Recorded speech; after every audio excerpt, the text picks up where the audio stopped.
All right, good morning, everyone, and welcome to the April 2025 meeting of the Oldham County Planning and Zoning Commission. I'm Greg King. If you would, please, before we get underway, join me in the pledge.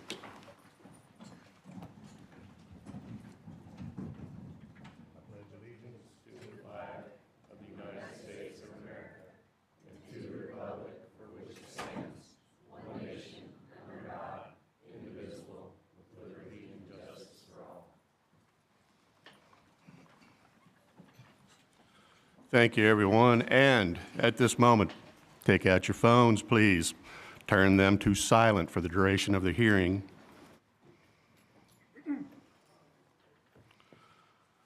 All right, first order of business will be approval of minutes. We'll go ahead and get a motion on the floor. Ms. Jones. Move to approve. Thank you. Do I have a second? Mr. Marsh, thank you. Any corrections, updates? Ms. Jones. Okay, just a few little things. On page 2 of 16, right, the first where it says the docket, PZ 25008, it just says application has been filed, and I think it's missing a by. I'm sorry, we missed that? Missing by. Application has been filed by Triple Springs Partners. Filed by. Okay, gotcha. Okay. And then on page 11 of 16, the second from the bottom paragraph, on my motion, it looks like it says, and to allow for divine innovations, and I think maybe that should be design. I don't think I said that, but. Design. Good catch. And then on the last page, 16 of 16, at the top, it said, and this would approve the appearance, and maybe it should be improve the appearance, the first line. Improve. Top line, page 16. Okay. All right, anything else? Nope, that's all I have. Thank you. Anyone else? All right, all in favor of approving the minutes as corrected, please signify by saying aye. All opposed, like sign. And the motion and the minutes are approved. All right. So we're going to shake up this agenda just a little bit, guys. So the last docket on today's item, PZ-25-014, has requested a table. So we're not going to hear that docket item today. If I can go ahead and get a motion on the floor to place this item on the table, please. Mr. Chairman, I'll make that motion and we table. Mr. Douglas, thank you. Do I have a second? I have a second from Mr. Marsh. All in favor, please signify by saying aye. Aye. And opposed, like sign. And the item is now tabled. All right. On to the first docketed item, PZ-25-004, which currently rests on the table. I will need a motion to remove that one from the table. Thank you, Mr. Gwynn. We have a motion on the floor. Do I have a second? Mr. Finney, thank you. All right. All in favor, please signify by saying aye. Aye. And opposed, like sign. And PZ-25-004 is now removed from the table. Ms. Edgar, can you please read the docket? Okay. Docket PZ-25-004, an application has been filed by 5600 LLC for a preliminary subdivision plan for 35 single-family lots. The property is located at 5600 Fable Lane, Crestwood, and is 50.166 acres and zoned AG1 Agricultural District and CO1 Conservation District. Thank you, Ms. Edgar. Yeah, let's go. Nothing but the truth. Thank you. And Ms. Barge. Good morning, Anna Barge, Senior Planner. So today we're considering 5600 LLC's Sundance Preliminary Subdivision Plan located at 5600 Fable Lane in Crestwood. So an application has been filed by 5600 LLC for a preliminary subdivision plan for 35 single-family lots. The property is located at 5600 Fible Lane, Crestwood, and is 50.166 acres and zoned AG1 agricultural and CO1 conservation district. So like I just said, it's zones AG1 and CO1, and the current land use is agricultural. They're proposing 35 single-family residential lots across 50.166 acres. So the pre-application meeting happened on October 9th of 2024 with the neighborhood meeting on October 30th, 2024, but I believe they did have another neighborhood meeting, which the applicant can talk about if they so wish. And then TRC hearing was on December 18th, 2024 with the agenda posted on the website on March 31st, 2025. And the adjoining property owner notices were mailed on April 2nd with the public notice appearing in the Oldham era on April 10th. So there's no site history for this property.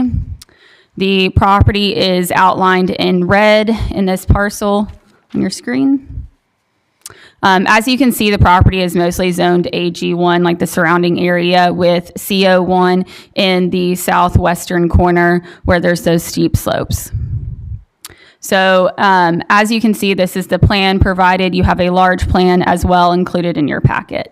So there's 35 lots, and then the road, the entrance is at Fible Lane and follows this direction with a cul-de-sac ending towards Carpenter Lane. This is Carpenter Lane in the northwestern corner, and then 2 additional cul-de-sacs. So with our comprehensive plan, we just have a future land use map that kind of predicts what do we see in the next 5 years that this property is going to be. So when the comprehensive plan was last updated in 2019, the community predicted that this tract of land would either be single-family residential or agricultural. And then as far as our zoning ordinances, the proposed plan appears to be in conformance with all zoning and subdivision regulations. So none of the parcels are located in the 100-year floodplain, and then I've also included TRC comments in your packet. So the applicant is proposing a preliminary subdivision plan comprised of 35 lots on 50.166 acres. And again, the property is zoned AG1 and CO1. The lots will be single-family residential and will range in size from 1 acre to 2.44 acres. The access to the subdivision will be via Fible Lane only. So initially in their plan, they had a connection at Carpenter Lane, which is kind of what the county prefers, those 2 connections, but the residents on Carpenter Lane were strongly against any kind of connection at Carpenter Lane. We prefer having multiple accesses to subdivisions for safety, public safety purposes, and emergency services. But the residents on Carpenter Lane were vehemently opposed to that, so the applicant decided to work with the residents there and not include that connection anymore, and end with this cul-de-sac here instead. Lastly, the Oldham County Board of Education determined that the maximum number of lots per year is 24, and I gave you that handout that you have from the Board of Education. So here is the zoning regulations regarding AG1. So you'll see the minimum lot area is this 43,560 square feet, which is 1 acre. And then the minimum road frontage is 150 feet for lots under 2 acres. And then there's additional regulations, which they are meeting all those. And CO1 is very similar to AG1. So in summary, the preliminary subdivision plan request is approval of a preliminary subdivision plan for 35 lots across 50.166 acres. So the proposed binding elements, the approval applies only to the plan presented at the April 22nd, 2025 Oldham County Planning Commission public hearing. There shall be no subdivision of any lot into greater number of lots without review by the Oldham County Planning Commission, and the preliminary plan must comply with all established federal, state, and county ordinances and requirements at the time of the construction plan approval. All right, thank you, Ms. Barge. Anything else from staff? Mr. Silliman? Do you have a presentation? Yeah, oh, sorry. Good morning, Jim Silliman, Oldham County Engineer. Anna mentioned compliance with local and other agency requirements, and of course that's one of my purviews here. As is typical for a subdivision of this nature over greater than 1 acre disturbance, of course we will require the applicant obtain a KYR 10 permit from the Division of Water and an Oldham County Stormwater Quality Management and Erosion Control permit from my office if this is approved and goes forward to construction plan approval stages. If there are any impacts to jurisdictional waters of the U.S., which we're looking at potentially the ponds or an adjoining nearby stream, if there are impacts to those, they would also be required to obtain either appropriate permitting or correspondence showing that there is no permit needed from the Division of Water and the Army Corps of Engineers. And that's, again, part of our construction plan review process. Also, since this does access a state route, Fible Lane here is state maintained, the applicant will be required to obtain an encroachment permit from the Kentucky Transportation Cabinet. For those who aren't aware, the Oldham County Stormwater Management and Erosion Control Permit involves providing detailed construction drawings to my office at a later date, again, if this is approved. And what we're reviewing that for is compliance with our post-construction. Sorry, the microphone's not for tall people. I'll lean down. Our review includes compliance with road standards, road design standards, geometry, vertical and horizontal geometry. It also includes compliance with our post-construction stormwater runoff ordinance and construction site runoff ordinance. The construction site runoff ordinance is that when they're constructing, appropriate erosion control measures are installed to help prevent the loss of sediment from the site, to keep it on the site. The post-construction stormwater runoff ordinance is our measure to ensure that the stormwater runoff that's leaving the site after the development is completed should not exceed the stormwater runoff that was generated prior to construction at its current state. And we measure that. The applicant will provide detailed computations that the stormwater detention or retention basins meet those measures for the 50, 10, and 1% storm events, which are also known as the 2, 10, and 100-year storm events. I think it's also notable that there have been several iterations to the plan since its inception and through TRC review. Some of those involve the elimination of what were previously shown as private drive access or access easements to service lots that didn't have frontage. Those have been removed so that all the lots now access what would be the proposed public right-of-way. I also went through a detailed review with Charlie Ward of the Health Department, who approves the septic systems for the county. He and I reviewed the plans looking at the topography and the setback of each lot to have a better understanding of whether each lot could accommodate a conventional septic system for an approximately 4-bedroom house. And following that review, we identified a couple lots that seemed to not accommodate that, so the applicant made some revisions to the layouts. You'll notice there's not a traffic impact study included for this project. A traffic impact study was not required because the trips generated are not 100. It's less than 100. And it also doesn't connect to a road that has a 2,000 vehicle per day ADT. The abbreviated or lesser form of that study is the traffic assessment. It also didn't meet the requirements for that because even though it generates more than 20 peak hour trips, it does not connect to a road that has 1,500 or greater vehicles per day ADT. So neither of those studies were required. That's all I have, and I'm here for questions. Thank you, Mr. Silliman. Anything else from staff? Mr. Williams?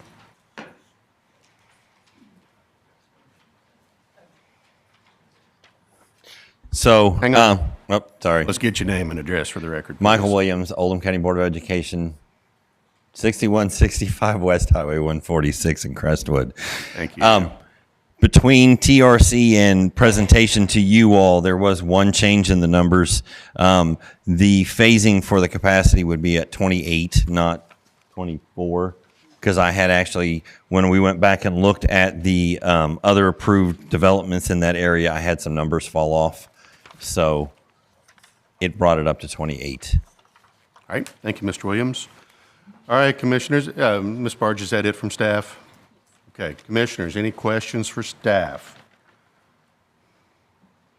Mr. Douglas? Mr. Williams, I got one question for you.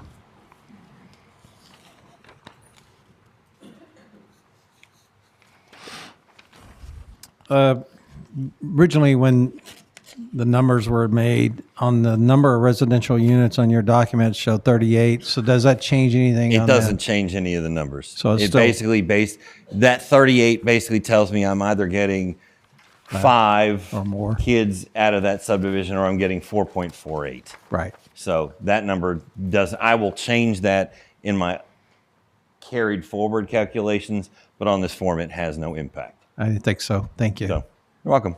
Thank you. Mr. Solomon, County Engineer. Mr. Solomon, I know you discussed a little bit about post-stormwater runoff, Yes, sir. and just kind of highlight that, how important it is, because I know a lot of people here are probably wondering about the runoff onto their properties, but can you explain to them in a little more detail what the stormwater, post-stormwater does and what it has effect on any post-runoff for them? Well, again, the intent of the proposed basins, and I believe there are 5 or 6 shown on the plans in most of the more significant topographic draws. The intent is to ensure that as the impervious surface of the development causes quicker runoff from the site, that it captures that water and releases it at a rate that's no greater than what it is currently. So there will be outlet structures typically at the detention basins that are sized so the water, when it's leaving, is at a rate not higher than it is currently. And we can't check that for every rain event. So there's a typical set of events that we look at. And again, those are the 3 that I noted, the 2, 10, and 100-year storm, or the Also, pre-construction or stormwater quality management plan that they formulate with you guys and present to you. In the past, any developer that has built or constructed a site, how many inspections do you office routinely do to ensure the community?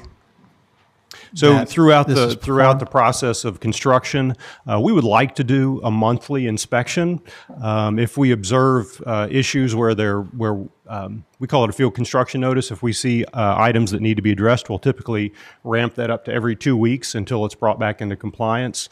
And when I say brought back into compliance, sometimes that just has regular maintenance issues. It doesn't mean that they're doing anything unlawful. But ideally, it's once a month. It may not be that frequent, but we are there regularly on every site. And that's with our engineering staff, and we have 2 to 3 inspectors. And did you see anything on the site that would cause any issues with karst or topography in the area? Well, so just looking at the Kentucky Geologic Survey website, they map karst prone. There are 3 levels. This actually was not indicated on the geologic website of having any karst potential. That doesn't mean that there's not. It's just not been mapped as high occurrence.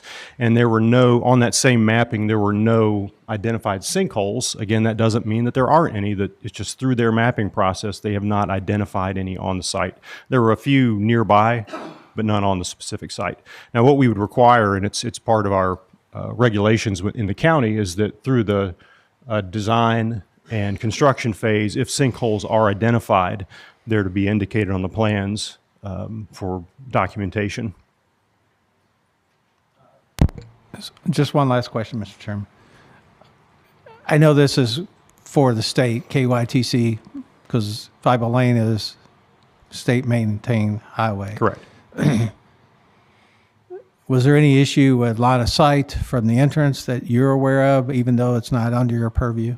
No, that's correct. It's not, but we like to have a good knowledge of what we're looking at. The state will identify that on their own, but we did not see any issues with line of sight for that speed limit based on our evaluation. Okay, thank you very much. Okay. Thank you, Mr. Douglas. Anyone else on the commission? Questions for staff? All right, thank you, Mr. Silliman. All right, we'll move into presentation from applicant.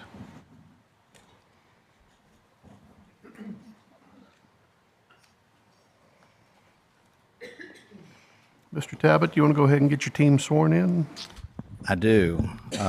We have Alma Simek, Brian Lowe, and Muhammad Nouri here. All right, if you guys will please stand. Raise your right hand. Do you solemnly swear to tell the truth, the whole truth, and nothing but the truth?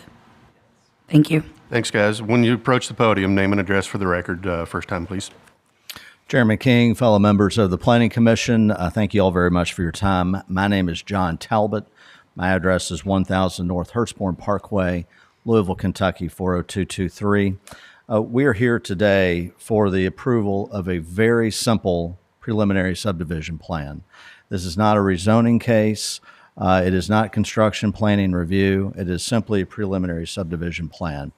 There's going through the dealing with some of the neighbors. Anna Barge mentioned that we had not one but two neighborhood meetings. We have tried to work with the neighbors in terms of satisfying some of their concerns. As it usually goes, we don't satisfy all of them, but we've been in communication with them. Our last neighborhood meeting, our second one, was last night because we had made some changes to our plan. We wanted to make sure before they got here today that they were fully aware of what our plan showed. I had also had a conversation. I gave them my cell phone number, and I did hear from one of those individuals last night. Spoke to a gentleman, a neighbor, Ryan King, who is a little bit to the south, and spoke to him for a fair bit last night. And so we have tried to communicate with them. But again, there's been a lot of confusion in terms of what is required legally for this approval. There's been suggestions. I think you all may have seen a letter from Clay Barkley. It was a very long letter, about 16 pages long, that he filed in the record. A lot of what he talks about in that letter, in fact, probably the vast majority, talks about that we don't comply with the comprehensive plan. The comprehensive plan is not required as a requirement of anything to apply for in this application. This is simply a subdivision review, and the case is already zoned, so the comprehensive plan does not come into effect. And then, as Mr. Silliman alluded to, a lot of the issues that are still outstanding would be for the second level of construction review, not for preliminary. And I can't overemphasize that this is preliminary plat review, and that's what we're here for today. Ms. Barge talked about the fact that this is 35 single-family lots. One of the things you'll see in the progression of our changes, it started with more lots than that. I think it was at 39, I think at the highest, but we did have more lots, and there's been lots of changes to try to accommodate the neighbors and also to come in compliance with the rules and regulations for the subdivision review. Again, as also Anna pointed out, I'm sorry, I've got an Anna in my office and I get those mixed up. Anna had mentioned that this is AG1, that's the majority of the property, and CO1. The rules effectively are the same in terms of the zoning for the subdivision, requiring that a minimum of 1 acre lots, and then there's some road frontage issues, all of which we're in compliance with. This shows the zoning, and the pink, just like Anna's slide showed, the pink is the AG1 and the green, which is the southwest corner, is the CO1. But again, from a zoning standpoint, which we're in compliance with, the rules are exactly the same. There's a legal test for subdivision approval. Again, I'm going to spend a little bit of time covering this just because of the lengthy letter that was put into the record by opposition. The subdivision regulations are based on KRS 100-281. That is what the statute applies to. There has been case law that has interpreted that statute. And it's a little lengthy, but if you don't mind, I'm going to read the entire thing. Our statute, KRS 100.281, specifies requirements for the contents of subdivision regulations. Again, that is what we're here for today. The statute plainly contemplates that specific standards shall be set forth rather than mere broad generalizations with regard to health, safety, morals, and general welfare, or the use of such flexible terms as most advantageous development. The proposition is generally accepted in other jurisdictions that a mere generalization of matters to be considered an approval of subdivision plats is not sufficient. There must be rules and regulations constituting specific standards to be applied in determining whether an approval is to be granted, and the power of a planning commission board to approve or disapprove plats is limited by those rules and regulations. The final sentence that I'll put in is that it follows, therefore, and this was in the case, it follows, therefore, that the approval of subdivision plats is a ministerial act. What does that mean? As a planning commission, you will see zoning cases all the time. A zoning case is a discretionary approval, and the comprehensive plan applies to that. As you are familiar, the comprehensive plan has all sorts of general classifications, general rules, suggestions, things that should be attained for. That not only does not apply to subdivision plans, it would be illegal to apply it to a subdivision, a simple subdivision approval, which we're here for today.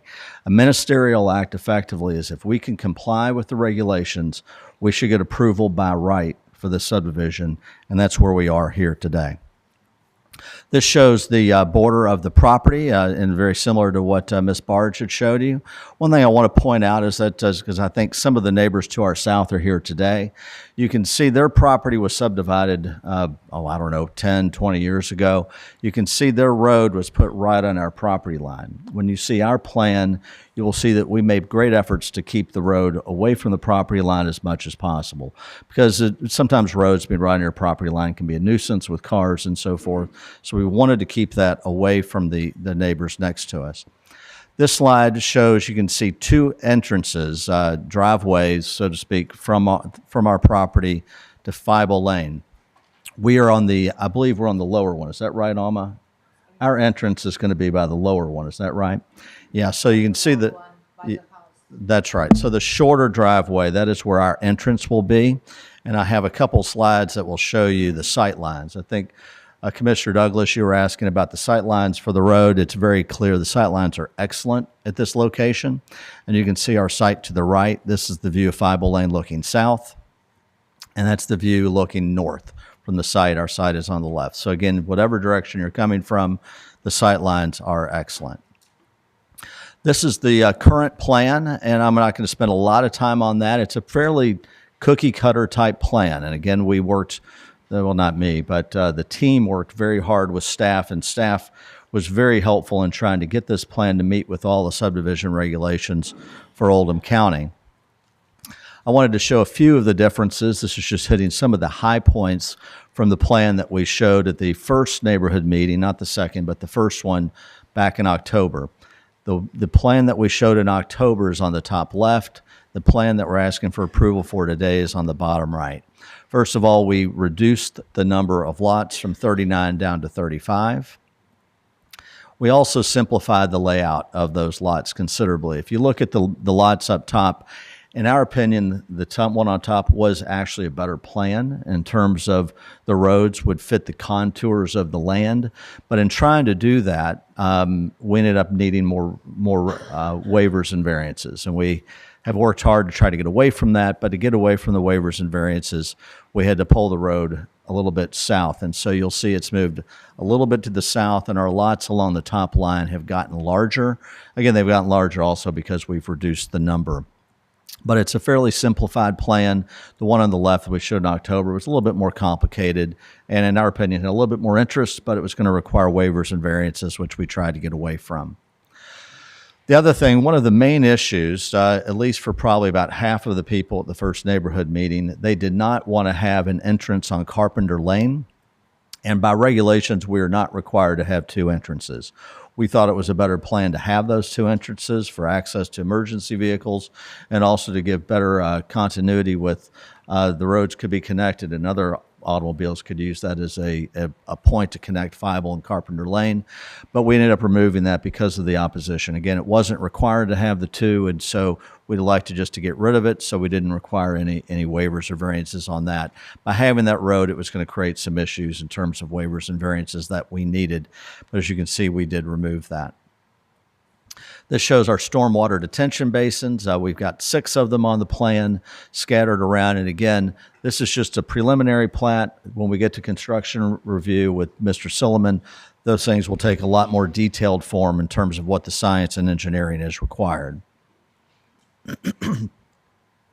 We have compliance. Again, I'm going to go through these things fairly quickly. I did not hit every single regulation or rule, but I did try to hit some of the biggest ones and the ones that are most significant. First of all, for AG1 and CO1 subdivision regulations, the minimum lot area is 1 acre. All of our lots are greater than 1 acre. They go from slightly over 1 to about 2.4 acres. So that's the size of our acres. The minimum road frontage is 150 feet. One of the things that I wanted to mention here is that some of these homes and the lots are on cul-de-sacs, which you all saw. When you have a cul-de-sac, the lot is naturally thinner at where the road is, and it gets larger as you go back. There's been an argument made that our road frontage does not meet the 150 feet. And your old subdivision regulations of 5.7, it explains that road frontage on cul-de-sacs is taken from the building lot limit, so it's not actually taken where the road is. It's taken actually measured a little bit further back. So the way you all have interpreted, and you will have your own regulations, and with your administrator, Mr. Fisher, has interpreted, we are fully in compliance with that regulation on the lot width. The minimum lot depth is 200 feet. We meet that on all of our lots. Permitted use for AG1 and CO1 single-family detached is a permitted use, and that is what all of our homes will be. Charlie Ward, you may remember if you've watched the TRC, he testified that they performed a preliminary site evaluation in 2023. Everything looked good, and what he often explains in a lot of these cases, we will not get our permits until he goes back at construction planning review and does specific site evaluation for each lot, which is done then, but that is not done at this point in time. No traffic assessment or traffic impact study was required. When we had the larger amount of lots at 38, our peak was 37.62. At 35 lots, that number drifts a little bit south, a little bit lower than that. I don't know exactly where it would be, but either way, we're well below what it's required to have a traffic impact study. There was some talk from some of the neighbors about issues with traffic. This road, Feibel Lane, is well below what the standard for the studies are, and our subdivision is about a third of what it takes to get to your all's level to require a traffic study. So we're well below that. We have fire connection at Feibel Lane, and the school board has approved the number of lots. As you heard Mr. Williams come up and testify, we have the right to have 28 lots per year. The truth is, this subdivision, this is not a production-style subdivision where a developer will come in and build all the houses right away. It's going to be a more private type. Ms. Simic will probably build some, and we'll also have other builders that will come in and build some of those. So it'll be a much slower process. This will be akin to what a subdivision you saw commonly probably 10, more like 20 years ago, when you have different builders come in and build that. So it'll go much slower than that. The 28 will not be any issue at all. The thing that I wanted to emphasize, and you heard Ms. Barge testify to you all today, we are in conformance with all zoning ordinances and in conformance with all of the subdivision regulations. Our presentation demonstrates that, but you also heard that from your own staff, and that is absolutely the case, and that's what we did in the terms of from October until getting here today with our plan. Again, the legal test, just to hit on that, specific standards, and it's a ministerial approval for this type of subdivision. There are no waivers, no variances being requested, and this is not a zoning case. It is simply a preliminary subdivision case. The legal test for the approval, what your all's motion should be, I should have corrected that title. Your all's motion on this evidence should be to approve the preliminary subdivision plan. It complies with all specific standards of AG1 and CO1 zoning ordinance and subdivision regulations, and I would ask that you base that finding on the materials filed of record, the presentation of the applicant, and the report of the Planning Commission staff. So that will bring me to the conclusion of our presentation. We have our full team here to answer any questions you all might have, and I thank you all very much for your time. Thank you, Mr. Talbot. Anyone else here wishing to speak in behalf of this application? Anyone wishing to speak on behalf of this application, in support of this application? All right, seeing none, we will move into presentation from those opposed, those with questions. For those of you who wish to provide testimony at this time, I'll ask you to go ahead and rise so we can get you sworn in.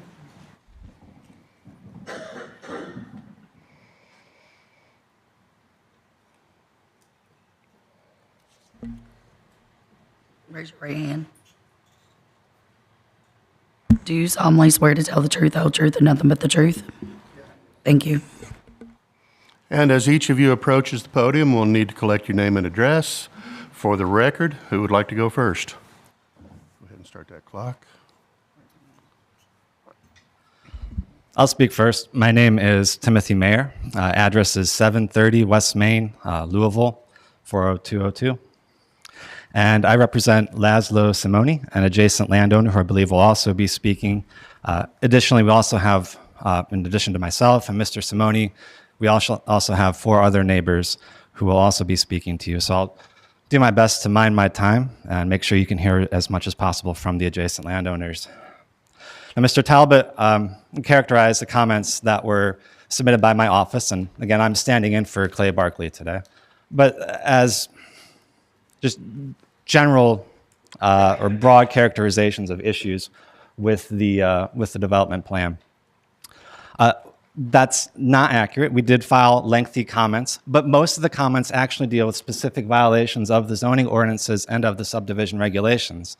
And as far as this being a ministerial act, I just want to remind the commission, as I'm sure that you're aware, you have the power to approve or deny the application, depending on whether or not it complies with those regulations. So I just want to make sure that discretion is, you're all remember that the discretion is vested with you and that you do have the ability to deny this application as we're requesting.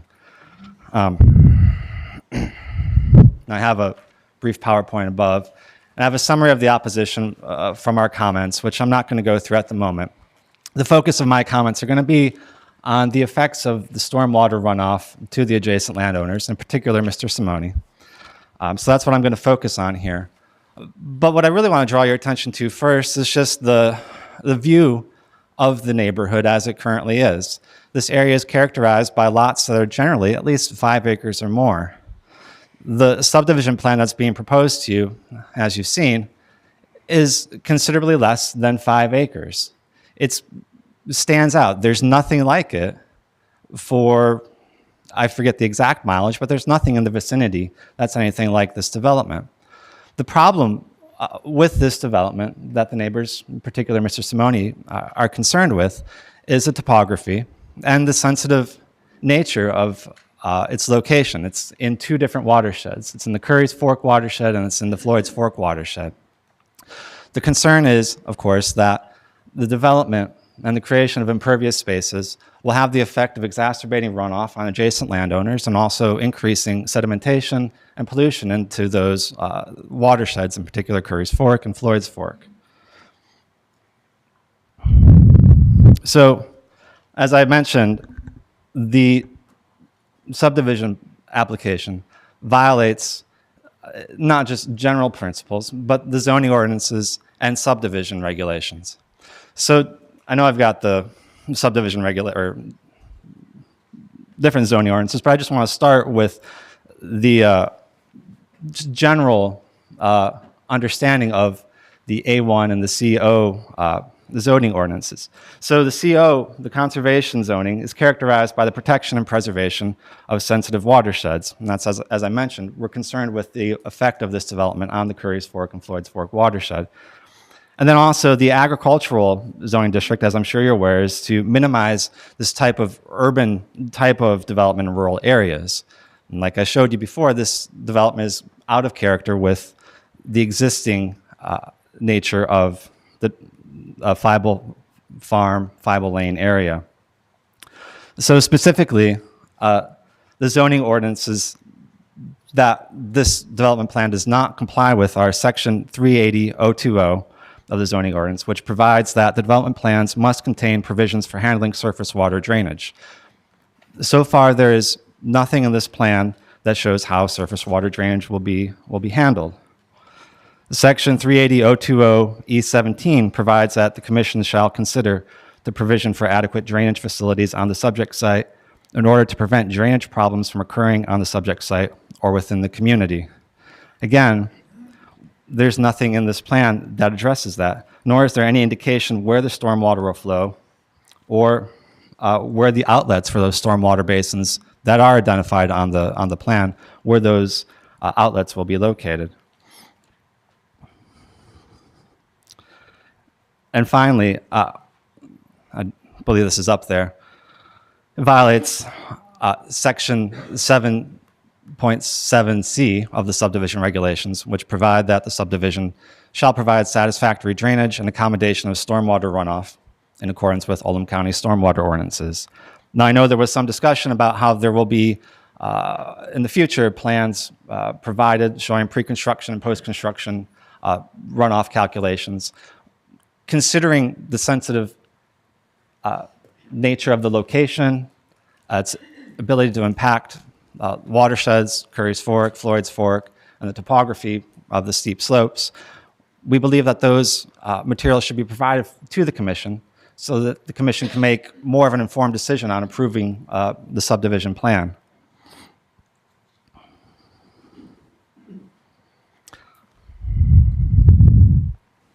Okay, I went over that.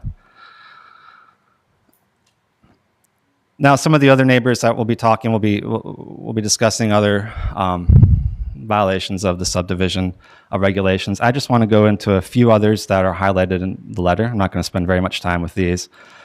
They're not on the PowerPoint, but they are in the comments.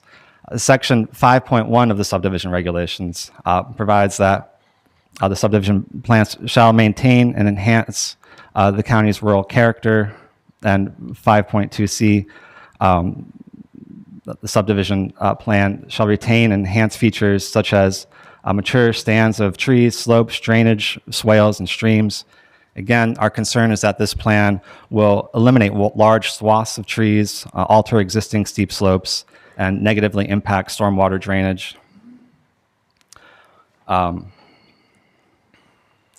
then subdivision regulation, section 5.9 requires the developer to file with the application a statement, and I'm paraphrasing here, describing the nature of environmentally sensitive areas and the manner in which those areas will be handled and how to minimize impacts to those areas.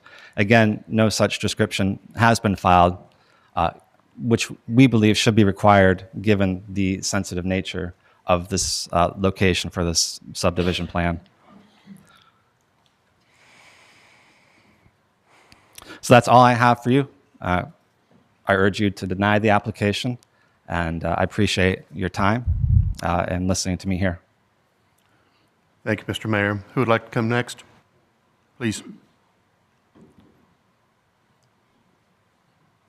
Could I get the overhead? Overhead, please.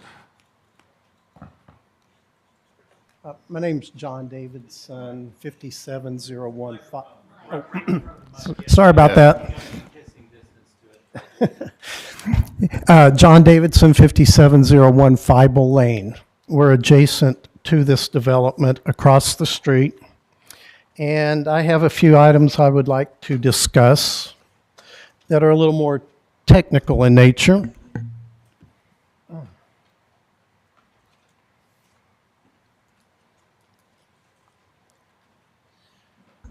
I don't know how well you're going to be able to see this, but I'd like to start off by discussing street intersections.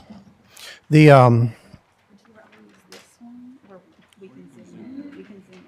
zoom in on it. That's probably good, yeah. Okay, I'd like to talk about specifically this street intersection. Now, all I have to work with are the zoning and subdivision regulations and the plat that has been provided to us by the developer. So when I utilize what I have at my disposal, this is what I come up with. Directly from the subdivision regulations, it says, street intersections, angle, intersections shall be constructed at a 90-degree angle for a distance of 50 feet from the intersecting center lines to a horizontal point of curvature. Where extreme topographic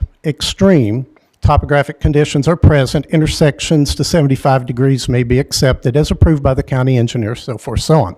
I would like to also point out the word shall, which I think kind of applies a little bit to the ministerial notion that was spoken to earlier. This isn't optional, it shall. I would like to point out that at the entrance over here, that has been complied with. Also, at this intersection, it has been. But this intersection does not comply with that. Utilizing a protractor and just simple high school geometry, I was able to come up with the fact that this street intersection is at an angle that is 35 degrees off perpendicular. That is not in compliance with the Oldham County zoning regulations. It's just a simple fact. Now, from that, I would like to move on to some issues with the cul-de-sacs.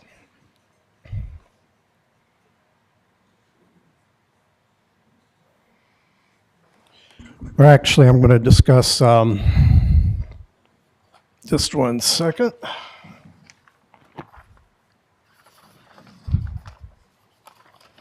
Here we go. I'd like to direct your attention to this point right here between lots 25 and 26. Lot lines shall be substantially close, and again, the word shall be substantially close within 15 degrees to a right angle to a street, road, center line, or radial to a curved street, road, center line. Lot lines can display an organized building pattern and should follow the land's natural topography and features.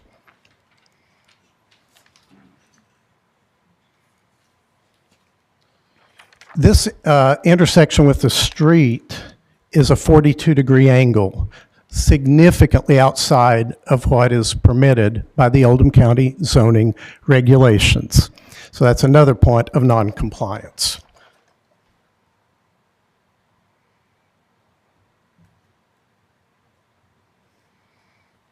Now let's look at the cul-de-sacs. Between lots 13 and 14, where it joins the cul-de-sac, it's supposed to be within 15 degrees radially of being perpendicular. For example, this. The image on the left is perpendicular. The one on the right is significantly out of perpendicular. You've got a 15-degree angle to work with there. This boundary between 13 and 14 is 30 degrees. That is not in compliance with the Oldham County zoning regulations.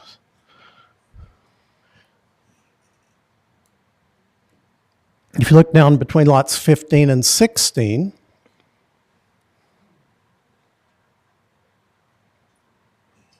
uh, 15 and 16 is 25 degrees off being perpendicular to the curved surface of the curved radius of the cul-de-sac.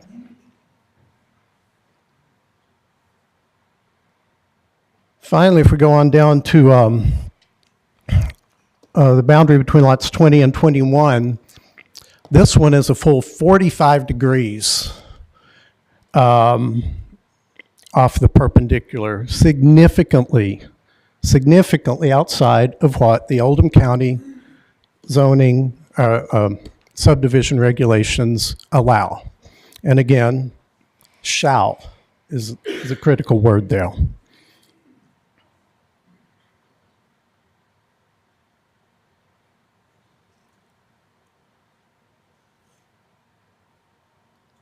Now I'd like to move down to the east end of the development.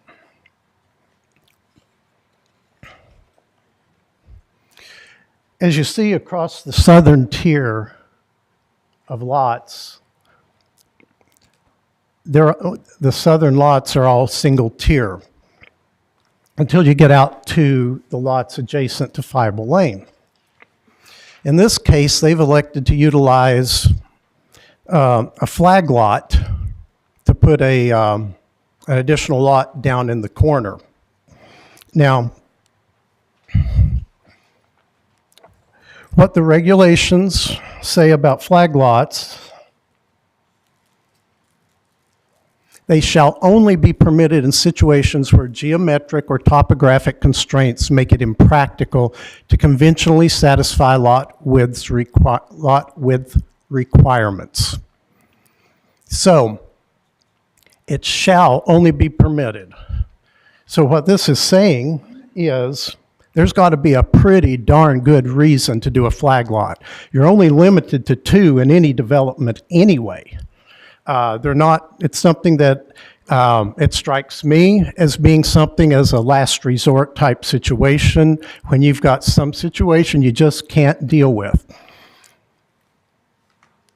Knowing this area well, because my house looks right at it, there's nothing dramatic about the topography there.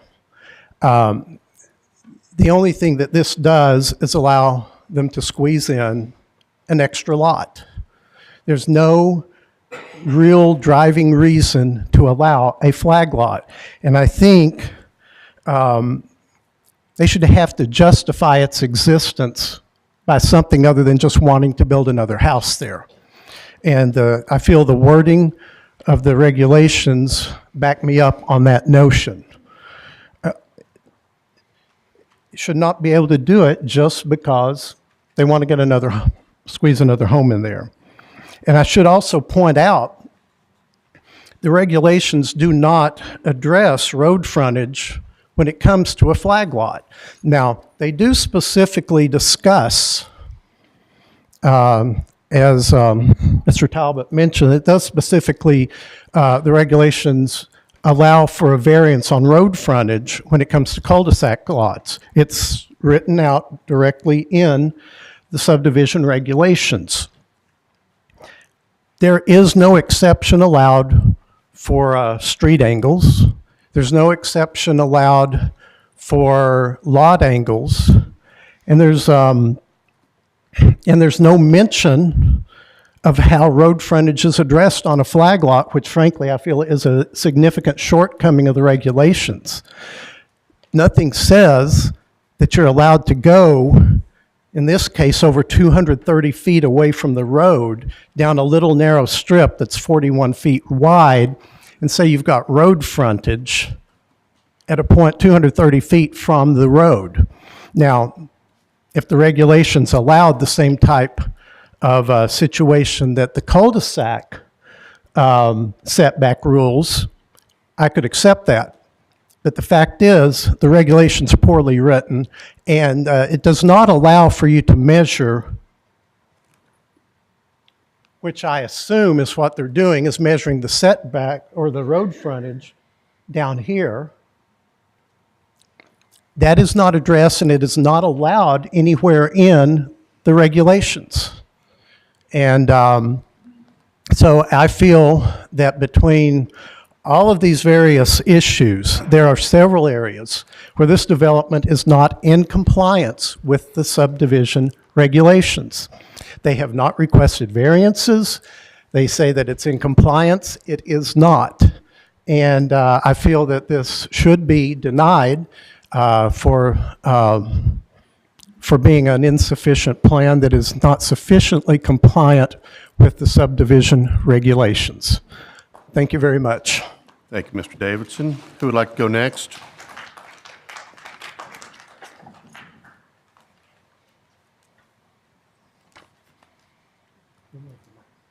Remember the microphone. I'll try. Chris Billings, 5616 Fibo Lane, Crestwood, 40014. Our property, our driveway actually butts up across the southern edge of the planned development. So wanted to start off, I know you guys are all volunteers for doing this, so appreciate that. So I know that there's a lot going on in Oldham County, especially the last 2 weeks, and a lot of talk about the comprehensive plan and what does that mean. You know, I won't get into anything on the other issue, but you know, the comprehensive plan was put in place to help guide Oldham County's growth going forward. It's our understanding, we talked to Ryan Fisher, we talked to Jim Silman, we've had many conversations about this is a roadmap where we want Oldham County to go in the future. And so we want to be mindful of that. And there are certain regulations that actually specifically mention parts of the comprehensive plan that are in the building regulations. We recognize that development will happen. We would just like it to be consistent with the reasons that we chose to live in Oldham County, that we're raising our families here. So that's a big part of what we're doing. And so when we've met with the developers, the first meeting, we talked about, we wanted this to be consistent with the area that we live in. So we have, you know, 3-5 acre lots all the way around. And at one point I asked a question of, why don't you just make it 2 acre lots? It would be a little bit more consistent. And the response I got back is it's not profitable enough. And so if that's what we're doing is trying to pass plans based on profitability, we're taking away from what we have in Oldham County. And we want this to be part of our community. We want the development to be part of our community. We just want it to fit in. Few specific concerns I have. Fibo Lane, it is a state road. There are no posted speed limits, which means it's 55 miles an hour.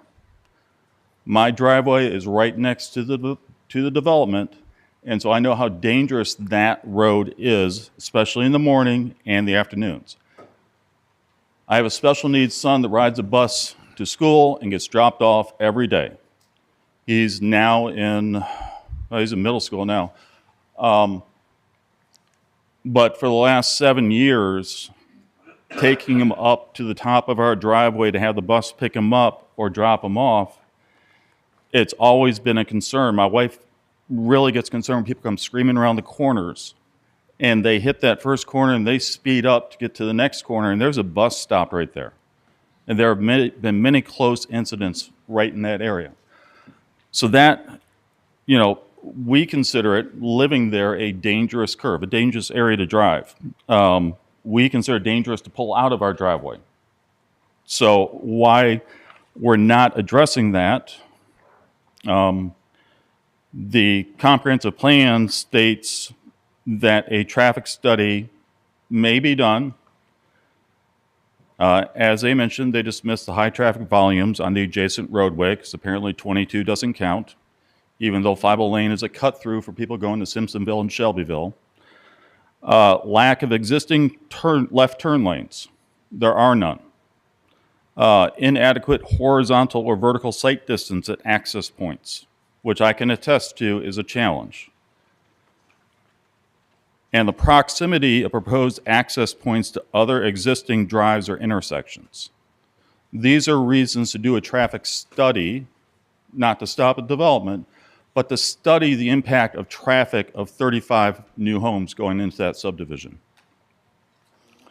The other question I have is Fibo Lane. We know that there's a north Fibo Lane at the Ernie Harris Parkway.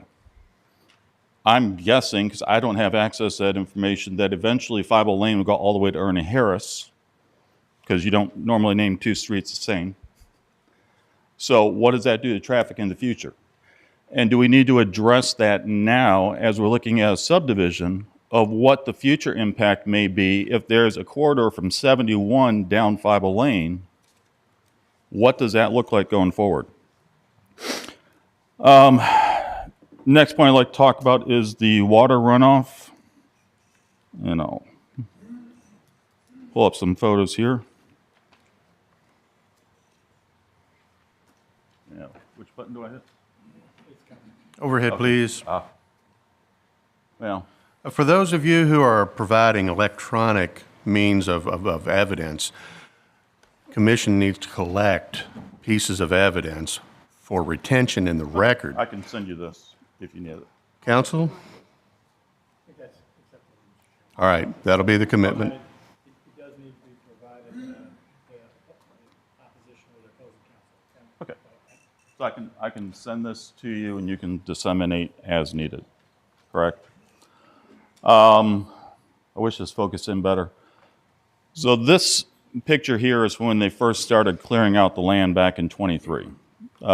This area, this was actually right after rainfall. You can see there's very little water running there. When they came through, they removed all the vegetation. This is a low-lying area right in front of our house. They removed all the vegetation, which you can...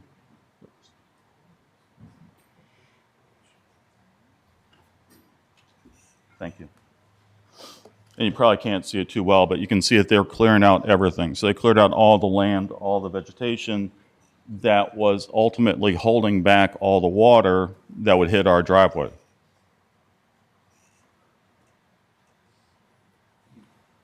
This just gives you a few more pictures there. And then we see what it's like now. And this is not from the 100-year storm we just had. This was actually last fall. So this is a heavy rainfall event, but that's that same area we saw a little tiny trickle of water is now puddling.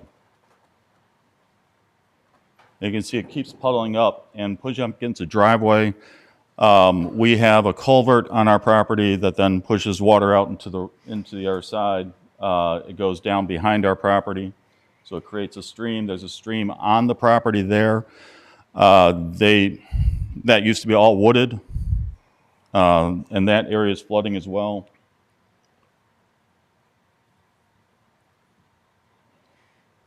That's just another picture of the stream. This is further down Fieble Lane. So this is an area I wanted to ask, and again, this would be a question for Jim Silman, because they've identified a couple detention areas on the east end. Near Fieble Lane, there's no detention area. This is an area that collects a lot of water. This is near lot 35. This water already washed out our neighbor's driveway. They had to have that replaced.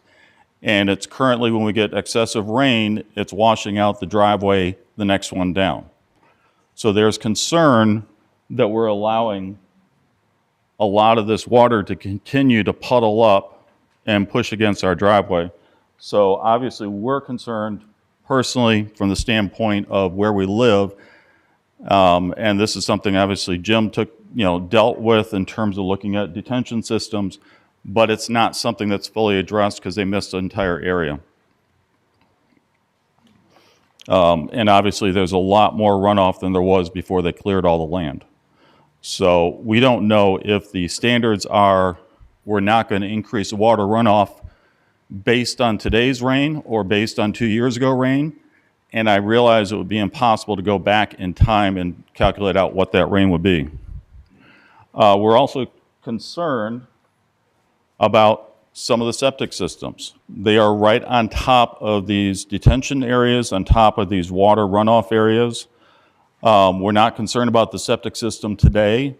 We're concerned about the septic system down the road when those lines fail and what that does to the property owners downstream and what happens there. And I realize that's all speculation, but again, it is a concern for us as we look at that. Laszlo, you need 30 minutes? Just kidding. So we want to know what the increased runoff is, but we can't look at it after they drained or removed all the vegetation that was holding the water back. And that's one of the issues we want to address is how do we actually prevent our driveway from getting washed out? I have 3 kids, and I can't imagine if our driveway gets washed out, we're not going to be going anywhere. We're landlocked. I mean, we have no other access except for our driveway.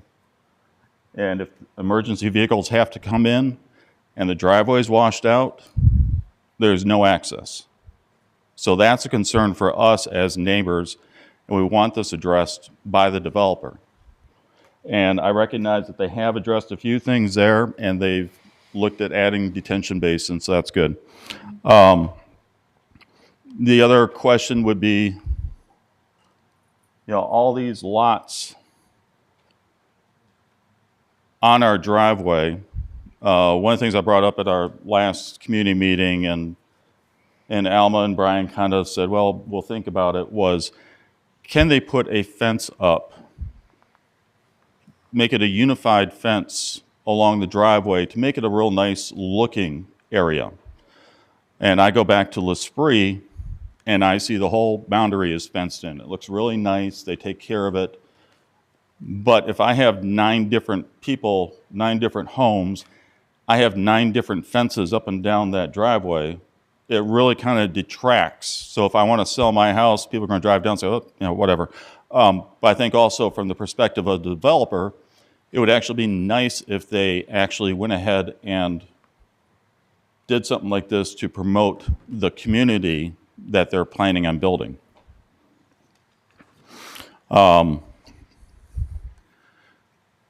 Just in conclusion, we all recognize that development happens. This is a wonderful place to raise a family. We've enjoyed being here. We moved here in 2008, moved here from Florida. But dropping developments into the middle of a rural community takes away from our county, and it opens the door to many others being scattered about wherever there's vacant land. Wherever there's profit to be made, a developer can put a community in to basically change what Oldham County is. We have a comprehensive plan that apparently has no teeth, but is a guide to help promote the county that we live in. I would have liked to have seen compromise from the developers from the beginning when we talked about why can't you make this 2 and 3 acre lots? Why can't you, if you're coming into our community, why can't you make this more about where we live and the lifestyle that we have instead of trying to fit a square peg in a round hole? Like I said, personally, I prefer bigger lots. I mean, I would prefer 5 lots, but that's not going to happen. Anyways, but that's really about it. I'll leave it at that and send out my electronics. Thank you, Mr. Billings. Thank you. Who would like to come next?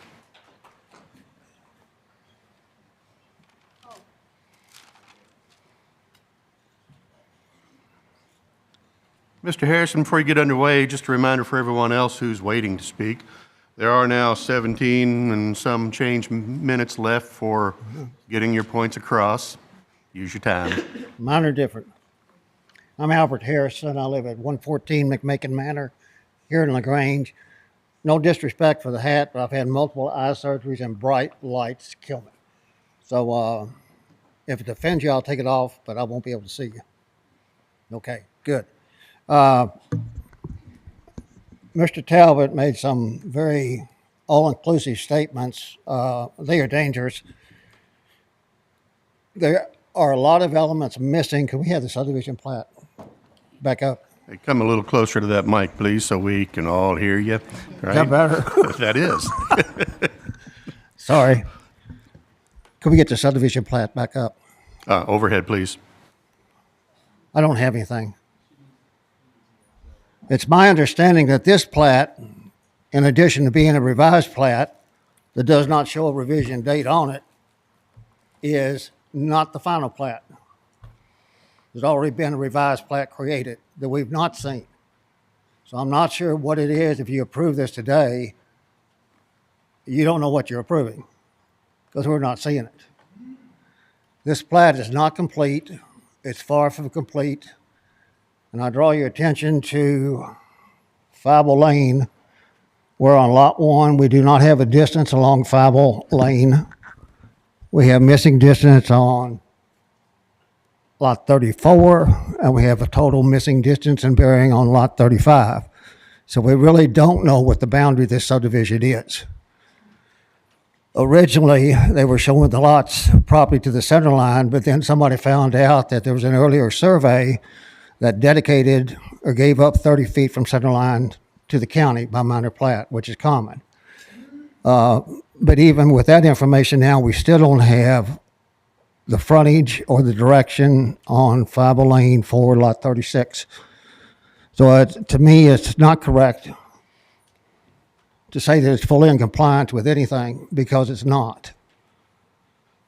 The other issue, and this is a moving target, and I don't like moving targets, but we shift gears back and forth from lot frontage to lot width. And that's changing the history of this county, because it's never been a concern before. Lot frontage is lot frontage, and it's defined as being on the right-of-way. But some developers, when it's convenient, they'll move it back to the building limit. But not really the building limit. They create a false building limit so that by the time you get back to where they want it to be, they've got 150 feet running across the lot. But all that does is put the houses on those cul-de-sac lots farther back off the street than everything else coming down the street. The concern about the side lot lines being at right angles, not at right angles, that's a design thing that people like me learn as you go along. I'm a retired surveyor. People, when they sit in their house, they want to look out the front door, the front window, and look at their property. When these lines are skewed on the side, they're actually looking across the corner of their property at the neighbor next door. I don't have a tabulation on it, but we have done numerous surveys over the years where we've gone in and corrected side lot lines to the benefit of the neighbors and created new lot lines that run at right angles off the road. The houses sit square with the road typically. So you got a house square with the road, and then you got a lot line going over here. It doesn't make sense. It really shows when they start mowing. But there's a reason these regs are written the way they are. Years ago, we did not have a regulation for 5-acre lots. We had a 1-acre minimum thanks to the Board of Health. In this corner of the county, there was difficulty getting percolation tests to pass. And we had a requirement for percolation tests then. We don't have it now. They do a soil sample. But a developer and a state representative, excuse me, were able to convince the people at Frankfurt that if we had a 5-acre minimum, there would be room on every lot for a secondary system should the first system fail. And they got that passed in Frankfurt, and then we passed it here in the county. And all of a sudden, we got 5-acre developments. But you don't see any 3-acre developments. You don't see 4-acre. You don't see 2-acre. It's 1 acre or 5-acre. And the reason for that is because we overload the soil that we've got in that corner of the county when we go to smaller lots. It's just a matter of fact. And I don't care how many acres you got, when the soil's really bad, if it fails, it's going to fail. But the AG1 and the CO1 categories were put in there for a reason, and that was to minimize high-density development, to keep the houses spread out, keep the yards large, lot width, lot frontage. You can't control the width if you don't control the frontage. The current regulations, the way they read, it's an option. Pick one, pick the other. That was not the original intent, and up until recently, that was not how subdivisions were designed. If you had a cul-de-sac, we designed them so we had 150 foot of frontage. Well, we've gotten away from that now. Don't get farther away from it, as bad enough as it is.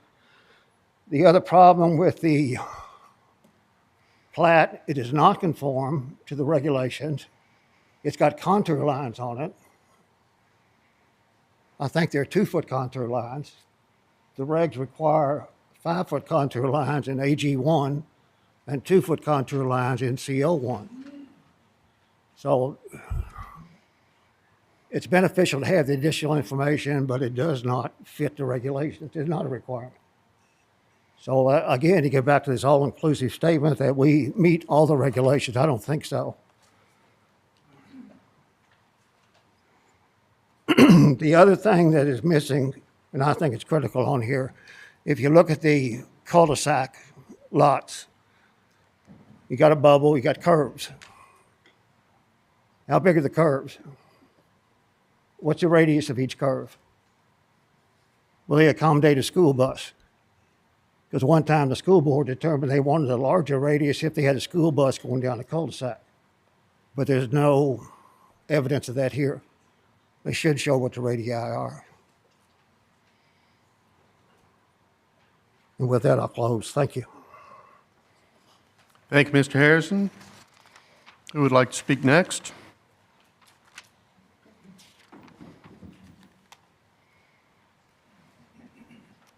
My name is Arna Davidson, 5701 Fibel. I'm going to be quite brief because it's all been spoken of very well. And you know, they say a picture is worth 1,000 words.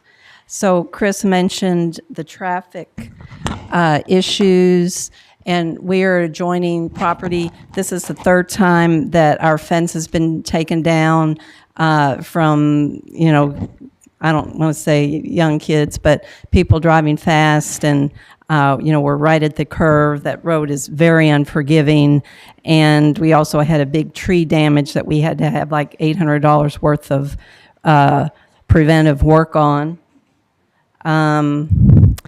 And just going to be quick here, hopefully.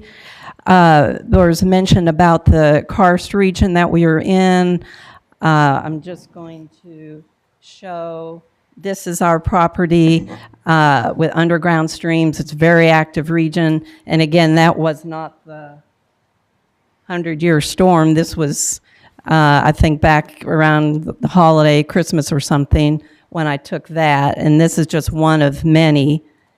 And then also there was mention no sinkholes, probably in that area.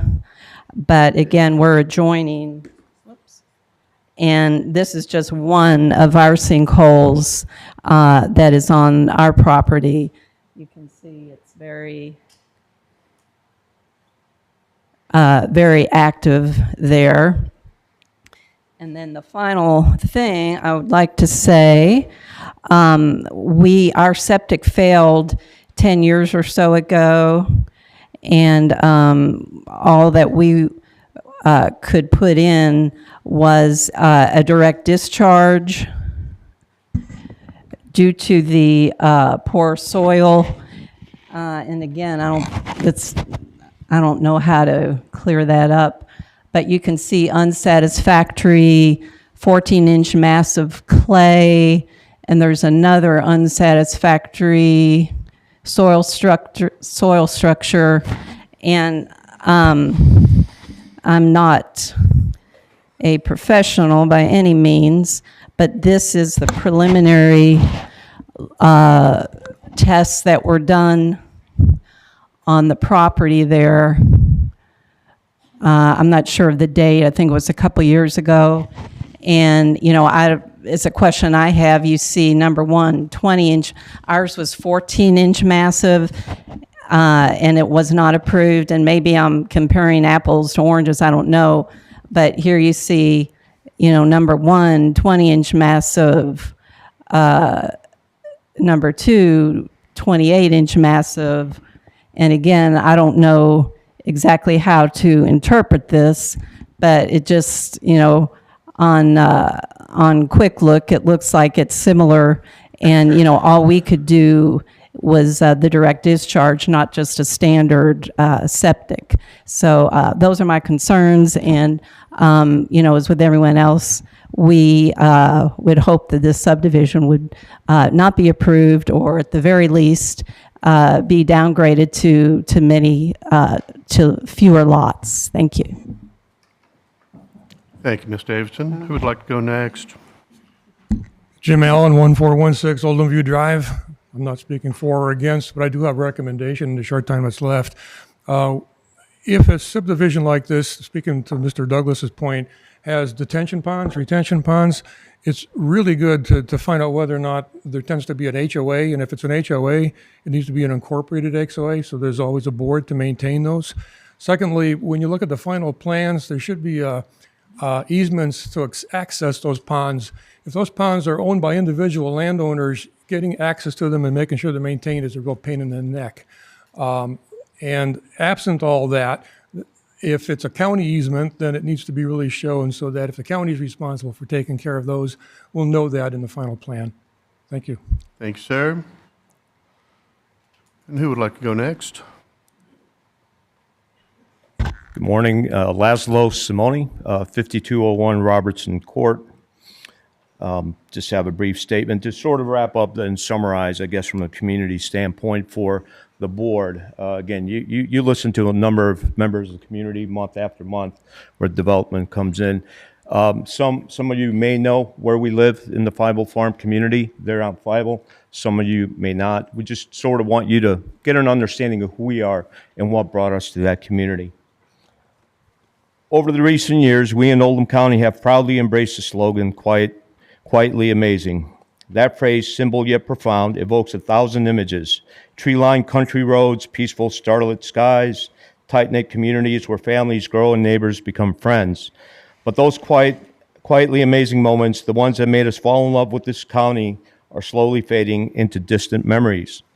20 years ago, my wife and I, along with our then young children, bought an existing home on 5 acres on Fievel Farms community. We were drawn by the tranquility, the green pasture grass, fishing ponds, and the brilliance of the stars at night. For my wife, it was a return to the country life she'd known growing up. For our family, it was a dream fulfilled. As we settled in, we came to realize something greater, something shared. Our neighbors, many who have lived there for decades, some even for generations, were drawn to the same quiet charm. Fievel Farms isn't just a place on a map, it's a way of life, it's a community, and a sanctuary. But that sanctuary is under threat. 2 years ago, the peace was pierced by sounds of chainsaws and earth movers. The former Joe Robertson farm on Fievel Lane, once open land, became the site of something new, something uncertain. Speculation turned to concern. Then in October of 2024, concern turned into reality when we received notice of a community meeting with developers proposing a new subdivision on 50 acres on that open piece of land.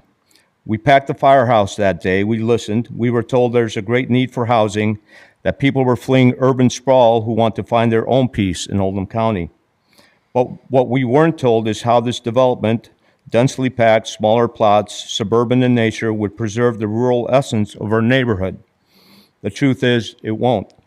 Let me be clear, we're not against development. We understand growth is inevitable. But growth should not come at the expense of identity. It should not erase the very thing that makes our community desirable in the first place. Our community has rallied. We have met with local leaders, studied Oldham County Comprehensive Plan, and found that its pages share a vision to preserve the rural character, to plan growth along designated corridors, and to respect established communities. For a moment, we thought we found hope, a guiding document that aligned with everything we love about Fievel Farms. But we were told again and again, the comprehensive plan is only a guide that, and not a safeguard, not a promise.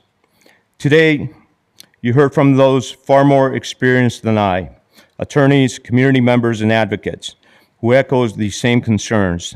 They've outlined why this development may not comply with rules and regulations. They've explained why it's not suitable in this area. And still, we fear that the developers' rights outweigh our voice. Well, what about our rights, the rights of the families who have built lives here, invested here, and those who have cared for this land for generations? Preserving the character of a rural community is not about nostalgia, it's about quality of life. It's about maintaining a sense of place. And studies have shown preserving rural landscape boosts mental health, fosters community pride, protects biodiversity, and safeguards critical environmental resources like our water and soil. We are not asking for the impossible. We are asking for the responsible development that honors the identity of Fievel Farms, a development that fits. So today, we urge the leadership of Oldham County and the Planning Commission to listen to your people, respect the voices of those who live here, use your authority not just to permit construction, but to protect community. Don't let Fible Farms, excuse me, become another casualty of unchecked sprawl. Let it remain a beacon of what quietly amazing truly means. Stand with us, preserve the rural heart and soul, excuse me, of what our community is. Thank you. Thank you, Mr. Simone.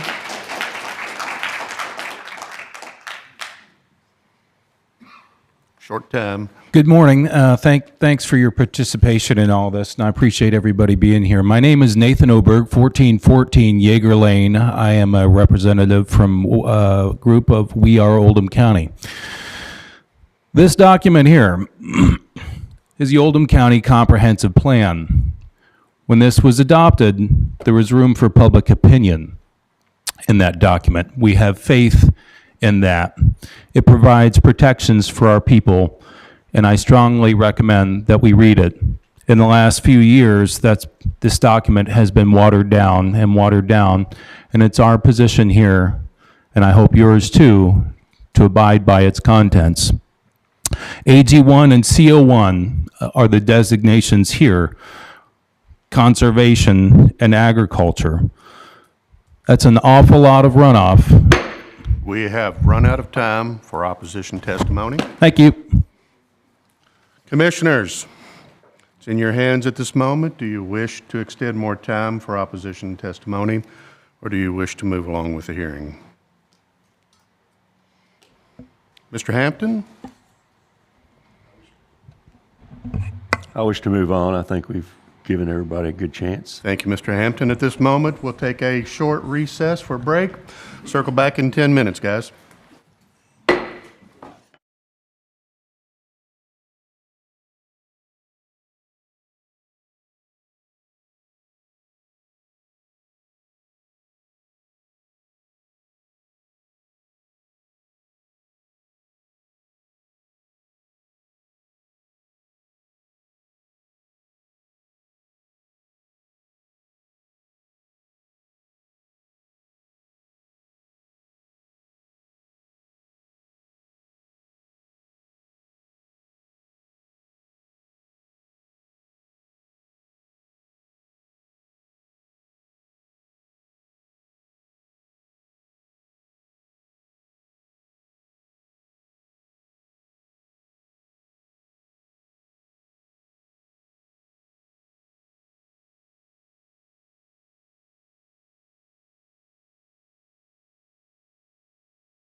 All right, thank you, everyone. We'll come back to order now. At this point in the hearing, we're going to move into questioning of the applicant and those opposing the application by the commission. Commissioners, who has questions? Mr. Falvey. Yeah, start that clock. Actually, it's a question for Mr. Silman. Well, also, while you're there, Mr. Talbot, is the plan we're looking at the plan that you're getting approved on today? That it is the plan that we're getting approved for today, Okay. but it's a preliminary plat. So Right, I understand. The only rule is that it's got to be a concept. Right. It doesn't need to show staked boundaries. It is not exact to a science. All of that will be done at the second level of construction level planning. Right. Glad you mentioned that. And Mr. Silman, does this preliminary plan meet all Oldham County's subdivision regulation plans as it sits? I appreciate that I think it was Mr. Davidson that brought up the non-perpendicular street. We had identified that, reviewing these plans with some others at an earlier stage. The connection at Feibel Lane was not originally perpendicular. They corrected that. We also noted the connection with, I believe it's Mave Avenue and, well, let me just point to it.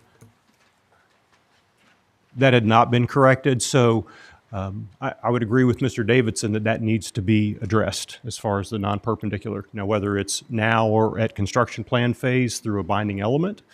But it can be done later on. I think it can be done, but I appreciate him bringing that up. Okay, thank you. Mr. Falvey, anything additional? All right, who else has questions? Mr. Douglas, is that you? All right. Mr. Silliman? Sorry, I'll get to you.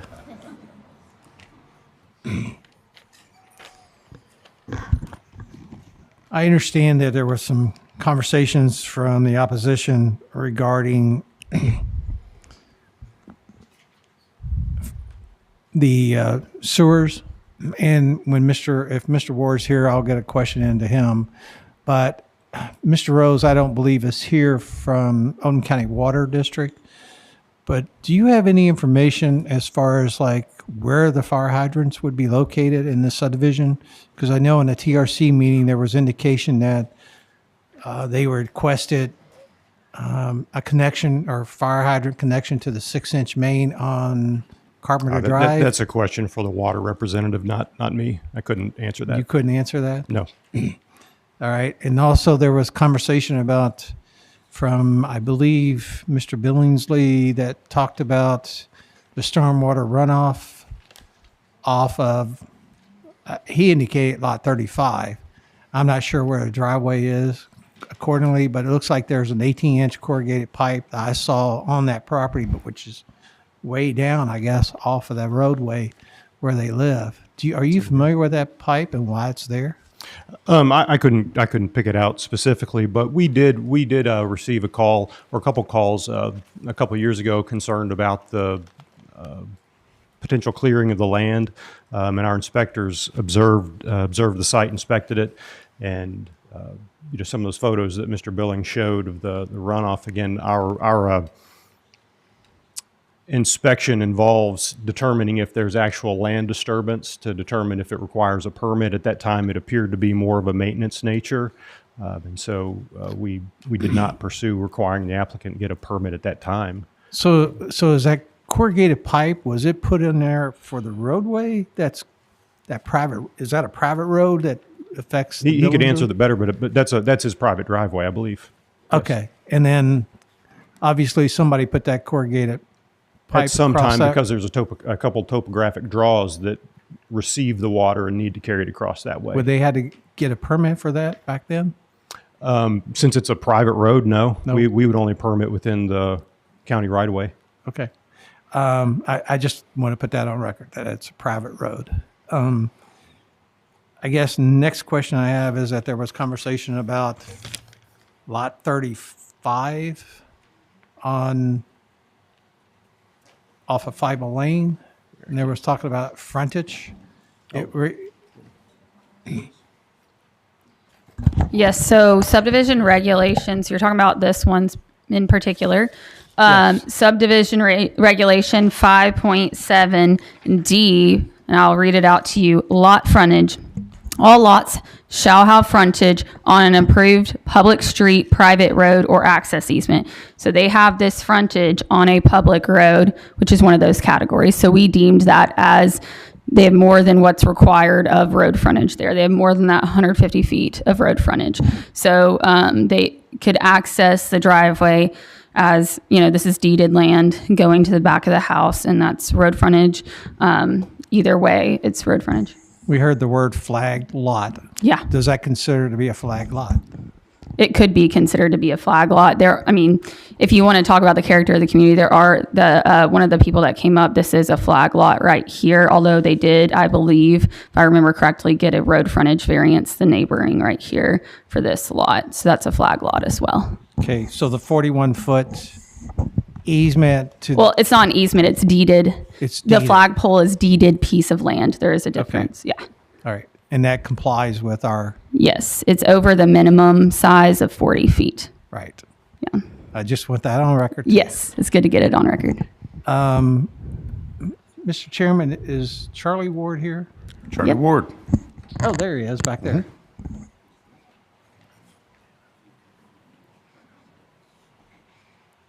Didn't see you back there.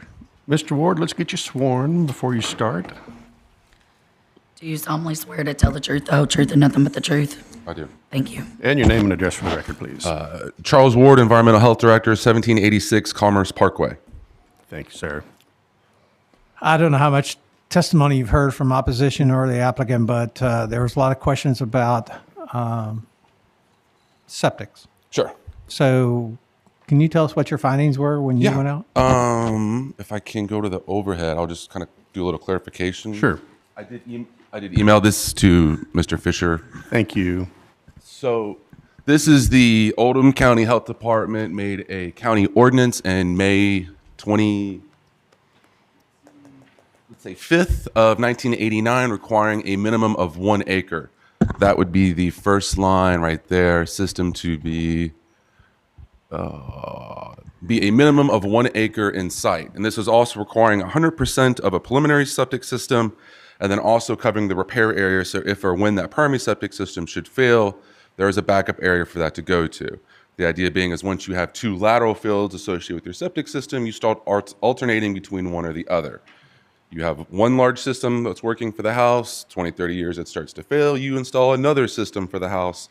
That one starts working while the previous one does nothing but recover, while biomat, effluent, your general wastewater slowly dissipates and goes away. So repair system starts working. If 20, 30 years down the road, it has a problem. Well, you've got a whole septic system that's been sitting there for the previous 20 years doing nothing. You can go back to and resort to using as another repair. So alternation in between. I think there was concern about the restrictive horizons and the numbers associated with them. By On-Site Regulation Code 902 KAR 10085, the installation requirements from restrictive horizons are 18 inches of separation distance. Now, there is a provision in there with certain upgrades to the septic tank or pre-treatment unit that you can subtract that down to 12 inches. So let's say, for instance, you have massive at 28 inches. Well, you take 18 from that, that's still 10. You can put a system in 10 inches deep because the minimum requirement is 6 inches of installation depth, that you have to have at least 6 inches of a lateral line into the ground.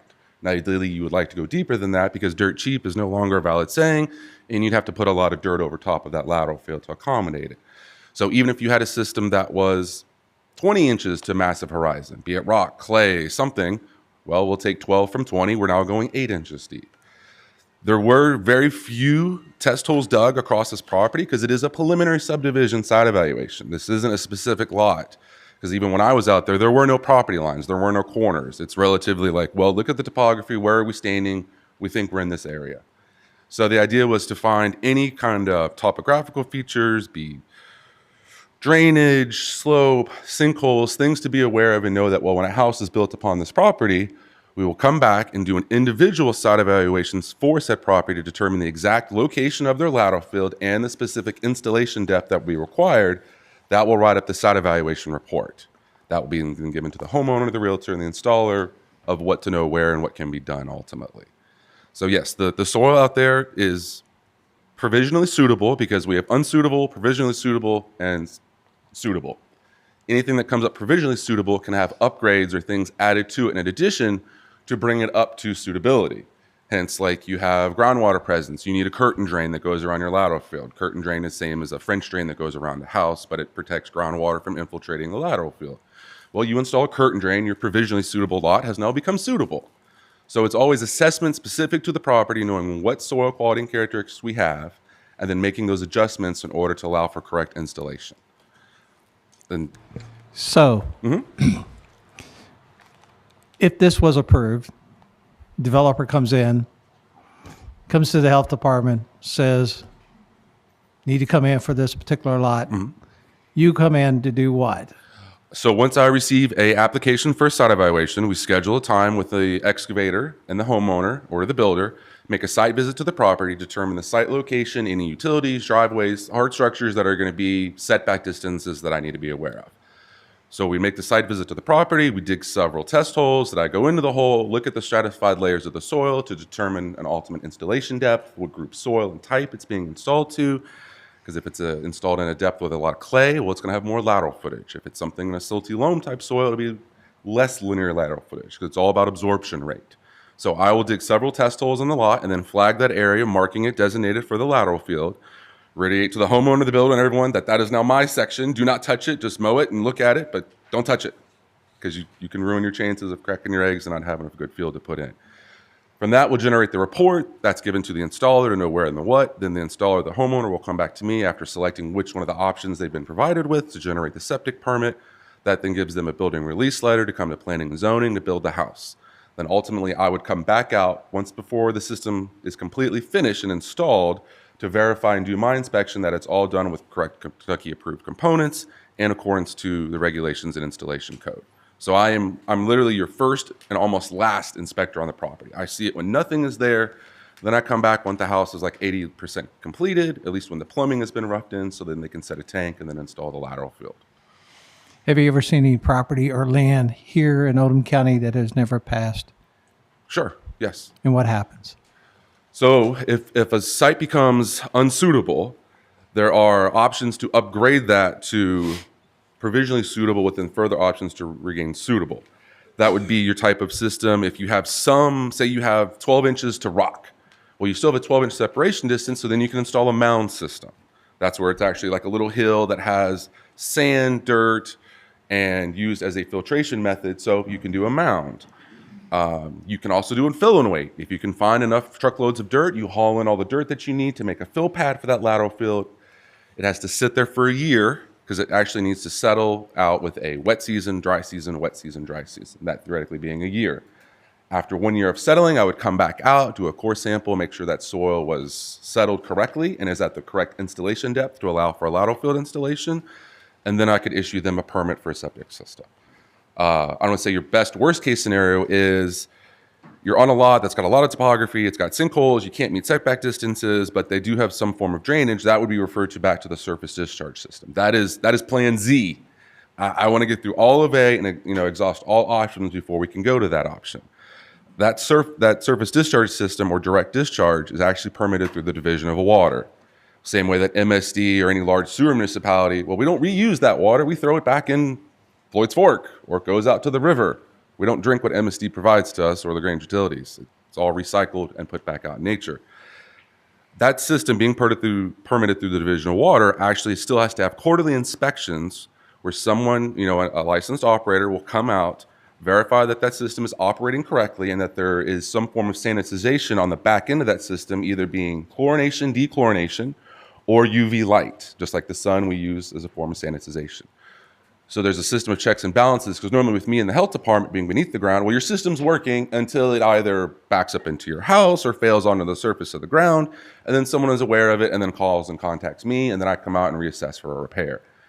Well, with the surface discharge, there's water going on the ground every day. Hence why there's a quarterly report that must be generated to reinsure that that system is operating correctly in accordance to Division of Water's permitting code associated with it. I was very thorough. I'm sorry. I like talking. You kind of answer, huh? I took advantage of it, and I think it was a good education for all of us, wasn't it? Do you have more questions? Not from Mr. Ward. Okay, thank you, Mr. Ward. We appreciate your input. Appreciate you being here. Please stand up, sit down. I'd like to add, I only answered half of your question, Mr. Falvey. You asked about the plan being in compliance. Mr. Davidson also mentioned the lot lines not within 15% or 15 degrees of right angle to the property. And again, I appreciate that observation. I would just ask that the applicant address that. So, thank you, Mr. Silliman. All right, commissioners, who else has questions? I have a question. Ms. Davis, please. Mr. Silliman, hang on. I have a question about those retention basins. Yes. Will that alleviate some of the drain off with the gentleman who has the water problem running down on his driveway? When those are in place, will that help to alleviate some of that drainage? the intent is not to improve the situation. It's to make sure it doesn't get worse. Okay, so it may not solve the problem of that. It may not. It's not intended to address a pre-existing condition. No. Is there something that can be done to keep that water from running down onto the driveway? We've had subdivisions in the past where they might have agreed to an additional 20% or some quantifiable number of additional detention, over detention. That'd be a question for the applicant if they wanted to provide that, because it's not a standard. Okay, thank you. All right, Ms. Davis, all you got? Thank you. Mr. Gwynn, Katie, I'll get right to you. I just follow up on the same point with you and the access to the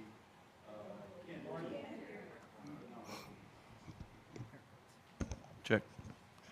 Follow up on the access to those retention pools and the easement and that question that was brought up. Could you elaborate on? Yeah. So typically, during the record platting process, if this if this is approved and they've constructed the project, when they record plat the property, which is when the lots become available to be sold, we require that they provide an easement to those basins and provide access. So that should be recorded with the county clerk on that record plat that we have access. Now, ideally, like Mr. Allen stated earlier, some of that maintenance is required by either the HOA or the property owner where that basin resides, and that's formalized in a stormwater management agreement that's also part of that record platting process that's recorded, and that's between the county and the HOA. Okay, Mr. Quinn, you good? All right, Ms. Nasser? Mr. Talbot. So to elaborate on that question there with the detention basins, what is the intent of will this be an HOA, I guess, first? Yes, we will have an HOA, yes. Okay, and then is the intent for them to maintain or the county to maintain?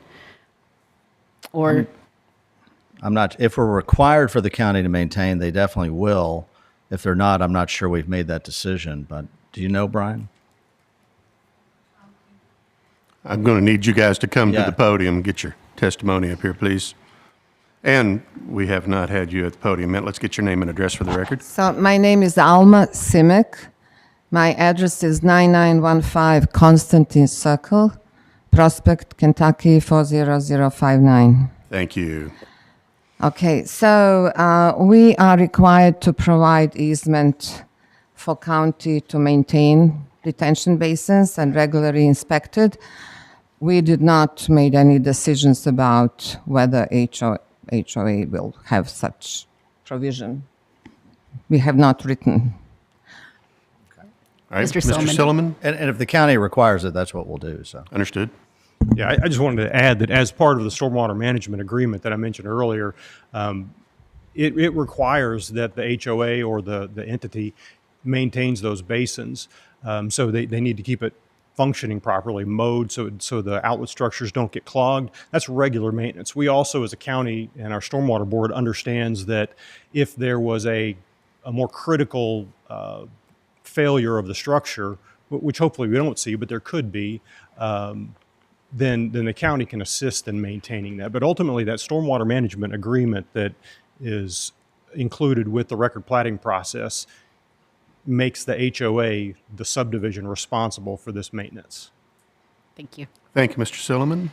Mr. Talbot. Just to follow up on that question, I don't think a binding element would be required since we're required to follow the regulations. But if the commission is more comfortable with us committing to what the regulation already states in the binding element, we're happy to do that in terms of stating that we'll make sure the HOA contains language that says they will maintain it. And I would just parrot the language that is in the regulation Jim Sullivan mentioned.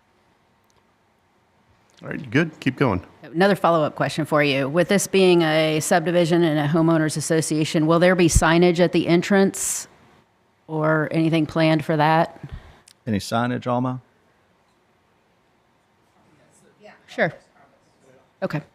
Yeah, and if there are, there'd be Mr. Talbot, will you give us what that answer was, please? Yes, so I hear you. The answer is yes, we will have signage, and we will comply with the sign regulations.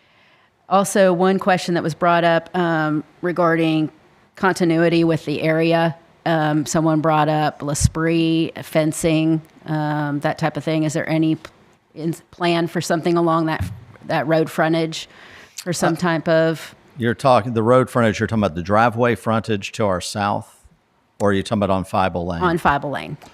We had not considered any of that. We're not required to do it. As I mentioned at the very beginning of our presentation, there's a lot of confusion about construction plans and preliminary approvals, and also a lot of confusion about the comprehensive plan applying. That is a comprehensive plan type issue. And the issue was raised at the neighborhood meeting that we just recently had, not exactly on Fieble Lane, but on some of the properties to our south. And we said we would consider that, but I mean, we're not required to do it. And if you want to talk to us about contributing to a fence that we both share, we're welcome to do that. And they said they had absolutely no interest in paying for that. So the conversation on that part ended there. Okay, thank you. Thank you. Ms. Nasser, anything else? All right, commissioners, who else has questions? Mr. Douglas. Mr. Talbot, maybe you can answer this, and if not, our stormwater engineer could answer it. I noticed that there are several SDBs, which are stormwater detention basins located on 29, 28, 27, 25, and also 22 and a little bit of 23. Can you explain to the audience and the commission here especially, maintaining flow of stormwater runoff into those detention basins?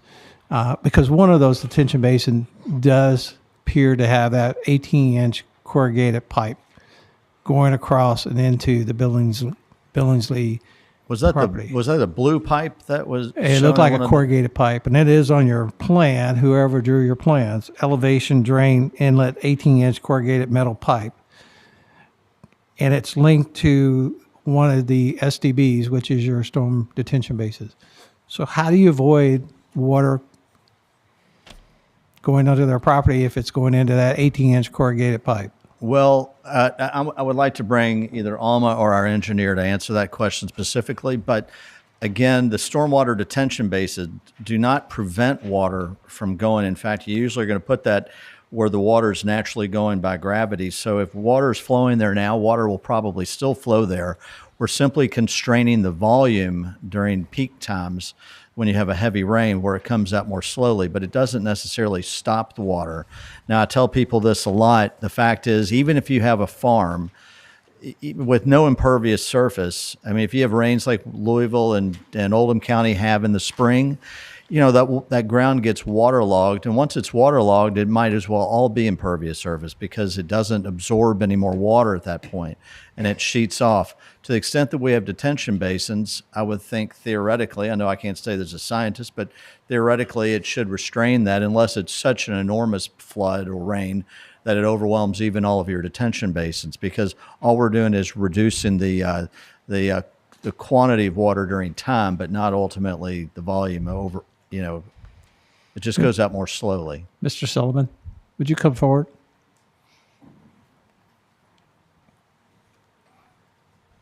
On the stormwater quality management plan, when it comes to these detention basins, can you explain what the engineer will need to do to comply with the stormwater plan with the detention basis to hold that water or to allow that water to dissipate out at a rate that's not supposed to exceed what flows out of there? Right. So as I mentioned it earlier, that their calculations will show when they provide them to our office for review with the construction plans, they should show that for the 50%, 10%, and 1% storms, also known as the 2, 10, and 100-year storms, that the rate at which the water leaves the site is not higher than the rate it would normally. And what we look at to make those calculations is you compare the impervious surface of the developed property to the conditions on the property prior to construction,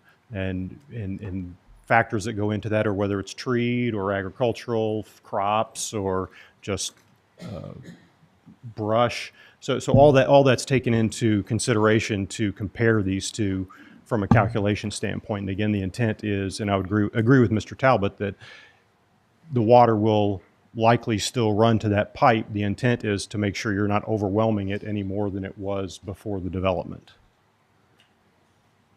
That's what we need on the record. Thank you. Okay. All right. Commissioners, before... Chairman King, if I could, just for the record, I'd like to bring our engineer to respond more artfully to that question of Commissioner Douglas, if Certainly. Okay. So if I may, just one sec. All right. Yes, So sir. Commissioners, if anybody has any questions for Mr. Ward, that will be next. If not, we're going to release him. He has other commitments today. We appreciate you being here. Anybody got a question for Mr. Ward before he goes? Counsel? Mr. Ward, if you can hang for applicant's rebuttal, it'll be a short period here, okay? Thank you. All right. Mohammed, if you could introduce yourself and give your address and answer Commissioner Douglas's question, please. Good morning. My name is Mohammed Nouri. Address is 1119 Rostraber. That's in Louisville, 40205. And I am the engineer of the record.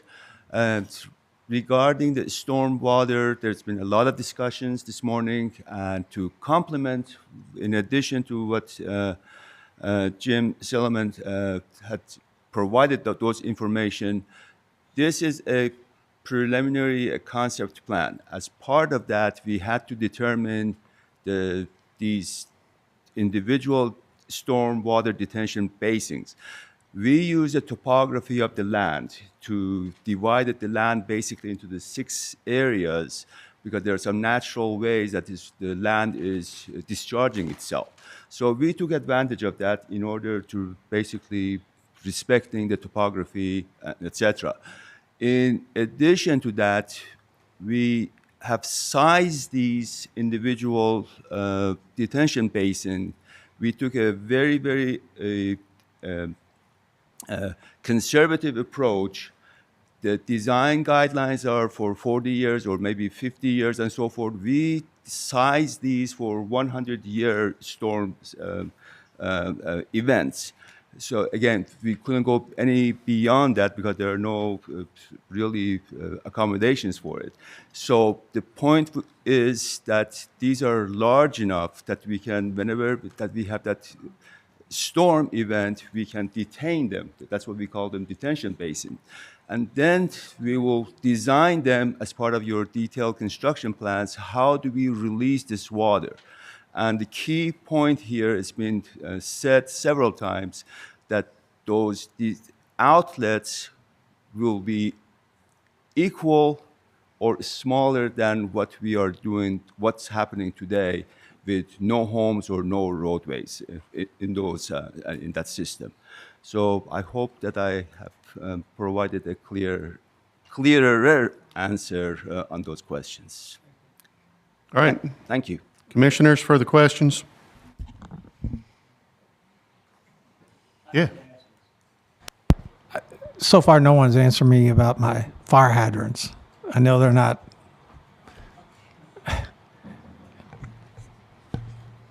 So nobody answered the question about fire hydrants, and you also, I think, asked about water company, Mr. Rose, or somebody did. So to answer both of those questions, at the TRC, and it's in the meeting notes, we had present Mr. Rose and Fire Marshal from Bartlesville Fire Department, and Mr. Rose explained how the connection will be done. They already designed it, and I even have here the receipt for the design services from water company. So for the fire hydrants, the conclusion was, once when we get this approved. Hang on. You guys want to continue time for commission? All right, how many minutes? Want to go 5? Let's go 5. Do I have a second? Voice vote. All in favor signify by saying aye. Aye. Opposed, like sign. 5 more minutes. I'll take 1 minute. So Fire Marshal said that he will literally sit with me once when we get this approved and marked the locations of fire hydrants. So and we will have enough of water pressure and water supply to have fire hydrants. All right, Mr. Douglas. Can I say something real fast? Mr. Fisher? In addition to that, I am prepared to put in, as I've been writing down, potential binding elements that ensure that fire hydrants are installed in accordance with Oldham County Subdivision Regulations, Section 7.3, and in conjunction with Oldham County Water and local fire jurisdiction, and done prior to any construction plan approval. So I think based on their comments, they would be willing to agree to that binding element to ensure that that happens before a home is ever built. That's fine. Yes. All right. That will end this segment of the hearing. We'll move into rebuttal. And so everyone has an interest here. If we have questions for Mr. Ward, let's go ahead and get those out of the way to begin with and get him on his way. We'll move into rebuttal evidence from the applicant. Mr. Talbot. And how much time do I have for you will rebuttal? have 10 minutes, sir. 10 minutes. All right. I'm going to try to do my best. There were lots of issues raised. What I would like to first point out is at the beginning of my original presentation, I made it clear that there was a lot of confusion about the application of the comprehensive plan and construction versus preliminary plat approvals. That is absolutely the case, and if you took anything from the opposition's testimony, it's that they are thoroughly confused about the rules and regulations that apply to this. The very first speaker spoke about the comprehensive plan. After my presentation, you'll notice the very first slide they had, which they went over very quickly, the very first item on it was that it did not comply with the comprehensive plan. The comprehensive plan does not apply to this application process. There are no slides in my presentation to address it because it would be a mistake and an error to address it at all. The very last speaker also brought up and held in front of you all a copy of the comprehensive plan. Everything sandwiched in between was talking about what I prefer, or I don't think it matches the character of the area. In other words, we've got larger lots. These are going to be smaller lots. Those are comprehensive plan issues. Those are not subdivision approval issues for an area that is already zoned. What I'd like to say is that that's true what everybody says that when they first go to their property when it's developed. At the time those 5-acre lots were put in, trust me, that did not match the larger farms around it. And what a lot of people see, and you will see in cases day in and day out, I'm certain, is that people believe once they move into a development that they're allowed to put a moat around it and pull up their drawbridge to allow no other further development in the area. The zoning for AG1 and CO1 allows 1-acre lots. That is what the character of the area is. The fact that they haven't all been built out, that is what the county's rules and regulations allow, and that's what we are 100% compliant with. I wanted to give also a little bit of a, and I'm not sure, is this on? Can I put things underneath it? Yeah, overhead, please. How do I do?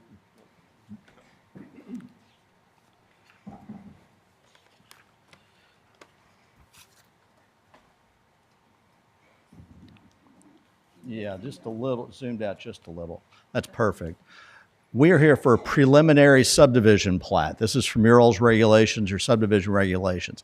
All we're required to do is a graphic representation indicating the proposed layout. It is not defined perfectly of a plan development, okay? And that's really key and important to know. You will see record plat below it, and that is ultimately what we want to get to, because until we file a record plat, we cannot sell a lot.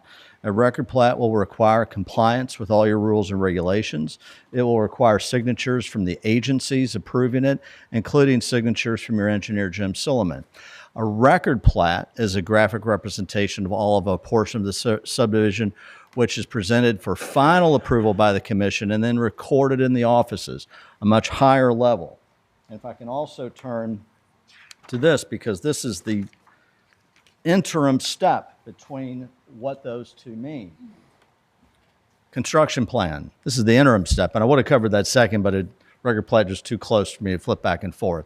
That is a document prepared by a professional engineer licensed in the Commonwealth of Kentucky, showing precise details and what implies precise design features concerning the construction of physical improvements for the subdivision.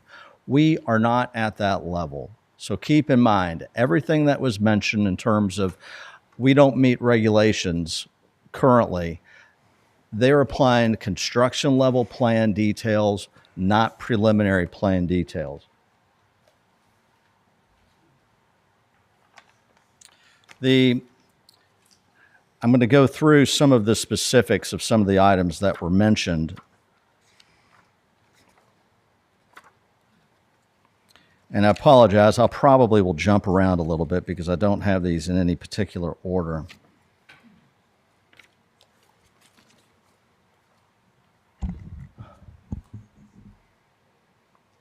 For lot width at the bottom, it says lot width shall be measured at either the front property line or at the minimum front building setback line as stated in the zoning ordinance. For our cul-de-sac lots, it is entirely appropriate for the road frontage to be measured at the building lot line, not where the pavement is set. That is what your rules and regulations require. In cases where lots are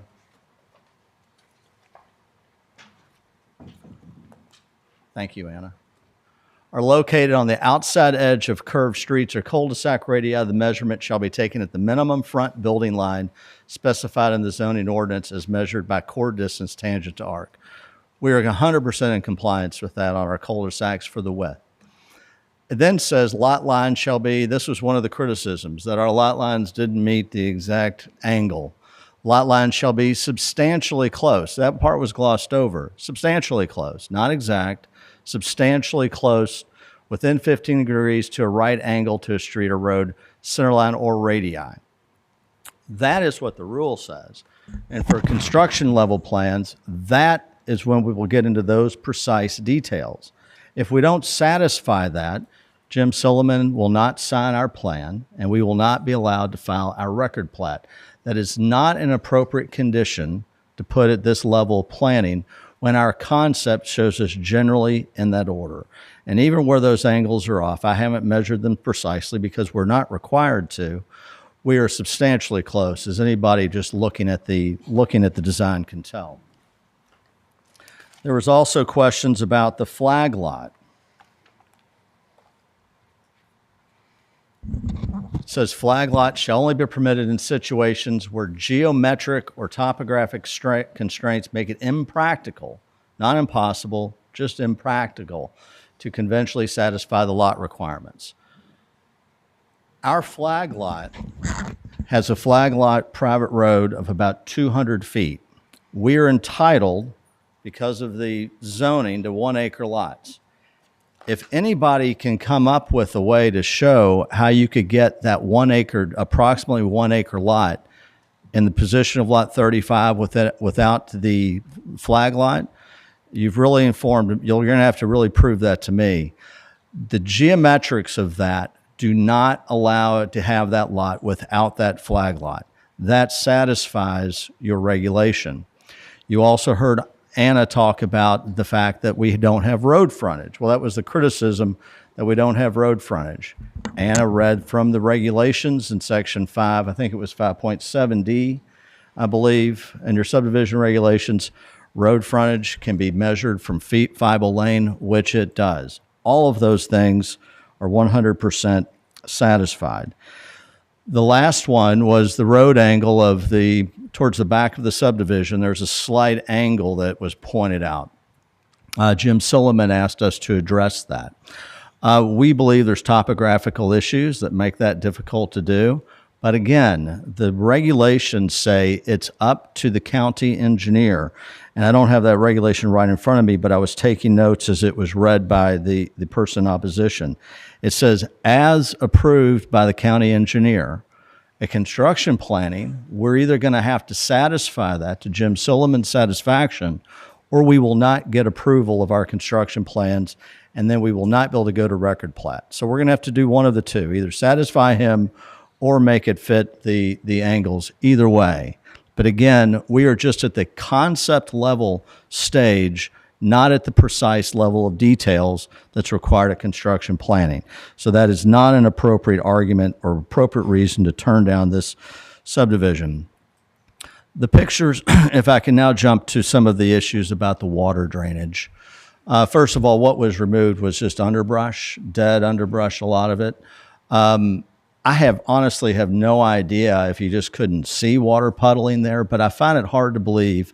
When you looked at one of those pictures, you could see it was in a valley.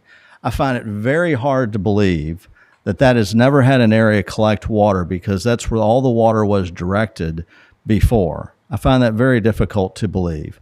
Besides all that, we will have detention basins, though, to do their job according to the regulations to make sure we do not make that problem worse. To the extent that problems already exist, that's not an issue for the approval of this subdivision plan. We are required to make sure we don't make the problem worse. I also would point out, since there was some criticism of a flag lot, that, well, let me see if I can find it. Oh, yes. This is the flag lot for that piece of property. This is the driveway, and these are the two properties. That was approved by the Planning Commission about 20 years ago. For the property of the people in opposition behind me, their Mr. flag Talbot, lot is you're about out of time, 1,500 sir. feet long. Ours is about 200. Time, sir. Thank you very much for y'all's time. All right. We will now move into rebuttal from those opposed. You have 10 minutes. As a reminder, this is not the moment for new testimony. This is rebuttal to existing testimony. Who would like to go first?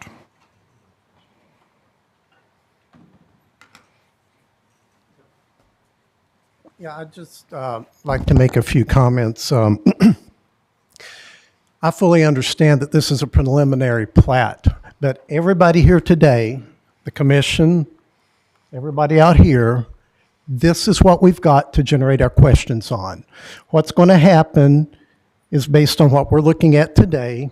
Maybe it's going to get altered or not, but this is what we have to work with. Now, I don't know, in this case, I pointed out several deficiencies with this preliminary plat.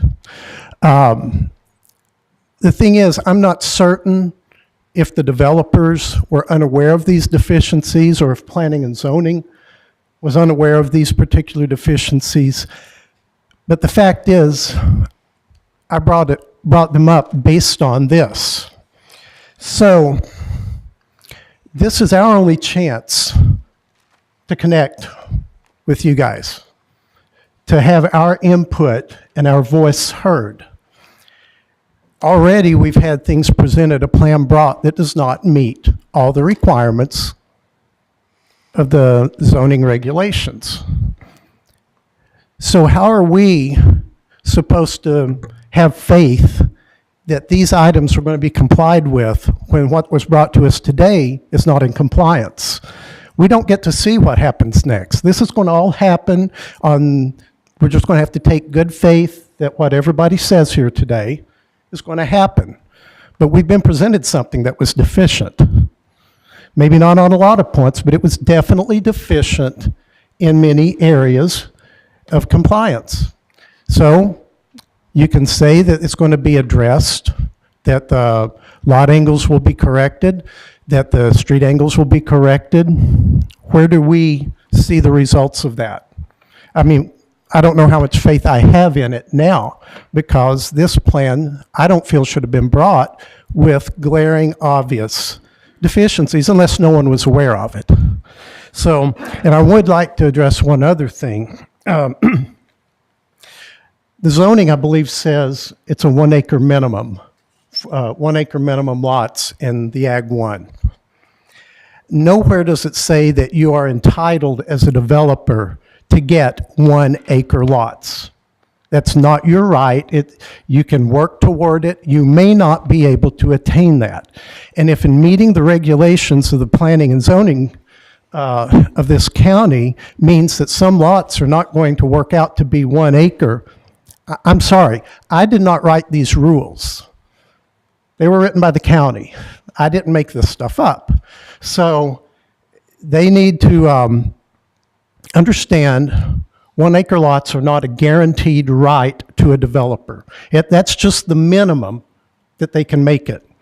Other factors may require them to go substantially larger. And I highly suspect that when you start straightening out these lot angles and these street angles, there's going to be a lot of issues crop up on being able to meet the 1 acre minimums on a lot of lots. And there's going to be a lot of issues crop up in fixing these seemingly minor issues, because a lot of these lots are 1.00 something. There's not a lot of room to move here. And I've studied this closely. A lot of these fixes with these issues will take you under an acre. So the final result's likely to be substantially different from what we're looking at. So where does our input come? This is it for us. So how do we get to guarantee that what happens is in compliance? That's what I'd like to know. So these issues are serious to us.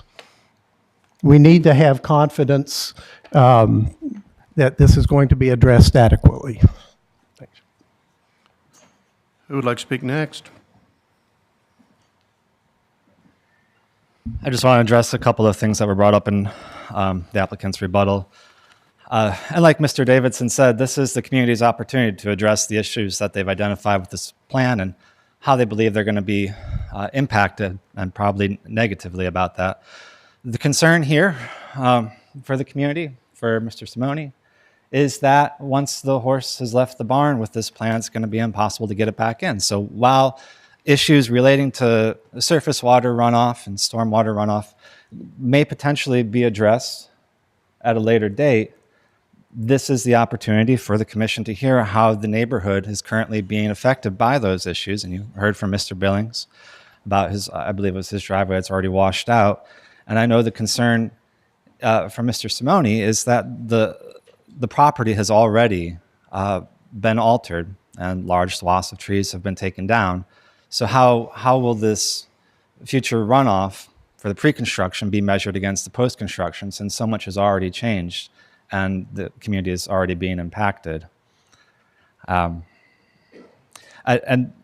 lastly, just with regard to violations of or rather not violations, but inconsistencies with the comprehensive plan or violations of the subdivision regs or zoning ordinances, yes, our comments do address the comprehensive plan, but only as a way to really understand the issues that are at stake here. It's not so much inconsistency with the comprehensive plan as far as Mr. Simone goes. It's more of how this does not comply with the existing zoning ordinances for AG1 and CO1, which I read out before, and I won't do that again for you all. But I really want to draw your attention to those ordinances and what they require for this property, for this area, and how this development plan really sticks out and alters the landscape. I think Mr. Simone put it best, and I'll credit him with this.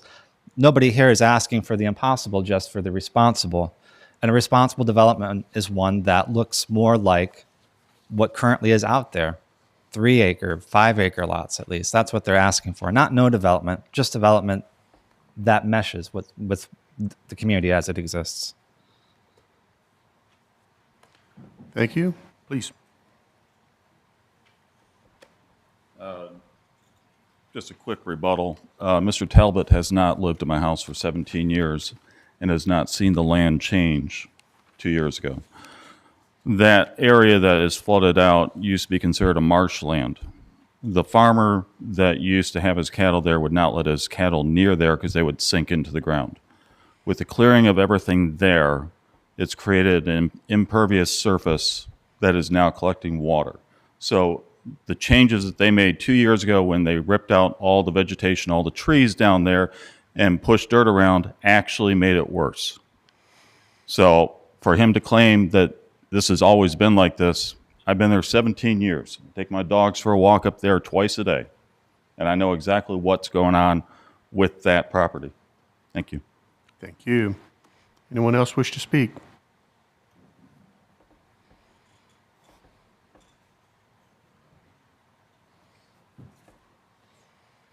I think we're being victimized today by cherry picking through the regulations. You cannot just pick one page, one item, and say that covers everything. The attorney for the applicant, it says there's no reason to mention the compliance with the comprehensive plan. This is the checklist that you've got for this development and for others. And here's an item entitled Preliminary Subdivision Plan. One of your options is a motion to approve the preliminary plan because it complies with blank objectives of the comprehensive plan.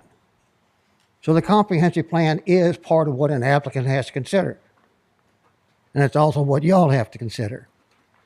Don't be deluded by somebody pointing a bright light over there so you don't look over here where the rest of the truth is. The regulations need work, and I've talked to Mr. King about that, and there's some conflict in there, but don't be hoodoo, don't be fooled. Thank you. Thank you, Mr. Harrison. Anyone else wish to speak? All right. We'll move into closing statements. Closing statements for those opposed. You have 5 minutes. Anyone wish to speak? Okay. Please. Yes. Just sitting here this Come morning. closer to the mic, please. Thank you. Just sitting here this morning, we're hearing about rural character and the comprehensive plan. It seems, and this keeps coming to my mind as I've been here this morning, it seems no one can really agree on the definition of what rural character is. And it reminds me, I'm of an old quote, which I'm sure a lot of you have heard by Supreme Court Justice Potter Stewart. He was asked, what is pornography? And he said, well, I don't know what it is, but I know it when I see it. And I think that applies here, that no one here really seems to know what is rural character, but I think we would know it when we see it, and this proposed subdivision is not that. Thank you. Thank you. All right. Anyone else wishing final statement?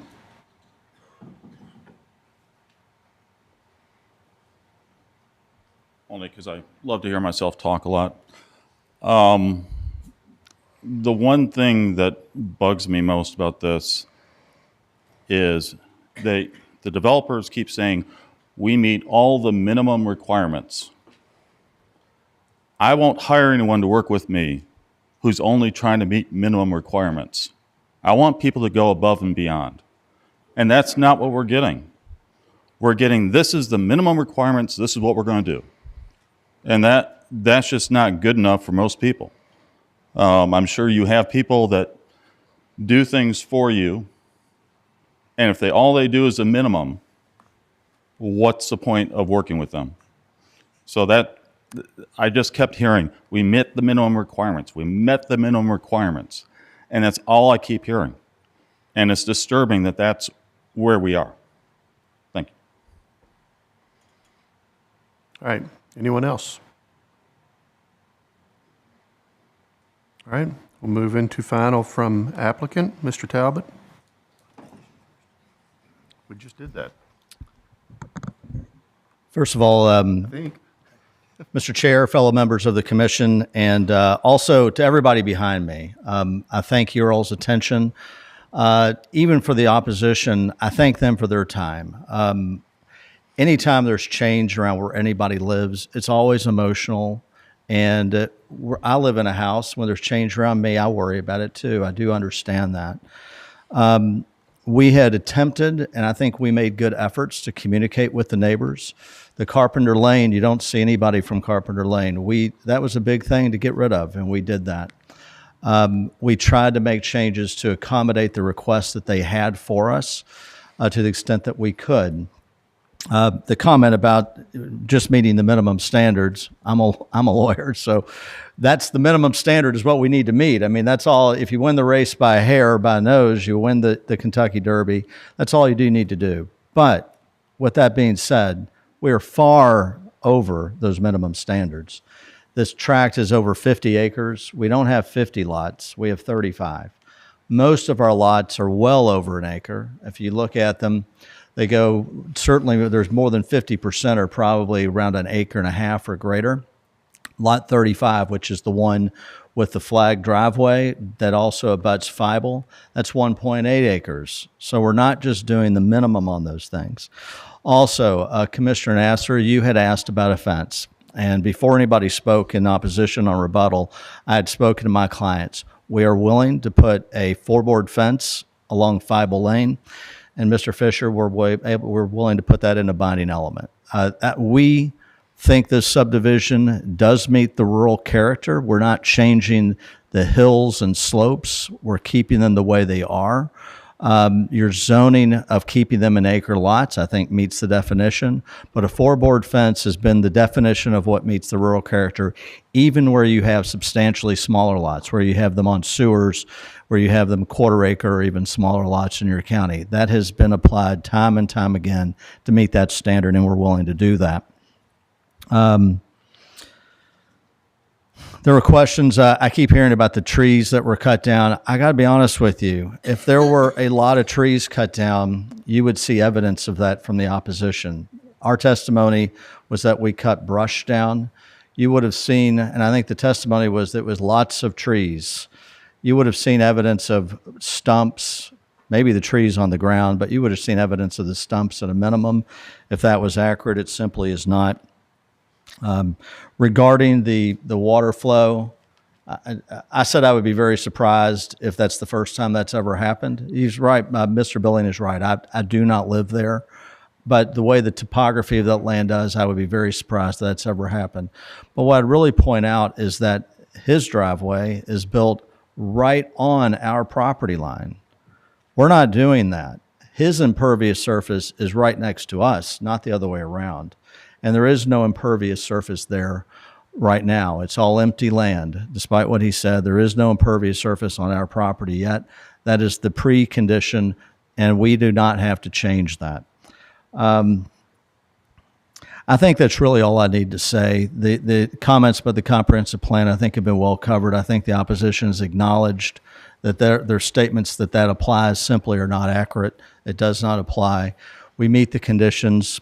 I do want to make one last comment, actually. There was a comment that if we come back through construction plannings, that it's going to be substantially changed.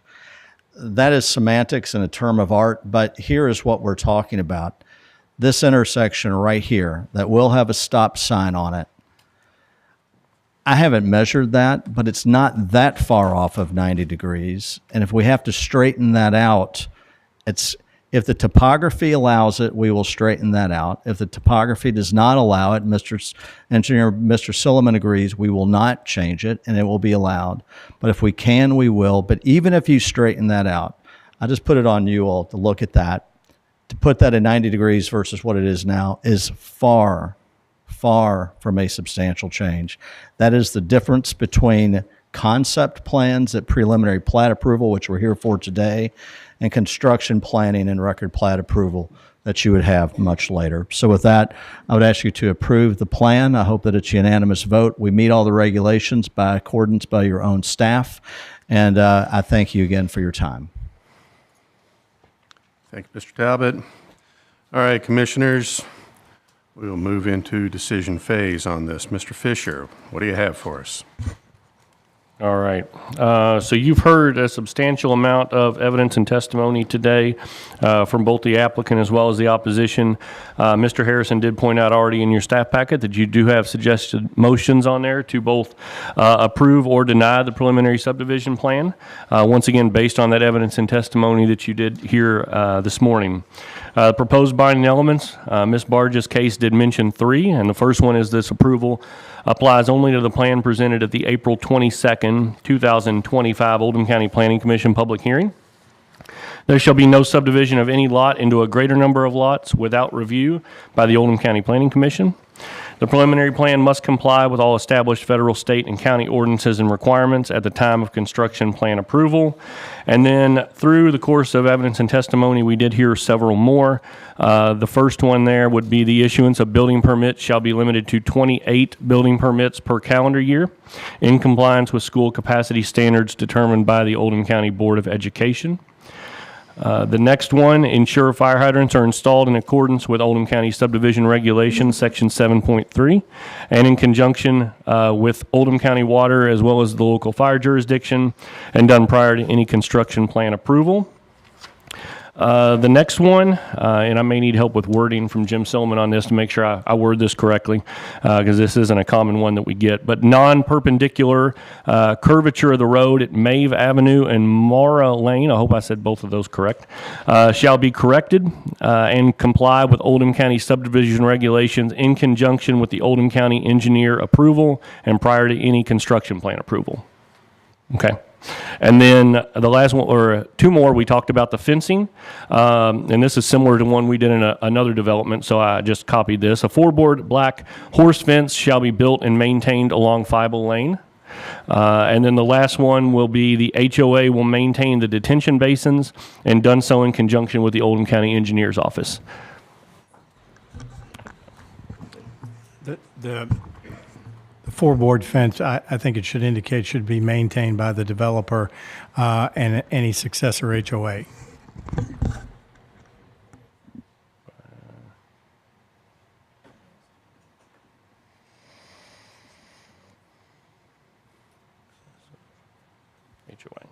Okay, so that one will now read, a 4-board black fence shall be built and maintained by the developer and successive HOA along Fieble Lane. Successor, sorry. With regard to the basin maintenance, I think that's going to be handled through our standard stormwater management agreement, so I don't know that anything additional should be added. And Mr. Silliman, just for the clarification of the record, when there's a form that has to be signed by the developer at the time that they submit the plans indicating that they'll be responsible for that. And I believe it gets recorded in the county clerk's office, does it not? It's at record plat. It gets recorded with the record plat. That's correct. Very good. And Jim, while you're up there, do we want to add on the part about non-perpendicular curvature of the roadways and also put on there the lot line radii that was mentioned by the opposition as far as lots 13, 14, 15, 16, 20, and 21? Just to make a note of those to ensure that. I've made a note of it, and it's part of our regulations, although it mentions within, it says substantially, but then it in parenthesis clarifies within 15%. So it gives us a quantitative amount that it can't exceed that 15% from perpendicular. I'm sorry, 15 degrees. So I think if it's already part of the regs, we don't need it here. Yeah. Mr. Chair, I just want to make sure, are we getting rid of those binding elements that are talking about the lot radii and the road radii? I'm fine as long as we just keep it to language that we've got to comply with those regulations and you can identify them specifically. When you were reading them, Mr. Fisher, I was worried that maybe it's slightly putting a different slant on what that regulation means would make me a little bit uncomfortable. Thank you. Okay, commissioners, Decision time. Any questions? Any discussion? So we have 1, 2, 3, 4, 5, 6. And we took out the detention basin one, correct? Yes. So we have 6 binding elements. All right, guys. Questions, discussion? Floor is open for a motion.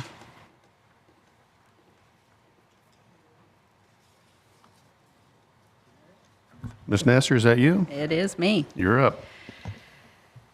Regarding docket PZ-25-004, I make a motion to approve based on testimony and evidence presented today by all parties, and also testimony that specifically stated that the plan must comply with all established federal, state, and county ordinances and requirements at the time of construction plan approval, as given in testimony today. This plan complies with the zoning ordinances of AG1 and CO1 without variances or waivers. I also wish to include the 6 binding elements as agreed to and stated by Mr. Fisher today. Thank you, Ms. Nasser. Mr. Baxter? Ms. Nasser, by way of clarification, are you saying that that you're making a finding that the plan meets the subdivision and zoning regulations? I am. If that's part of your motion, then we have a good motion, Mr. Chairman. Thank you, Mr. Baxter. Second. I have a motion from Ms. Nasser and a second from Mr. Marsh. Discussion? We will move into a roll call vote. Ms. Edgar? Chairman. Please. Just one point. Yeah. And I'm in my second meeting here, so give me maybe just a small amount of leeway. We'll call that enough rope. Go right ahead. That's right. Hang myself. It's on. Can you hear me? Okay. The comprehensive plan continues to be discussed. We're all citizens of this county, and we have this plan. The point regarding what the next steps are, and I think it was very well represented from both sides about compliance with the comprehensive plan. I just want to make sure that we, I guess, have the right amount of discussion pointing towards what we want this county to be. And again, second meeting, so I want to make sure I'm doing my job here, number one, from a standpoint of the regulatory compliance. What's the legal compliance? And then what's the rest of it? So I just kind of want to make that point, get it on the record, that I'm concerned about that, but I also understand that, we have a job to do and we need to do that. So. Thank you, Mr. Gwynn. Sir. All right, anyone else? All right, back to the roll call vote. Ms. Edgar? Ms. Davis? Yes. Mr. Douglas? Yes. Mr. Falvey? Yes. Mr. Finney? Yes. Mr. Hampton? No. Ms. Jones? Yes. Mr. Gwynn? No. Mr. Klingenfuss? Yes. Ms. Nasser? Yes. Ms. Walzer? No. Mr. Marsh? Yes.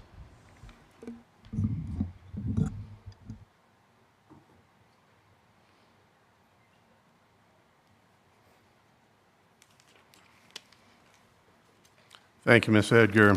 And the motion to approve PZ-25-004 has carried on a vote of 8-3.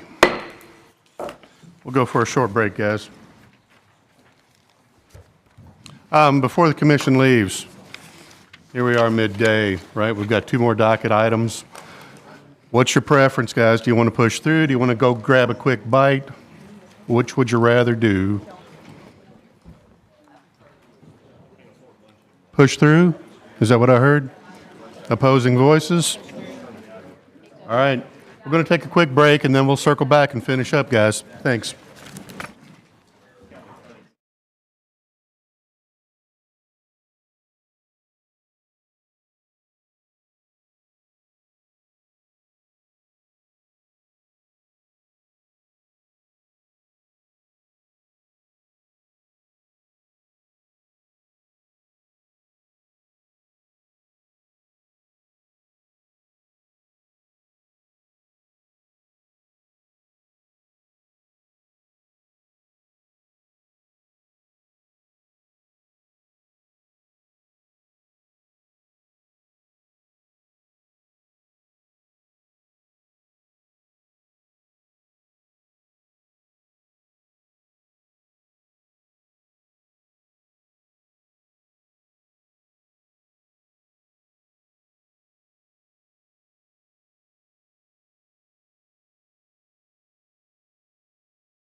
We good, Jay? Okay, there we go. All right. Before we get into the next docket item, Mr. Fisher will not be joining us for this particular hearing. This is a matter of appearing to have a potential conflict of interest with a familial relation for the applicant. Don't think it's an issue, but nonetheless, out of an abundance of caution, Mr. Fisher sits out, and Ms. Barge joins us for this particular item. So with that said, Ms. Edgar, will you please read into the record the next docket? Docket PZ-25-012. An application has been filed by Bishop Place Apartments LLC for a zoning map amendment for a proposed apartment complex located at 700 West Jefferson Street, LaGrange. The property is 0.75 acres and currently zoned R-2A residential district with a proposed zoning of R-4 residential district. Thank you, Ms. Edgar. And John, you'll have the staff's presentation. Good afternoon, Chairman, members of the Planning Commission, John Hine, Planner 1, Oldham County Planning and Development Services. We are here for a proposed apartment complex and zoning amendment at 700 West Jefferson Street in LaGrange. An application has been filed by Bishop Place Apartments LLC for a zoning map amendment and a development plan for a proposed 8-unit apartment complex located at 700 West Jefferson Street in LaGrange. The property is 0.75 acres, currently zoned R2A residential district, and the proposed zoning will be R4 residential district. Existing zoning R2A, proposed zoning R4. The land use is a vacant government building, and it is 0.75 acres. Here we have the property in discussion today and the zoning. Site history: on the 30th of June 2020, the property was purchased by Louisville and Jefferson County Metro Sewer District from the Oldham County Environmental Health Authority. And then on the 2nd of August in 2024, that ownership transferred to Bishop Place Apartments LLC. For our case history, the pre-application meeting was not necessary for this case. Neighborhood meeting was held on the 21st of January in 2025. The technical review committee was held on the 19th of February in 2025, and those agency comments are included in your staff report. The the case was posted to the county website on the 31st of March in this year. Adjoining property owner notices were mailed on the 3rd of April in 2025. Public notice appeared in the Oldham Era on the 10th of April, and a sign was posted on the property as required by the zoning ordinance on the 7th of April, 2025. Here we have a photo of the site in question, including the easement that the applicant will discuss that is deeded with the property and the zoning change sign in place. Looking towards the town of LaGrange and looking towards the town of Buckner. And again, the easement. The applicant is proposing an 8-unit apartment complex on 0.75 acres next to the existing approved Bishop Place Apartments. The applicant is seeking a zoning change from R2A residential to R4 residential district to allow for the construction of the multifamily housing unit. The purpose of the R4 residential district is to provide appropriate locations for higher density residential uses and low intensity non-residential uses. The applicant is seeking no waivers or variances for this project. The plan, the larger plan you guys have been provided in your packet, is here on the slide. And that's considering this new development down here, and these are the existing structures up here. Here we have the zoning ordinance for R2A residential. And I'm happy to discuss those if necessary. And then R4 residential, where it defines the multifamily use of the R4 zoning district. In summary, the applicant, Bishop Place Apartments LLC, is requesting approval of a zoning map amendment to change 0.75 acres from R2A residential to R4 residential district, and the applicant has also submitted a development plan for approval. With the zoning map amendment, we are seeking, the applicant, is seeking a request to change 0.75 acres from R2A to R2A residential to R4 residential, and this would be a recommendation to the LaGrange City Council as it is in the city of LaGrange. Potential binding elements, kind of our standard 3. The approval applies only to the plan presented at the April 22nd, 2025 Oldham County Planning Commission public hearing. There shall be no changes to the plan without review by the Oldham County Planning Commission and the County Engineer's Office, and the plan must comply with all established federal, state, and county ordinances and requirements and comply with all necessary easement restrictions at the time of construction plan approval. For the preliminary development plan, the applicant is requesting approval of a preliminary development plan for Bishop Place Apartments Phase 2. Again, the potential binding elements would be the approval only applies to the plan presented today at the Oldham County Planning Commission public hearing. There shall be no changes to the plan without review by the Oldham County Planning Commission and Engineer's Office, and the plan must comply with all established federal, state, and county ordinances and requirements and comply with all necessary easement restrictions at the time of construction plan approval. If you have any questions, I'm happy to answer. Thank you, Mr. Hahn. Let's get Mr. Silliman's input first.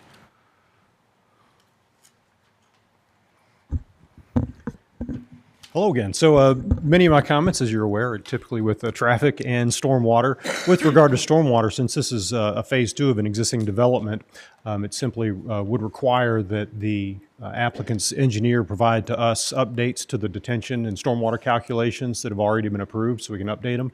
At the TRC meeting, we noted this, and I believe the applicant noted that there actually may be either a balance of increase in impervious surface or a reduction because there's already impervious surface on this site with the existing building and parking lot. So there may virtually be no change to those calculations. We just request that they provide us that detailed information so we have it on file.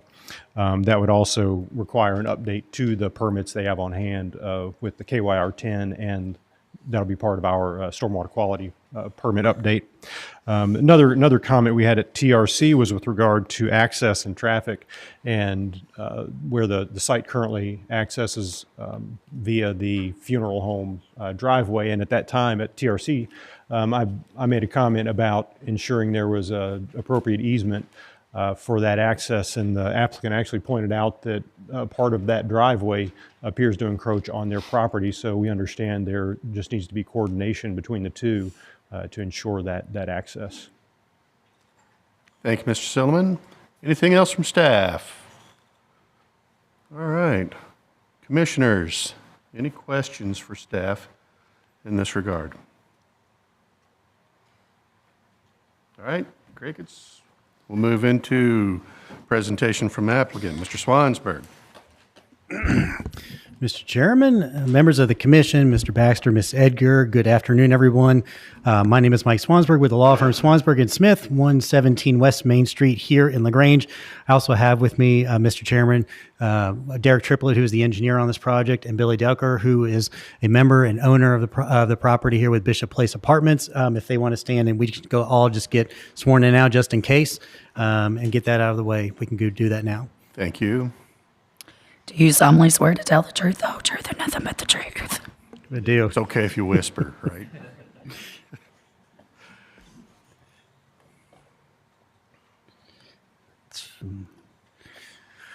Okay, and as I mentioned, I've got the honor today of representing Bishop Place Apartments on what we call the Section 2 phase approval of an existing apartment complex just down the road here in LaGrange.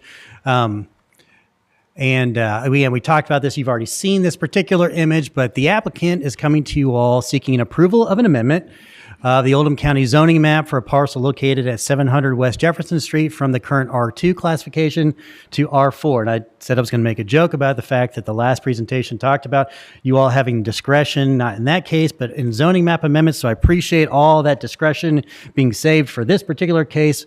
But let me explain why ultimately that discretion we think should be utilized to actually approve this request. Guiding standards. So I always like to start with what the law is here in this case.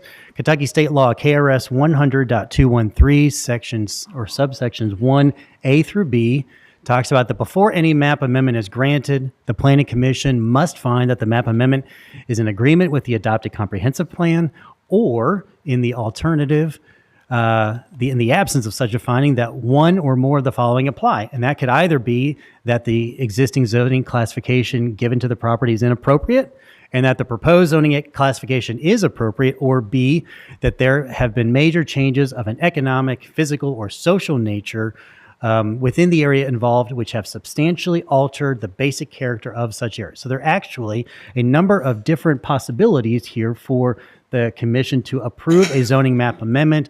I'm going to walk you through and explain why we think we actually meet in essentially all three of these to give you all alternative bases to approve this particular request. Let's start first with the Oldham County Comprehensive Plan.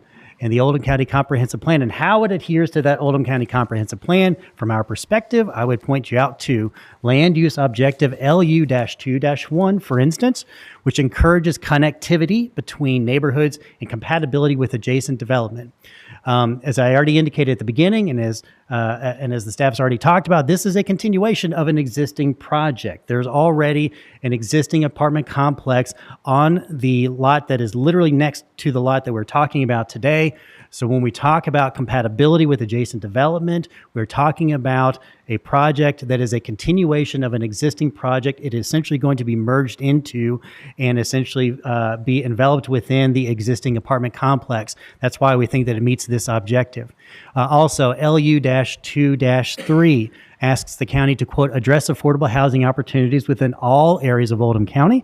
And what we would submit to you is that this proposal is designed to create a new affordable housing opportunity through the building of a multi-unit apartment structure to add to that existing Bishop Place Apartments complex. So again, we're not coming here today talking about single-family home subdivision. We're talking about a high-density apartment complex as an alternative housing option for individuals here in Oldham County, which we believe is a part of the comprehensive plan's guidance to you all. So that's the first one. We also talk about, and the second reason why you all may be able to approve it, and that the existing zone classification is inappropriate, we would submit. Presently, this beautiful building that you see right here, located on 700 West Jefferson Street, is zoned R2, which generally applies to low-density, detached, single-family areas. Of course, the photo shows you that that's not what is actually there now. At one time, as you've already heard, the property was the Oldham County Health Department. It was also operated by the Louisville Jefferson County Metropolitan Sewer District, MSD. In other words, like we said, the current R2 zoning designation does not adequately convey how the property was, is, or will be used in the future. So we think that the current classification is inappropriate.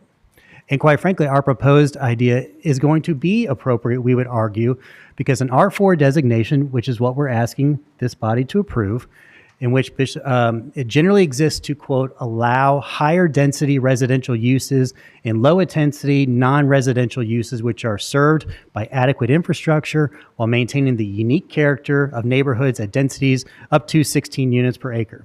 The point of R4 is to ensure that you have a high density residential area within that zone. And what we're talking about doing with the property is continuing, again, that existing Bishop Place Apartments complex with a new 8-unit structure on the R4 designation. And I was talking to the engineer real quick about it, and the reason why we talk about R2A versus R4 is so that we can actually build that high density 8-unit structure on that property. And we need it to be R4 in order to accomplish that. R2A would not allow us to do that because of its density requirements. So that's a reason why we're asking this body to amend the map, or recommend that the map be amended to R4 so that we can build that particular structure on it. That's also Oldham County Comprehensive Zoning Ordinance Section 090-010. Just for staff's benefit, by the way, the engineer was able to send this color image to me yesterday. I apologize. We had not a chance to give it to you all. I will make sure that you all get a copy of this. The colored image is essentially a colored version of the black and white version that everybody has now, but it helps define for you all better what the actual proposal is. And so the area, this is the third option that we talk about in terms of being able to amend the map. And this is how the area around the property has changed to warrant an amendment. So the proposed zone classification of R4 is appropriate in part, we would argue, again, due to the changes in the area, specifically the development of that Bishop Place Apartments Phase 1. These 4 buildings right here now exist. And so just for the sake of comparison, if I go back to the beginning, this is the overhead that you see on the GIS map when you go to Oldham County's website. And as you can see right now, by the way, there's nothing here on this map, right? So since that time, Bishop Place has actually constructed these 4 apartment buildings here, paved the lots, for example, and has opened within the last 6 months, year, maybe? Last year. So relatively recently. And what we're talking about, so again, the change to this particular area we believe warrants an amendment, and because, again, what we're trying to do here is to build a new 8-unit apartment building right here where it's in what appears to be orange to me, with adequate parking spaces consistent with the requirements of R4 and as an extension of this existing adjacent complex. So we would submit to you again that the change to this particular land mass that is literally next door to this particular property has changed such that we believe that this particular request is now warranted for a change to the zoning map. So again, that's the third basis upon which the body may actually approve this request today. So I want to point that out as well. There's some additional considerations, and Jim Silman talked about this before. I want to make sure I highlight it for everybody. So during TRC, there was a question about access to the property. So again, you all may or may not be aware, there was some discussion at one point about having an entranceway here off Dawkins Road. After some discussion with the planning and zoning staff, that was changed to have an entranceway here on this, this paved area here. There's a funeral home right here. And again, a lot of this is already existing. As you can kind of see, this kind of square box is the existing building, and a lot of this is already paved. So what the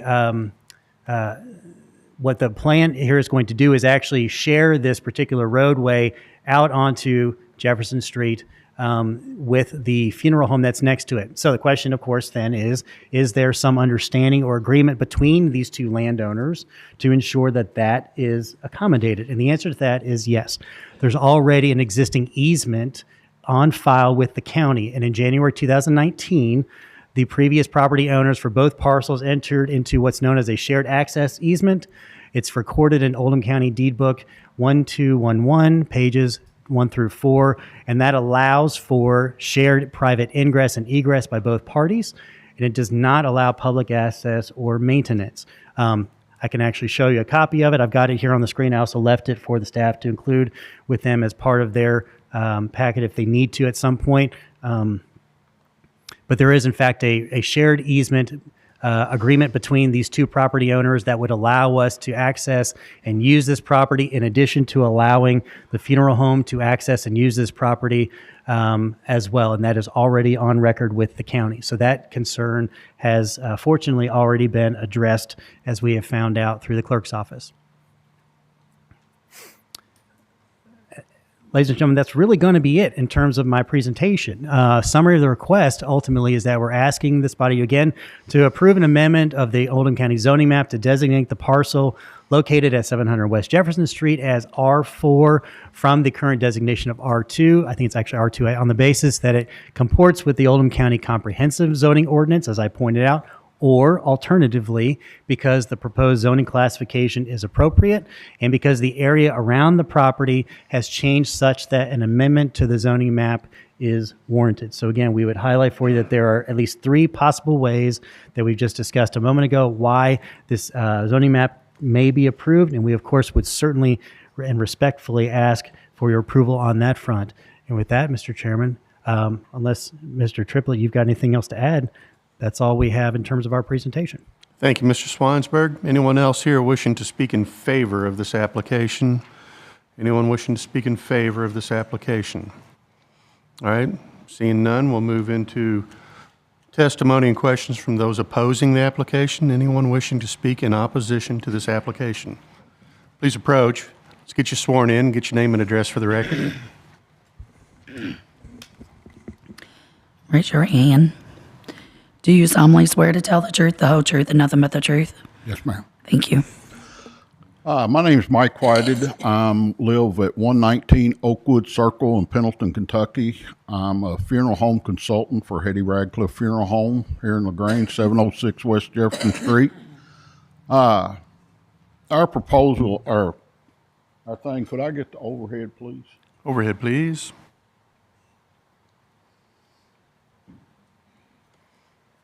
It hadn't been brought up, but it's already been approved for across the street, 617 there.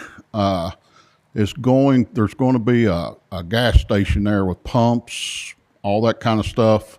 Comes right out of Dawkins. Between Dawkins and the entrance to where they're talking about, there's probably 25 feet. So you're going to have Jefferson Street, the road to the gas station, and Dawkins, and the road coming into the funeral home and the apartments. It's going to be very dangerous there. And as it's labeled there, it says unnamed road, which it's not a road, but what's going to happen is the people coming out of the apartments are going to come down and circle through our parking lot, so it's safer for them to get out on Jefferson Street instead of coming straight out by all those entrances.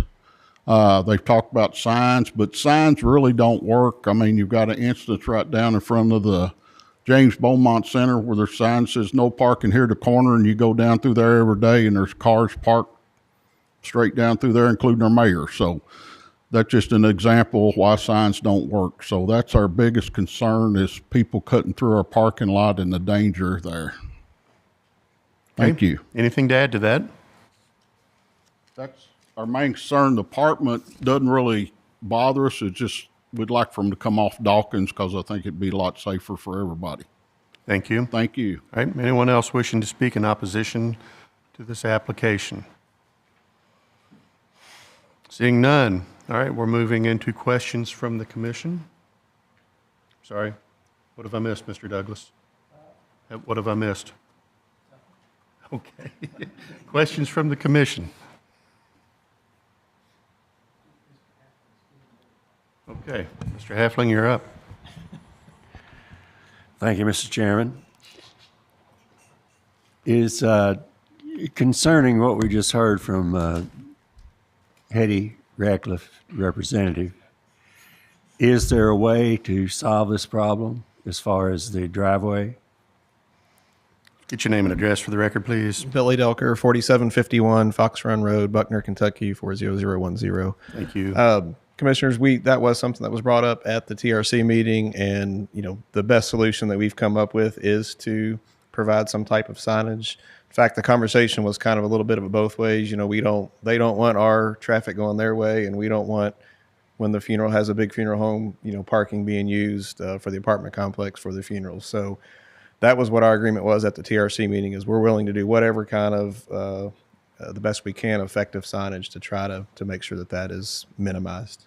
But there is no way to have another entrance on Dawkins. That's correct. It basically was going to be technically infeasible to make all of the requirements work through there. Plus, as a part of this proposal, we have a sidewalk, that 25-foot area that gentleman was talking about. We have to rebuild that as a part of the commitment with the state, and that sidewalk is going to go down that sideline as well to be a connectivity into the current Bishop Place structure. So the slopes on that side, and Derek could probably speak to it better as well, but the slopes would prevent that from happening on Dawkins Road. Thank you. All right, Mr. Hampton, anything else? All right, Mr. Douglas. I guess the engineer or Mr. Doker could answer it. Let's get your name and address for the record before we begin, okay? Derek Triplett, Land Design and Development, 503 Washburn Avenue, 40222. Thank you. I know originally KYTC, Mr. Richardson made a recommendation that these be flipped and extend the parking lot from entrance off of Dawkins up.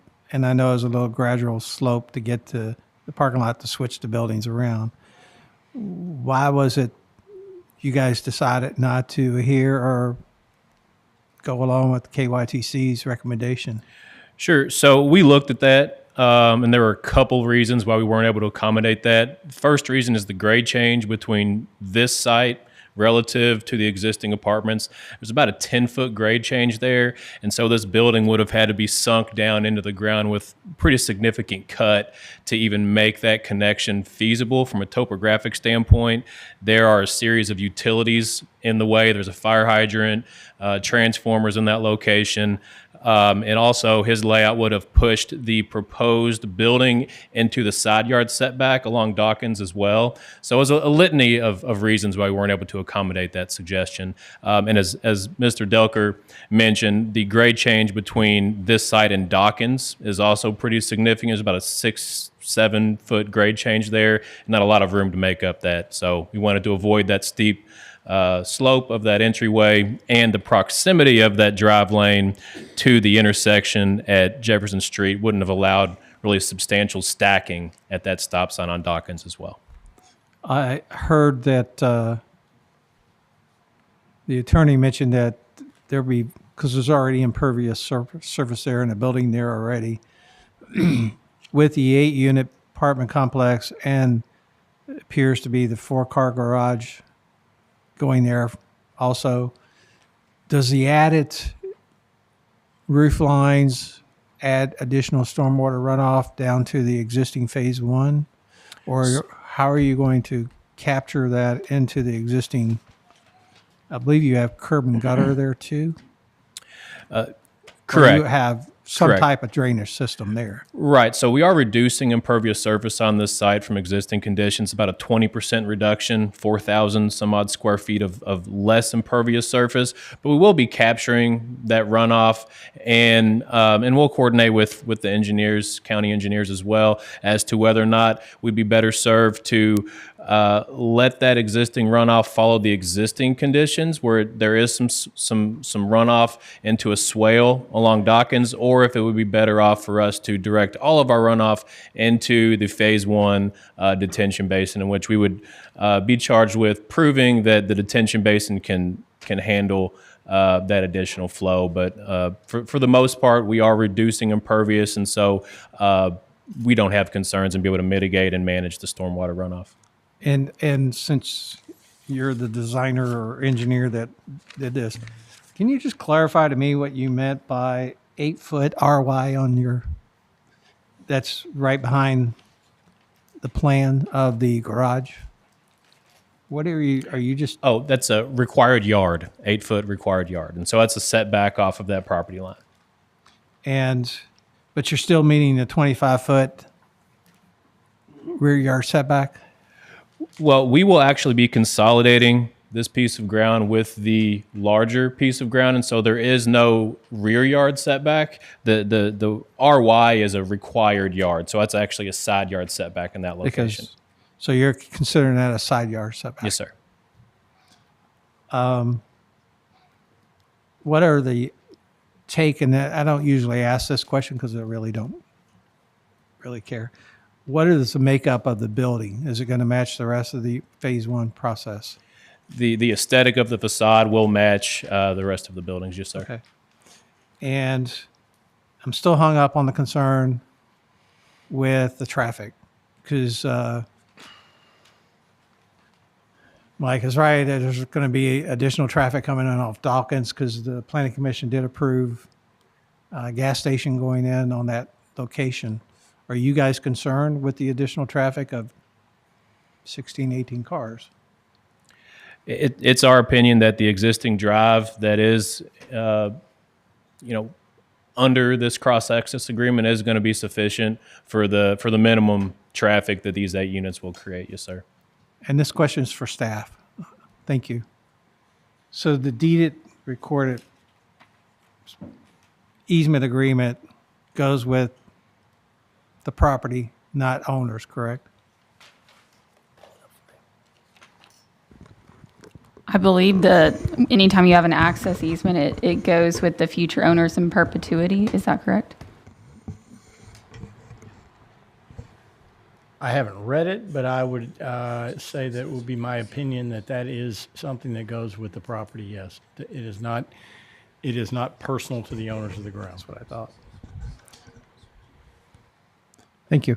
I have no further. All right. Further questions from commission? All right. Seeing none, we'll move into rebuttal from applicant, Mr. Swansburg.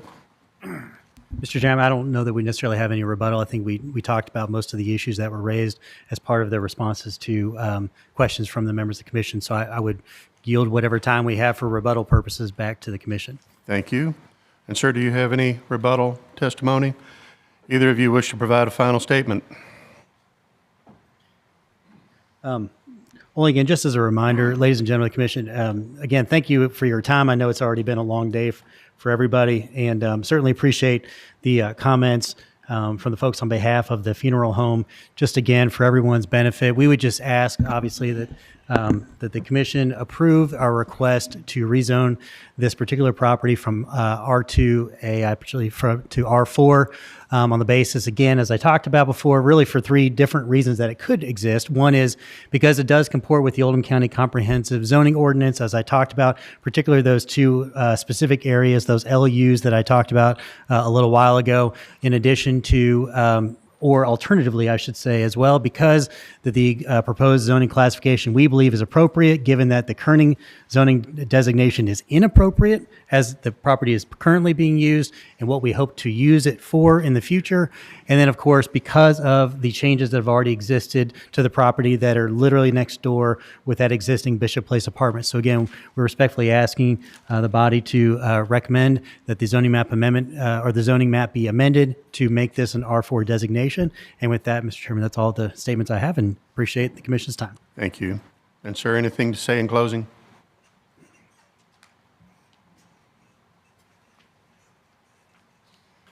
Like I said earlier, I appreciate your time, but I just, worried about coming through with funerals at our place.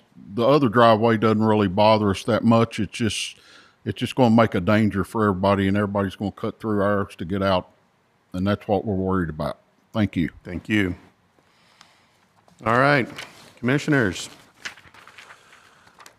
We'll move into a recap from Ms. Barge. Okay, so we have two things to consider today. First, the zoning map amendment, and then the preliminary development plan. So we have three conditions of approval for the zoning map amendment. And this will be a motion to recommend approval or denial to the LaGrange City Council because this is in the LaGrange city limits. So the proposed binding elements includes the approval applies only to the plan presented at the April 22nd, 2025 Oldham County Planning Commission public hearing. Second, there shall be no changes to the plan without review by the Oldham County Planning Commission and Engineer's Office. And third, the plan must comply with all established federal, state, and county ordinances and requirements and comply with all necessary easement restrictions at the time of construction plan approval. Then secondly, there's a preliminary development plan. It has the same first three binding elements. And there's a couple that I wanted to address. Barry, I'm not sure if we need to add. So typically for apartment complexes, you're allowed to have 75 units per year. Obviously, this is only 8, so I don't know if we need to address that at all in this, in the binding elements that they're allowed to have a certain amount. I mean, to be consistent, you could put it in there, but it's kind of a waste. Yeah, that's why I felt like I just wanted to address it just in case. So we won't include it because I think that might actually add more confusion why they're allowed 75 when they're asking for 8. So, and then secondly, do we need to add that there needs to be a maintenance agreement between the funeral home and the apartment complex for that access easement? It's a shared driveway? Are you asking if it's a shared driveway? It is a shared driveway? It would be, yes. Does that document that you produced today talk about shared maintenance, or do you know? Does it? It does. Okay. Can I minimize this? Mm-hmm. Sorry. Yeah.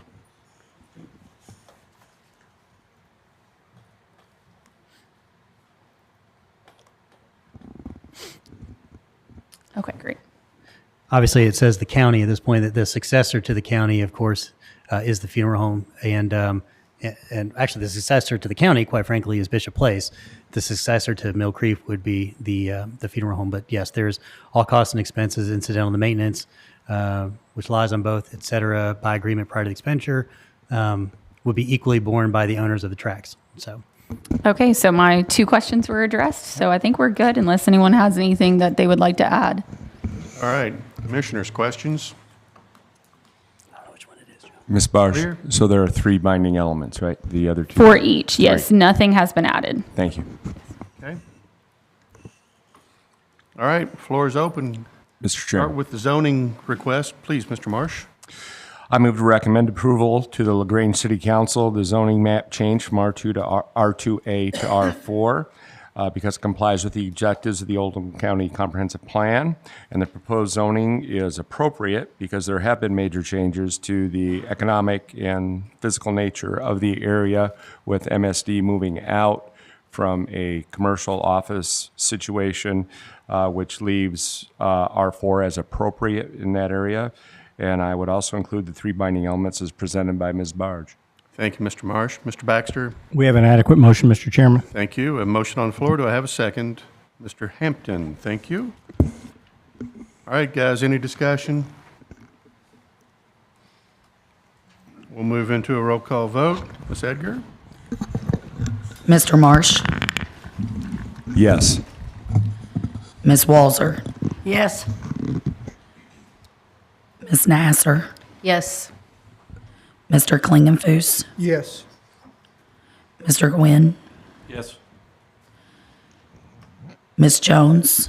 Yes. Mr. Hampton? Yes. Mr. Finney? Yes. Mr. Falvey? Yes. Mr. Douglas? Yes. Ms. Davis? Yes.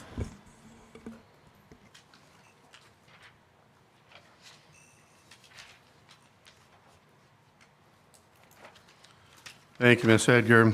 And the recommendation for a zoning map amendment to the LaGrange City Council has been approved on a vote of 11-0. And we move into the preliminary plan. Ms. Barge, anything to add? No, I think we addressed everything. It has the same binding elements. All right, guys. So the floor is open for a motion on the preliminary plan. Mr. Chairman. Mr. Marsh, is that you? Yes, sir. Thank you. I move to approve the preliminary plan because it does comply with the objectives of the Oldham County Comprehensive Plan and as presented zoning ordinances of LaGrange, and would be beneficial for the community. And would you include the... including the binding elements as Thank you. presented previously. Very well. Mr. Baxter. We have an adequate motion, Mr. Chairman. Motion on the floor. Do I have a second? Second. Mr. Gwynn, thank you. All right, discussion, guys. Moving into a roll call vote. Ms. Edgar? Mr. Finney? Yes. Mr. Hampton? Yes. Mr. Falvey? Yes. Ms. Jones?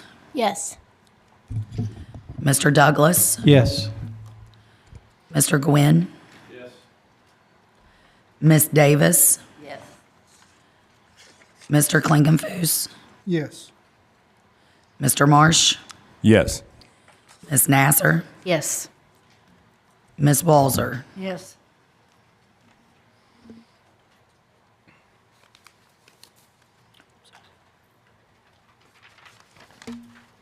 Thank you, Ms. Edgar. And the motion to approve the preliminary development plan has been approved on a vote of 11-0.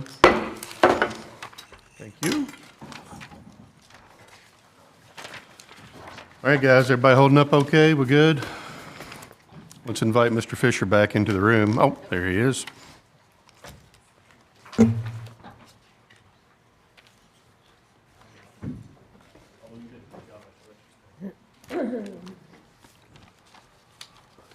For everyone who maybe wasn't here earlier, the application on Jericho Road, Hoffman Lane for Parkside Estates was tabled.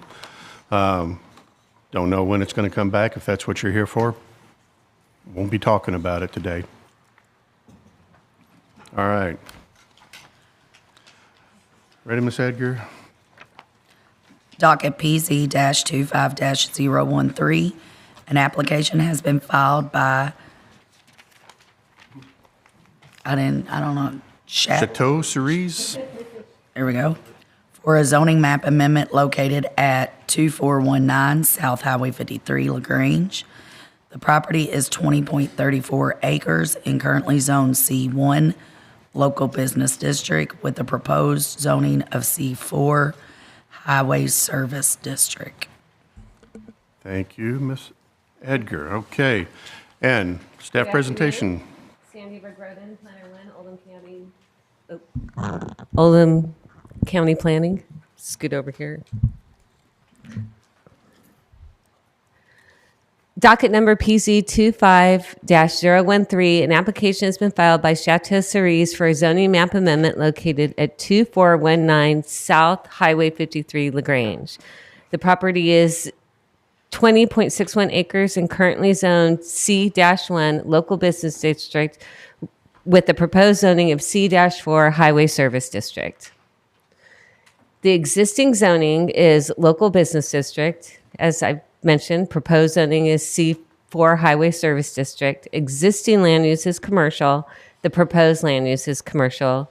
Tax parcel ID is 47-00-00-38B and F. And again, the size of the parcel is 20.61 acres. The site history. In 1969, a zoning map amendment was approved to rezone 1 acre of the parcel from R-2 to C-1.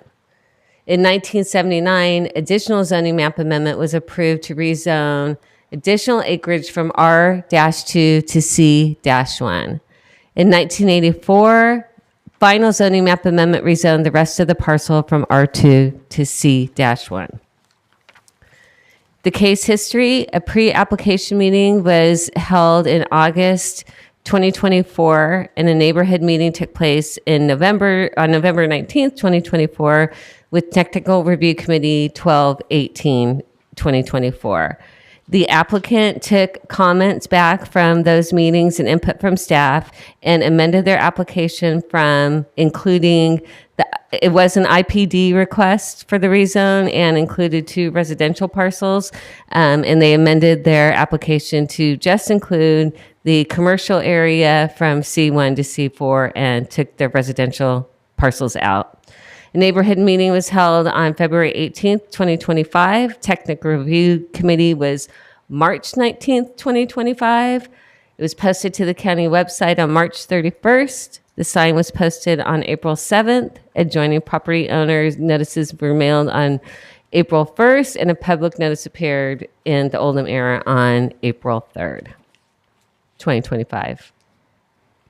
Notes, the applicant is proposing a zone change from C-1 Local Business District to C4 Highway Service District to include legacy use of the property. According to Section 180-010 of the Oldham County Comprehensive Zoning Ordinance, the purpose of the C4 Service District is to provide appropriate locations for general commercial businesses that require heavy infrastructure. The applicant states that the legacy use of the property is in alignment with the C4 zoning, and they will expand on that. There is no waivers or variances part of this request. There were 2 topics addressed during the neighborhood meetings as well as subsequent meetings with staff. A is commercial traffic on Zale Smith Road, access through residential property adjacent to Chateau Cerise, and the unknown future use of the property. As you see here, here is the parcel, and if you look right here, sorry, I'm not very good at this mouse, this parcel and this parcel were part of the original IPD application, and they have been since removed, and it is just the actual commercial property. Here is the surrounding zoning of the parcel. You see there's quite a variety of zoning surrounding it, but to the north you see there's C-3 and C-1 to the north, and then it varies around the other sides. Here I'm showing the access issue. As previously mentioned, that was one of the concerns. If you look at the picture on the right, where it shows the red area is Zale Smith Road and Crystal Cove, where the neighbors had the concern about commercial traffic. If you see the red square on the bigger picture is standing at Crystal Cove and Salesmith Road looking towards Chateau Cerise. The applicants have agreed to not have commercial property, and this will be expanded on as well, commercial traffic on those roads. And if you look at the bottom picture, the big bottom picture again, where the green is, you see where the access is for Chateau Cerise. It's all along Highway 53. Here are pictures of the existing structures, which are mostly vacant. And again, the applicant's going to get into the previous uses of these facilities. It's a large property made up of several different buildings used for several different things throughout the course of the commercial operations. And here's also the difference between C1 and C4, the detail on that. You can see the permitted use and the conditional uses on both zoning districts. I can leave this here for a minute if you want to take a look at it.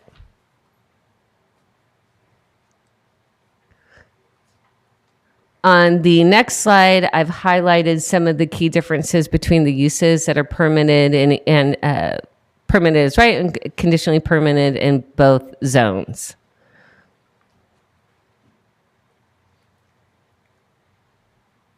In summary, the applicant, Chateau Cerise, is requesting approval of a zoning map amendment to change 20.61 acres from C-1 Local Business District to C-4 Highway Service District. Potential binding elements. Number one, the zoning amendment, the standard, the zoning amendment shall only apply to the plan reviewed at the April 22nd, 2025 Oldham County Planning Commission public hearing. 2, no commercial traffic will be allowed to access Dale Smith Road through the R2 residential property adjacent to Chateau Cerise. 3, upon determination and prior to occupation, proposed uses of the facility shall be provided to Oldham County Planning and Development and Engineering offices for review and determination if improvements to infrastructure are required in accordance with current regulations. And the plan must comply with all established federal, state, and county ordinances and requirements. That's all I have. Great, thank you. All right, Mr. Silliman, you have anything to add?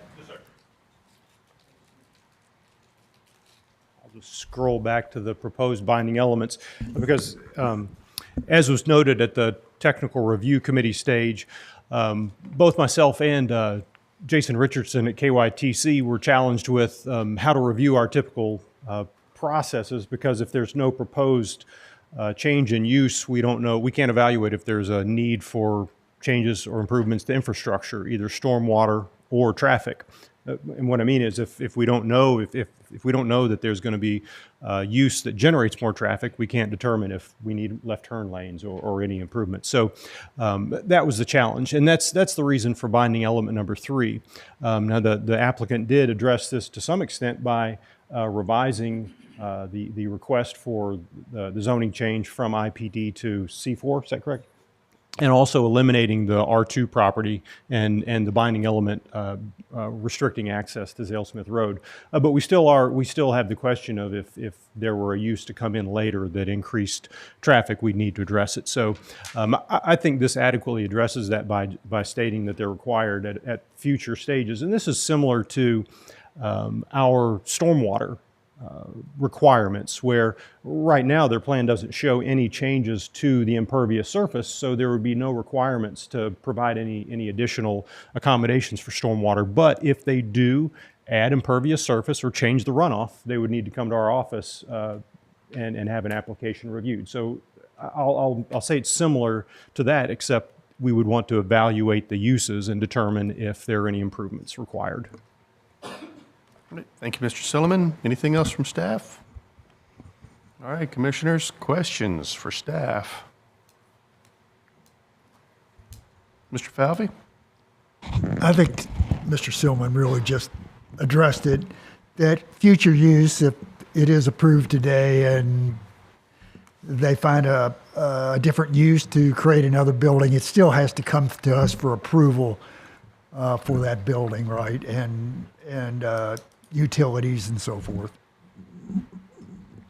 Correct, building or use. Correct. Okay, thanks. All right, further questions? Can I ask one? Please. I just want to make sure, because the potential binding elements that are on the screen are different than the ones that are in the staff report. So I'm just wanting to be sure, are we just doing the ones on the screen, or are we doing the 5 that are listed in the staff packet because they're different? And I should know this since I'm staff, but I'm just asking because I've got to read them. So there has been like more back and forth since the staff packet went around and like solidifying language. So I would go with these binding elements. Okay, so we don't want to put one on there then about, okay, hold on. Okay. I mean, I think there needs to be the one on there that says there should be no change to the plan without review, which is a standard one. It's on the zoning amendment shall only apply to plan reviewed on the April 22nd, 2025. Right, that one's usually a standard, and then no changes to the plan without review by the Oldham County Planning Commission and Engineer's Office. And then the other standard one is that the plan must comply with all established federal, state, county ordinances and requirements and all that good stuff. So those are the ones that are on the, oh, okay. I'll read them all later and we'll figure it out. Okay. All right. Figure it out. All right, we'll move into presentation from applicant, and if you have a question before we get out of the gate, it's probably appropriate. And I think number 2 probably is the... Do you want to go ahead and get your team sworn before you get underway? That'd be a good idea. Let's do that. So, do you want me to introduce them? No, we'll just swear now, and they'll introduce as they approach the podium to speak. Raise your right hand. Do you solemnly swear to tell the truth, the whole truth, and nothing but the truth? Thank you. Okay.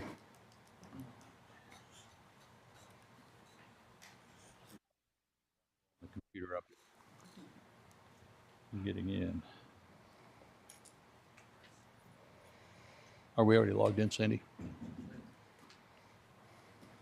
Go just close out your presentation, minimize it. Okay, yeah, good. minimize Yeah, it. okay. Can I look over here real quick so I can see? Then you're gonna have to just pull it up from.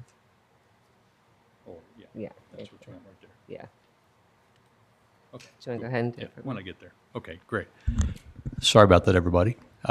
Good afternoon. My name's Mike Gregory. I'm an attorney, and I represent the Chateau Cerise applicant. And just for the record, that means cherry house in French. So that what we're really here talking about today is the, I'm sorry, I just happened to know that. We're here talking today, especially when we talk about the legacy use of the property, it's the use that cherry house had put to the property. As Ms. Rugroden explained, we originally, after consultation with staff last summer, had filed an application for IPD for the entire tract that encompasses both Chateau Cerise and then the R2 property that's owned by the White House family separately. And we decided to scale that back and just treat the property that is currently zoned C1 as for our request for a rezone. And we scaled it back to the C4 zoning, and we'll go into that today. Hopefully not ad nauseum, but just enough for you guys to make your decision. Essentially, and we have, who will not be testifying, this property was originally founded, and the Cherry House was originally founded and operated by Owen Jr. and Shirley Whitehouse. Owen is known as Jeep, for any of you who might know Mr. Whitehouse outside of this room.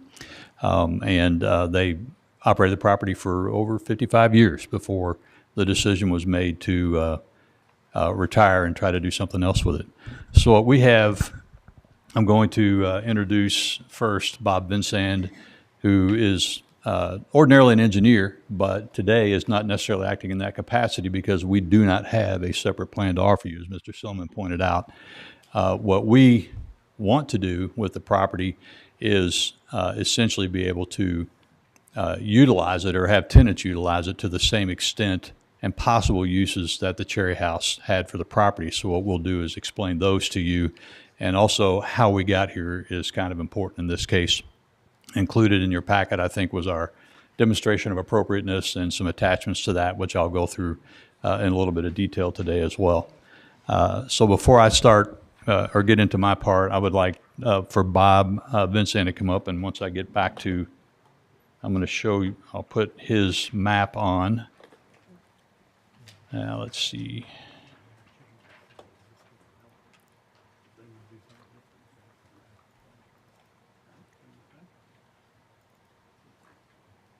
And do we need, is that good enough? Do we need to flip that? Okay, good. Mr. Vincent, let's get your name and address for the record, please. Yes, sir. My name is Bob Vincent. I'm a professional land surveyor and a professional engineer licensed here in the state of Kentucky. I'm going to give you just a few brief notes here and follow up on what Sandy had already introduced in relation to the property. The property is located 0.7 of a mile south of the intersection of Kentucky Highway 53 and the I-71 interchange on the east side. It has long since been known as the Cherry House Furniture Gallery. The White Houses are requesting a zoning change from C1 to C4. The property to the north is Zone C3. The property immediately to the east is the current residential or residences of Jeep and Shirley Whitehouse and Steve and Lindsay Whitehouse. The property to the south is the current Cherry Glen subdivision. And then the property to the west, we actually have West Kentucky Highway 53 and the properties that are zoned R2, which are the Cherrywood subdivision, the Holy Trinity Lutheran Church, a private residence that's owned by Miss Carolyn Davis, and then the Oldham property, which is actually zoned PUD. Just want to point that out because there's the Oldham property, they have about 300 feet of road frontage on Highway 53. And again, that's a commercial PUD property. I'm going to point out a little bit about the buildings real quick. We have three buildings that we see as being retail or commercial.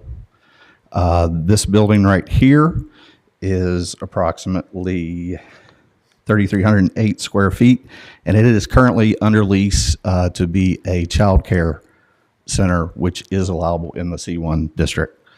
This building here is the main showroom from the Cherry House. It is approximately 19,526 square feet. And this building over here, again, we see as a potential retail or office, is 4,238 square feet. Moving back is a garage, which is approximately 1,200 square feet. The largest building on the property is this warehouse here, and it's 42,538 square feet. And just back this direction is another building that is a combination potential warehouse and could be used potentially as retail. That square footage is 7,600 square feet. It's important to note that the White Houses are not proposing any new construction at this time. They desire to lease the current buildings as they are.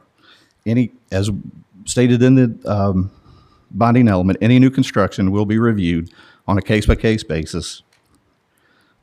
The property currently has the necessary utilities to accommodate commercial uses, just as it's been used by the Cherry House for the past 55 years. There are 3 existing entrances. I want to point those out real quick. The one that is most to the north is here. The one in the middle is the one that is primarily been used for the actual Cherry House showroom. And then the one that is furthest to the south is located right here. Also wanted to mention that there is an existing sanitary sewer service connection that was put in right here in conjunction with the construction of the Cherry Glen subdivision. And if needed, in the future, we could connect there.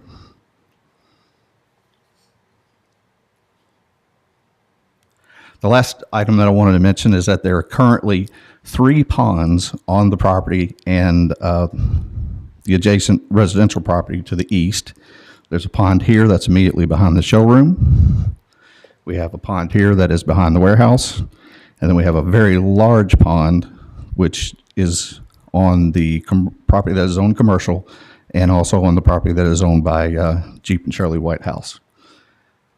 While these were not designed as retention basins, the combined 6.5 acres of surface water there helped to mitigate the existing storm water runoff that has been created by the existing buildings and the approximately 200 paid parking spaces that are located throughout the property.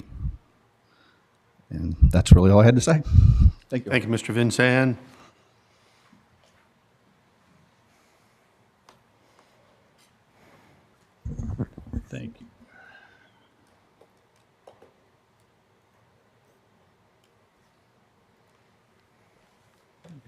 where I was. There we go. Okay. So Sandy, Ms. Rugroden has already pointed out that there were 3 separate zoning changes for this property. It was originally, and this is an unusual thing, at least in my experience, although I moved here to Oldham County right after zoning was brought in. The Cherry House property, the Cherry House was begun just before zoning was adopted in Oldham County. At the time that the Cherry House was started, the property was, at that time, under the comprehensive plan, the projected use was residential, and so it was zoned R2. But right after that, Jeep and Shirley purchased this business and moved it from where it was, and White House will go into some detail about that, and put it on the property. So wanting to comply with the whatever rules there were as far as operating a business, they sought a zoning change originally in 1969 for 1 acre of property from R2 to C1. And that was granted. We don't have the code from that time, nor do I have the minutes of that meeting. But I'm always interested in the history, so that's one of the things that I went into in this project. They found the business growing tremendously and went back in 1979 and had an additional 9 acres zoned from R2 to C1 and expanded, so essentially expanding the original C1 use. So before I get further into that, as Mr. Swansburg explained in nice detail for you guys, so I don't want to get into it too much. What we have, and I don't know if this needs to be in the overhead or not, how that would work. This is KRS 100.213. So we're asking for a zoning change. I actually do have, and I don't know if it's appropriate at this time to share them, I have proposed findings that I prepared that you guys could consult and if you want to, as we're going through this process. That would be fine. And I need to run right back and get them out of my Okay.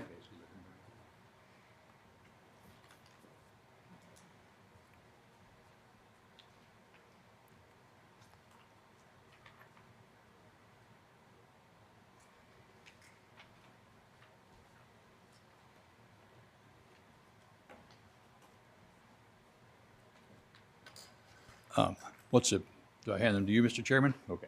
Be fine. Thank you. Some down that way, please. My intent with these is for you to be able to see as we go. We meet the statutory requirements, we think, for changing the zoning, but I've also drawn parallels to the comprehensive plan, the portions of the plan that we believe changing from C1 to C4 complements. And so those are just for you to consult as we move forward here. Mr. Vincent already pointed out that there are 6 buildings on the property. The garage that he noted has not been used for any commercial use. It's mostly used for storing lawn equipment that services the property. So most of what we're going to focus on today is the buildings that, and I'll go through pictures, and then, so this is a showroom. Let me see if I go down to, this is the 19,256 square foot building right here. And then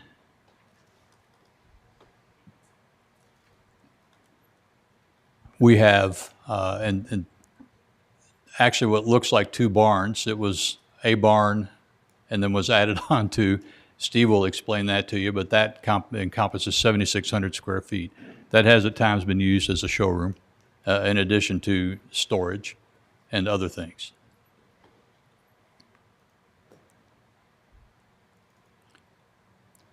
This is the warehouse that's over 42,000 square feet.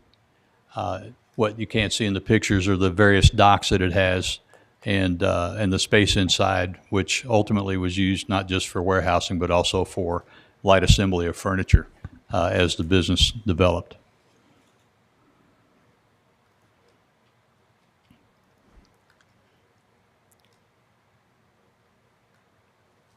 This house was originally a White House residence.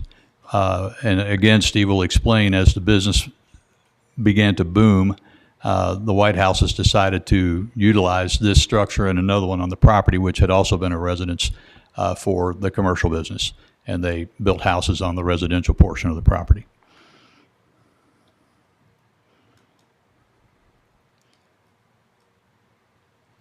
And this is the second iteration of a residential property being converted to commercial use for the business.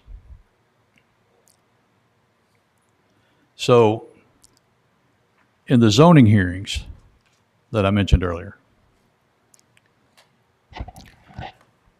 we don't know why C1 zoning was chosen for this property starting in 1969. And we don't know what the code said in 1969 about what C1 would accommodate. What we do know is that by 1979,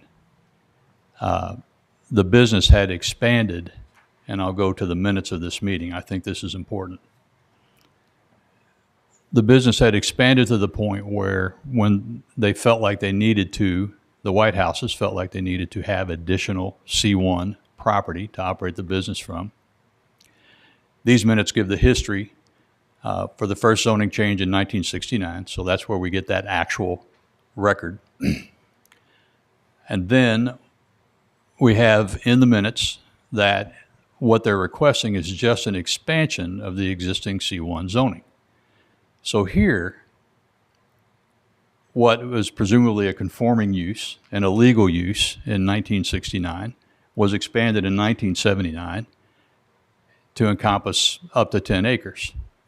And the findings, which I thought are also interesting and pertinent to this process, that the business started as a community type business, and by 1979 was known as, it was a nationally known enterprise. So this was not just a local business at that point.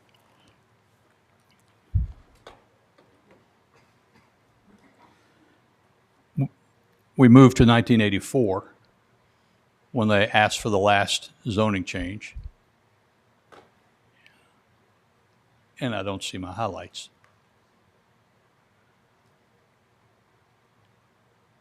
Which is inconvenient.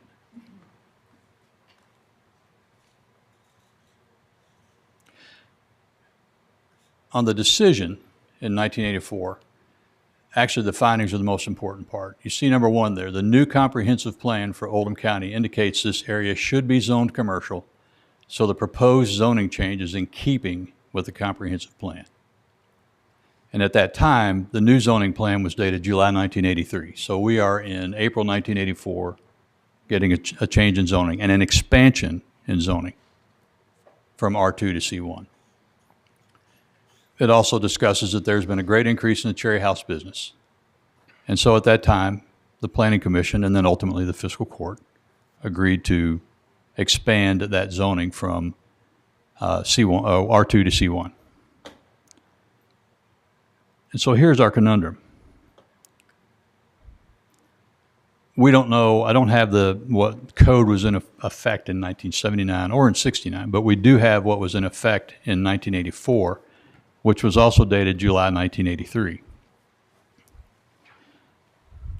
This is, you can, I just put this first, the cover page in here so you could see the years and where it shows this final revision, July 1983.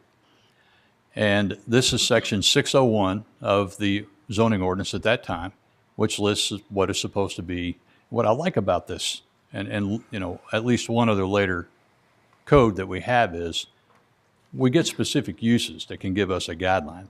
Today's code isn't quite like that. I understand it. Nobody's is. The model codes don't necessarily get into this kind of detail, but this was a pretty good guide. And at this time, there's no furniture store listed as being available in C1. But when you go to C2 in July 1983, retail and personal service outlet as follows, furniture stores squarely in there. So even though C2 zoning appears to have been the place that this business belonged at the time of its last zoning change, it was still granted the expansion in C1 and allowed to continue operating despite that it had even gone past what a community business would be. If you were looking at today's definition, a community business would not be shipping furniture nationally and, as Steve will testify, internationally. So we operated this business, and this, there's nothing wrong with it. We aren't complaining. You know, we had a nice business and a good run, but we get through to today, and we find that you know, we're operating this property in, you know, what we feel is in compliance with the code and the regulations. And now when we decide to put the property back to work after we have closed the business that we'd operated for all this time, we find that we can't. And that's, so we have a situation where the C1 zoning, and just looking at the statement of intent in C1, it's a local business district to provide primarily for retail shopping and personal service uses to be developed either as a unit or individual parcels to serve the needs of nearby residential neighborhoods. This business was way beyond that. And today, the uses of the property as it was developed, and again, you know, just in full view of the whole community and the, you know, the Planning Commission and Fiscal Court, this wasn't something that we were trying to hide. We were just doing what we thought we were allowed to do. But today, those uses do not fit in C1. And in order, and our, you know, argument and our request today is in order to be able to utilize the property for uses that are similar to what the Cherry House put it to, with the buildings that we've constructed that accommodate warehousing and light assembly and showroom space, retail space, that the C4 zoning is the appropriate zoning for it today.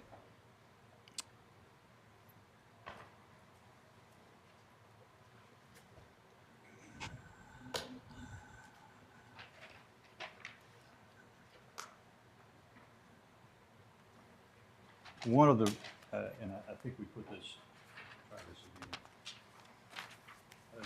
Let's go to overhead. Yes, overhead. You do that? Nice. So you're going to hear from Steve a description of this business that. Oh, can we?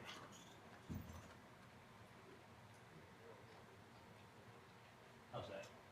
Is this better? A little bit more. There you go. Okay, as long as that's still readable. Good. At one time, this property and the buildings on it not only served the retail space on the Cherry House property, but it also served 3 other locations, 2 that were in Jefferson County and 1 in Shelbyville. So the warehousing and even furniture assembly and then the delivery, we think the only way that we could do that today is if we had the C4 zoning, and even then it's a conditional use. So it's not something that would be automatically permitted. And we understand that, you know, there's a separate process for that.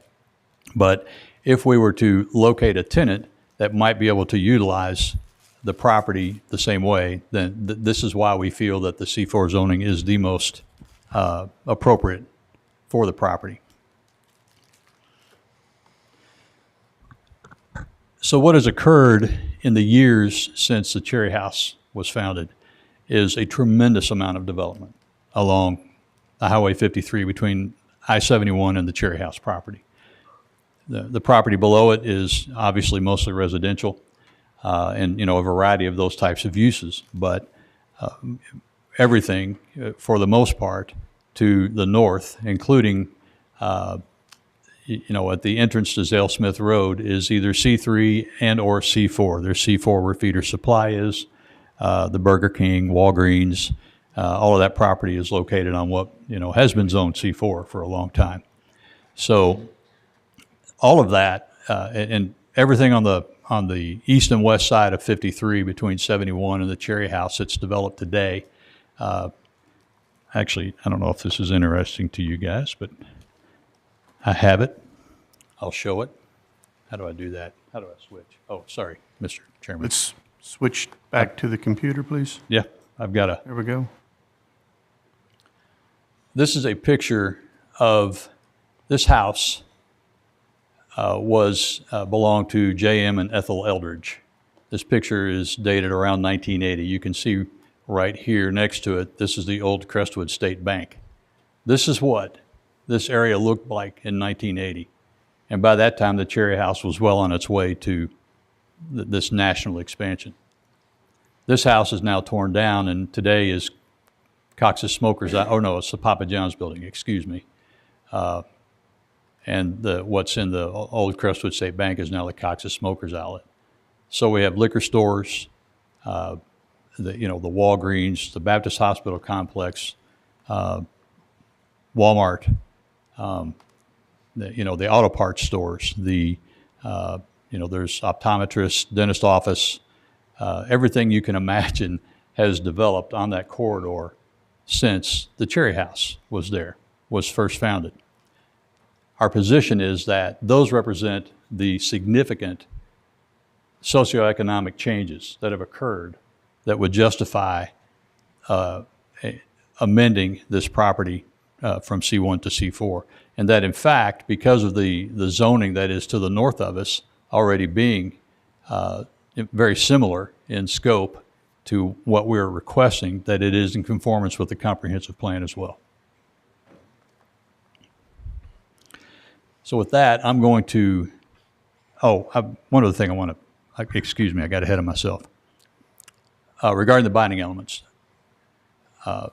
we have, had discussions with the staff about this, and certainly we understand the desire to have a binding element that addresses potential traffic. Our concern with the proposed binding element as worded is that it puts us in a position of having to essentially bring every tenant and every use to the staff, and we don't have an established process for that.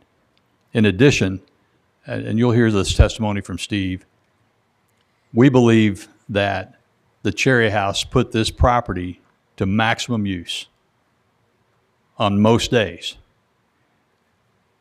and no one was aware of the traffic in any adverse way.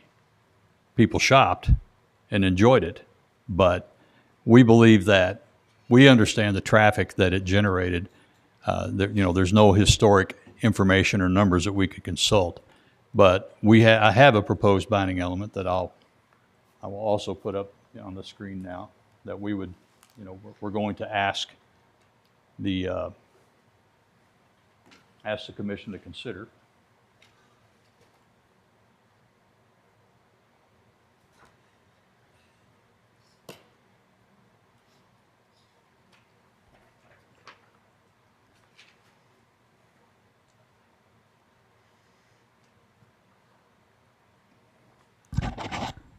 And I'll read it. The property may be utilized for any use permitted and as provided in the C4 zoning classification, except for those uses stricken by agreement in conjunction with the approved map amendment from C1 to C4. However, any proposed use that would increase the size of the buildings and/or parking area in existence at the time of the C1 to C4 map amendment, or that would generally exceed the traffic flow to and from the property generated by the former Cherry House operation, shall be submitted to the Oldham County Planning and Development and Engineering offices for review and determination whether improvements to the existing infrastructure are required to comply with current regulations. This gives the property owners the ability, because they know better than anyone what kind of traffic they generated. And yes, there's some requests for honesty involved in this, but we're here asking for this zoning change out of an abundance of honesty. And the White House has also operated the Cherry House for 5+ decades in that same abundance. But it would be very difficult for us to attract tenants with an unknown process and an unknown timing as to what we may be required to do to demonstrate traffic. So I'm going to be, that's a proposal I have. And then with regard to I have one clarification I would like to offer with regard to the binding element restricting the commercial access. We had originally proposed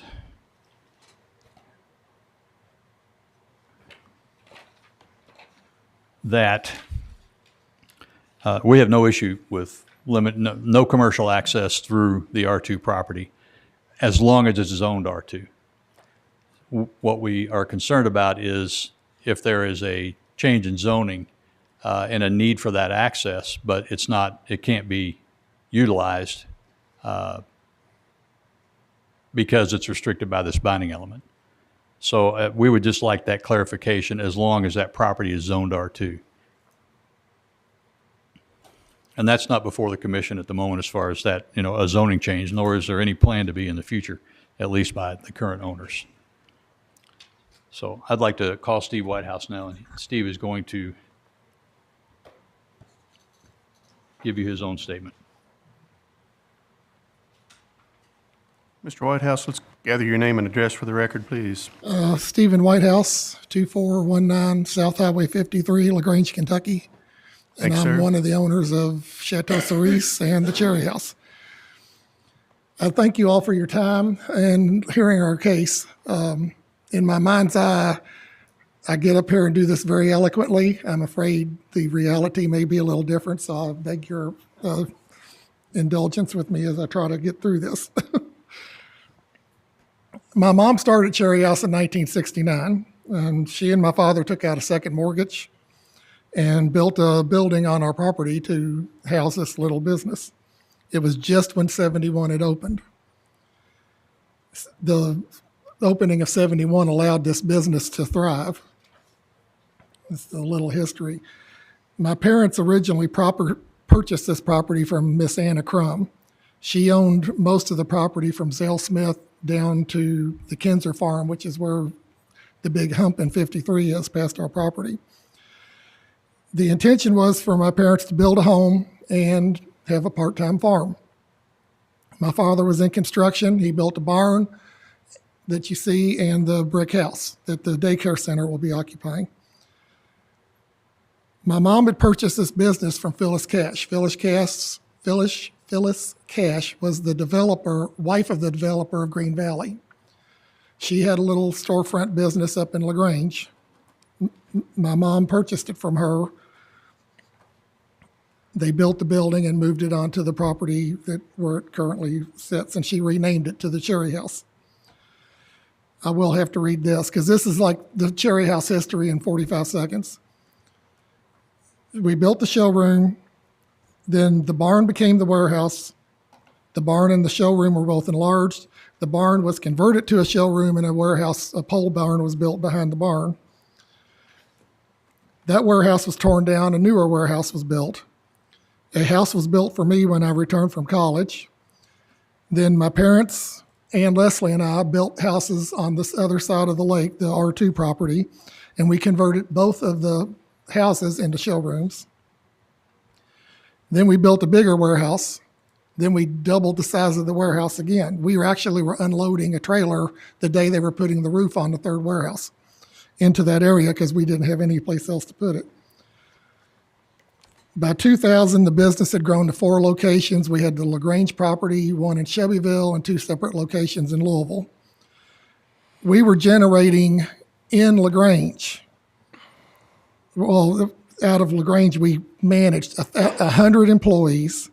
We had $12 million in sales. We were shipping all over the country and delivering, plus shipping to foreign countries. We had containers we were loading to go to other countries. All of this serviced out of the warehouse on the LaGrange property. At its peak, the LaGrange showroom generated about 1,000 car trips a day on peak days, plus a few buses. We had up to 20 semi-trucks a week, plus 30 delivery of our own trucks transiting. We were feeding a lot of customers to businesses around us, especially the restaurants. We had to park cars in the fields because we had so many people on when we were doing the Christmas open house. In the early 2000s, furniture production started moving overseas. Our business had to undergo some pretty major changes. And from then on, it was just an issue of can we keep up with the changes enough to survive? We had a surge in business during COVID, but that surge became a trickle. And we realized that the way business was conducted had changed. And Leslie and I saw that we'd have to have some massive changes to survive. And we were in our 60s. The level of change that was going to be required for us to survive, we were risking the entire business and probably our ability to retire. Part of the decision to retire was based on the fact that we've got buildings, we can rent them, that income will replace the furniture store. We found out that was a problem, and that's why we're here today. We've had advisors advise us, sell the property. You're better off cashing it out, put the $30,000 in yearly property taxes, the $10,000 in monthly insurance premiums, the $2,500 a month utility bills for vacant buildings, and all the deferred maintenance on somebody else's back. But this is our home. We live right there behind the commercial property. We've invested a lot of time and treasure to make it look the way it does, which I think is almost park-like. We drive through it every day to reach our homes. We do not go out Zale Smith driveway. We go off through 53, through the commercial property, and we have no plans to move. Because of that, we care about what kind of businesses we locate on the property. We're trying to be selective. We've already had the opportunity to have a CBD dispensary, which we turned down. It was a legal use, but it didn't fit what we envisioned for the property. We had the opportunity to do outside heavy equipment storage. Again, it was not something that fit what we envisioned for what we want it to look like. We want to try to attract tenants who will use the existing buildings and the parking in ways that are similar to the way Cherry House used them, especially the two buildings that could be used as warehouses. That's why we're asking to move to C4. We have found the current zoning restrictive, something we never imagined in the time we ran the business for 55 years. We've had to pass on a furniture store, indoor contractor storage, a community theater because they weren't allowable uses in the current zoning. And those potential tenants were not willing to wait to see how this process was going to play out. I'd also like to take a moment to address concerns with traffic. I look at things from a business owner's perspective. Even at the heights of our business, we were never contacted by the state, county, city, or neighbors with complaints about traffic on 53 trying to get into our property. And we had people backed up at times trying to get into our property. I've spent many evenings trying to think of potential businesses that we might attract that would create more traffic than we did. I keep coming up to the same conclusion, that the types of businesses that would create more traffic would require extensive changes to the buildings and to the parking, and that we'd be here through the process of expanding the parking or the buildings. We have no plans to change the footprints of the buildings or the parking. It's our intention to rent the buildings as they sit with only internal renovations that would be required by the tenants. I've grown up in this business. I was 9 when my mom started Cherry House. Leslie and I and my parents before me have been intimately involved in the day-to-day operations of the business.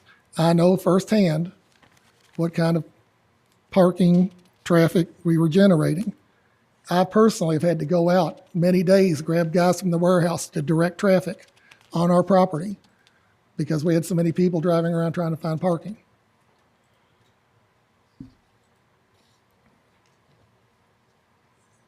I know what the car counts and the customer counts and all for my business. We never wrote it down. We didn't need to do a study. We knew what it was. We were there every day. So I believe it's a very low chance that any combination of businesses that we might attract would create more traffic than Cherry House historically did. So in closing, I'm going to ask the commission to approve our application for C4 zoning. Allow us to create something that the community can be proud of. And thank you very much. Thank you, Mr. Whitehouse. Thank you. And then our last witness today is Mr. Steve Lannert. And Steve is here principally to address some of the concerns about the fact that we don't necessarily have a use to propose, which we understand is, a core problem as far as the gauging what the traffic and so forth would be. Mr. Lannert, let's gather your name and address for the record, please. Stephen, Stephen, Lannert, Lannert. Address is 7316 New LaGrange Road, Louisville, Kentucky, 40222. I've been an industrial retail real estate broker with JLL and its predecessors for the last 38 years. I'm a current member of the Louisville Metro Planning and Design Commission, voting on zoning cases, as all of you do.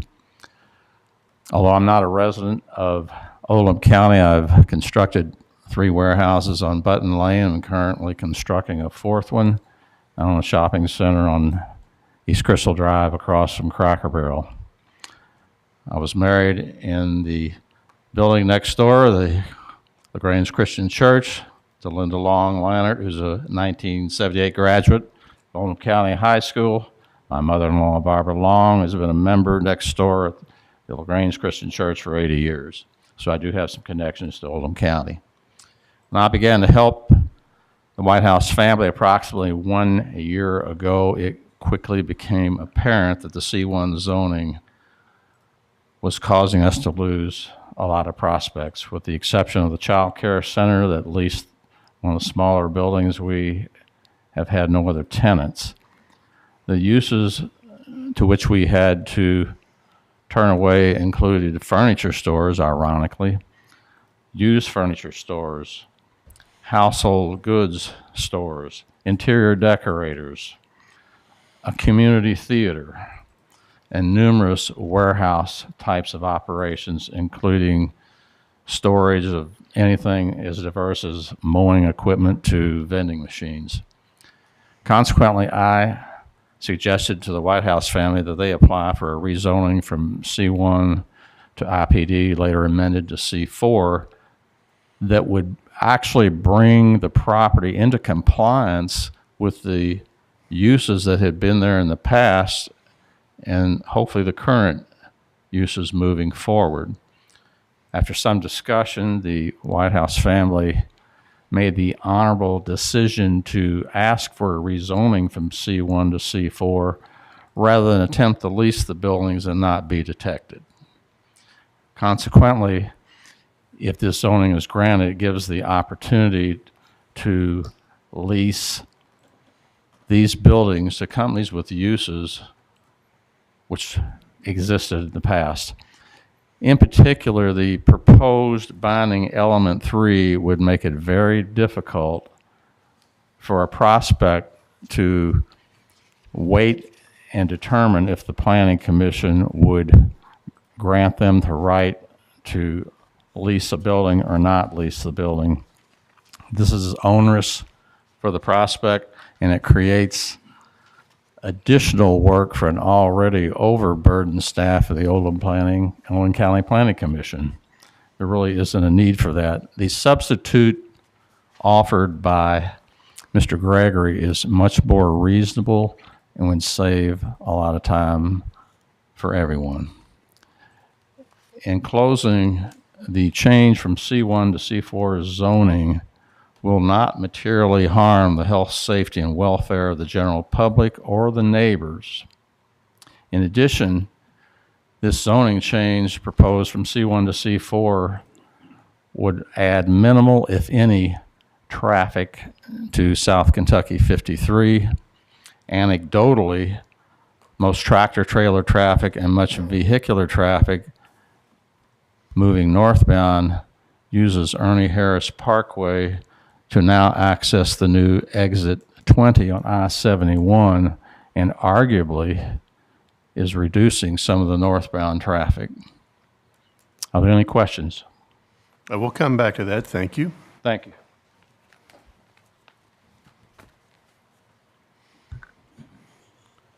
All right, Mr. Gregory, what else do you have? Very little. Okay. One thing I have is to thank you guys. I know it's been a long day, and I'm impressed that no one has run from the room, especially when I got up. Little closer to the mic, okay? Yeah, I will. I was looking for my proposed findings. In short, and I know we've run through this rather quickly, what we've demonstrated, we think, is that the current C1 zoning is not appropriate. We believe that the C4 zoning is appropriate, including with the listed conditional use that we think offers additional protections if there are concerns about moving to that zoning classification. But that is a use that the property was essentially put to when we had trucks going in and out of the property frequently, either delivering furniture to the property, away from the property, servicing the other locations. We feel like that best fits the definition of a carting and hauling business in that C4 conditional use. As far as the statutory requirements for a zoning change, again, we've stated that the existing zoning classification given to the property is inappropriate, at least under the current definition. The prior commissions felt differently about that. We're happy they did, but we're here today to try to put ourselves in a position to continue utilizing the property in similar ways, having abandoned the previous use. In the proposed findings that I gave you, not that you would necessarily, these be absolutely your findings, but I also cited in 9 and 10 in particular, why we feel like the move to C4 will support existing business retention. This is the whole purpose of it. We had a business that was thriving and operating. Now it's not. That's a decision that the owners made. We understand that. But they also want to put the property back to work and have it continue to be a contributor to Oldham County commerce. And so we feel like for that reason, it meets objective LU 3-3-1 of the comprehensive plan.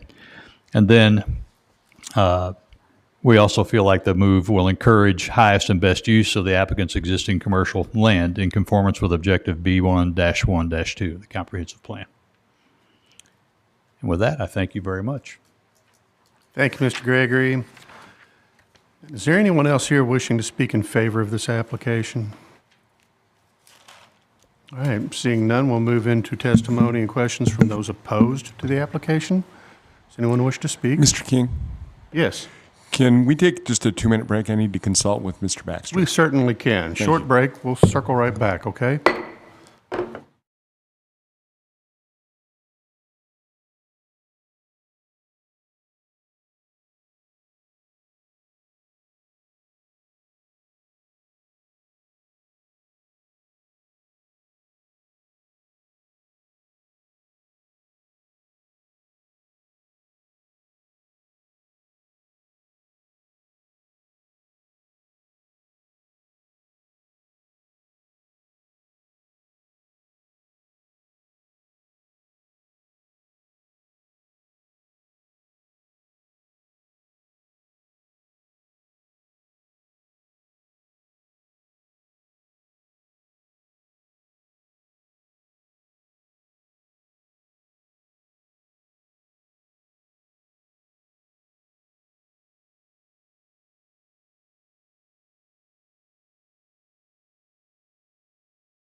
All right, Mr. Marsh. Mr. King, I am going to recuse myself from the remainder of this hearing.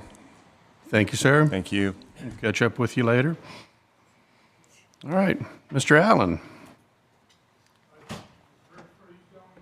Please. Okay. All right, so why don't we go ahead and get you all sworn while we're at this. Do you solemnly swear to tell the truth, the whole truth, and nothing but the truth? I do. Thank you. All right, and we'll start with the name and address for the record for each of you. James Stetson, 1711 Zale Smith Road, LaGrange. All right.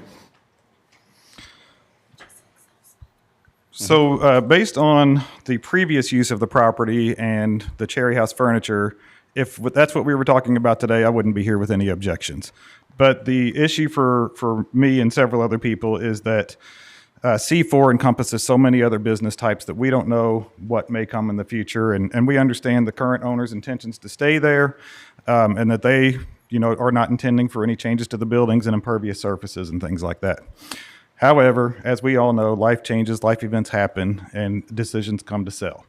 I've lived in my house on Zale Smith Road. We constructed it. We've been there for about 6.5 years, and my hope would be to live there for many, many more years, depending on what happens. So at the neighborhood meeting, there were 4 primary concerns identified to protect the Crystal Lake watershed, ensure no commercial traffic on Zale Smith Road, use that fits with the context or character of the area, and noise and light pollution. So the application in its present state addresses only item 2 about commercial traffic, and I suppose that item 4 for noise and light pollution is addressed through ordinance that's in place. So we do appreciate the binding element that's been proposed to prohibit access to Zale Smith Road through the R2 zoned property that they owned. While it remains R2, we like the wording I like the way that it's worded right now as proposed on the website. So again, we appreciate that there's been some agreement there, and I think that the current wording, in my opinion, is where I would like to see it. So unaddressed concerns. Many uses permitted in C4 are not allowed in C1, expose the area to material harm due to the potential for hazardous material runoff that then negatively affects the watershed. If I may place this down for... overhead, please.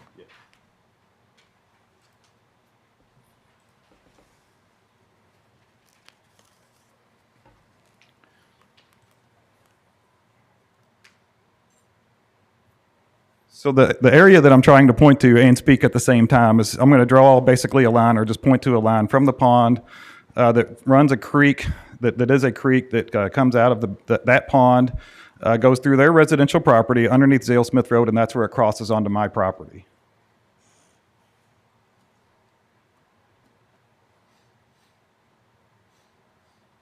And so that 1711 Zale Smith Road, that is where I live. Again, that creek then traverses our property for hundreds of feet, winding and curving through the property, and then a few hundred feet past the end of my property is where it empties into Crystal Lake. So again, that brings up my concern about the some of the permitted uses and conditional uses under C4. There's a number of uses that they have never indicated that they really want to use the property for, and they've stated several different types of businesses in the past that they had to turn down, and I don't recall any of the ones that they stated previously that sounded objectionable. So really what I'm trying to get to is a point to where there's uses within C4 that could be excluded through binding elements. But none of those were proposed consistently with what they have, with the verbal discussions that we have had.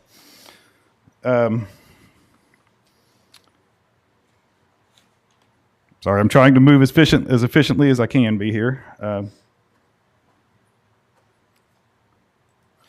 So one of the concerns then is that once they get, if you all, or if the approval were to happen to go to C4, is that there was a binding element, I think, that was going to involve if you change the impervious surface or the structures, things like that, that it would need to go back through the county engineer's office as well as, I believe, in front of you all. And I just don't know enough about the process to know if that involves another public hearing and whether that involves input from the community. And that's my concern, is that once this happens, then that binding element could be in place, and then these additional changes, and perhaps you get a, some sort of business that has hazardous materials that is permitted under C4 in that property, and then there's the potential exposure for those hazardous materials to get into the pond, make it downstream, run through my property, and on into Crystal Lake. So really, that is the what I wanted to come up and speak about. I believe that this application in its present form should be denied until those possible uses are better defined and exposed for public input and comment. In other words, possibly a coming together between some of the parties to reconvene and discuss some of these permitted uses under C4. It sounds like they are more than willing to, or that they're not, their objective isn't to bring in those types of businesses, nor do they want them there themselves presently. And we share those same types of concerns. So that would be my request, is that you all recommend this for denial unless and until there's better definition on excluding some of those C4 uses that could lead to potential use of hazardous materials. And I guess those are the primary things. Thank you. Thank you, Mr. Stetson. Who would like to go next?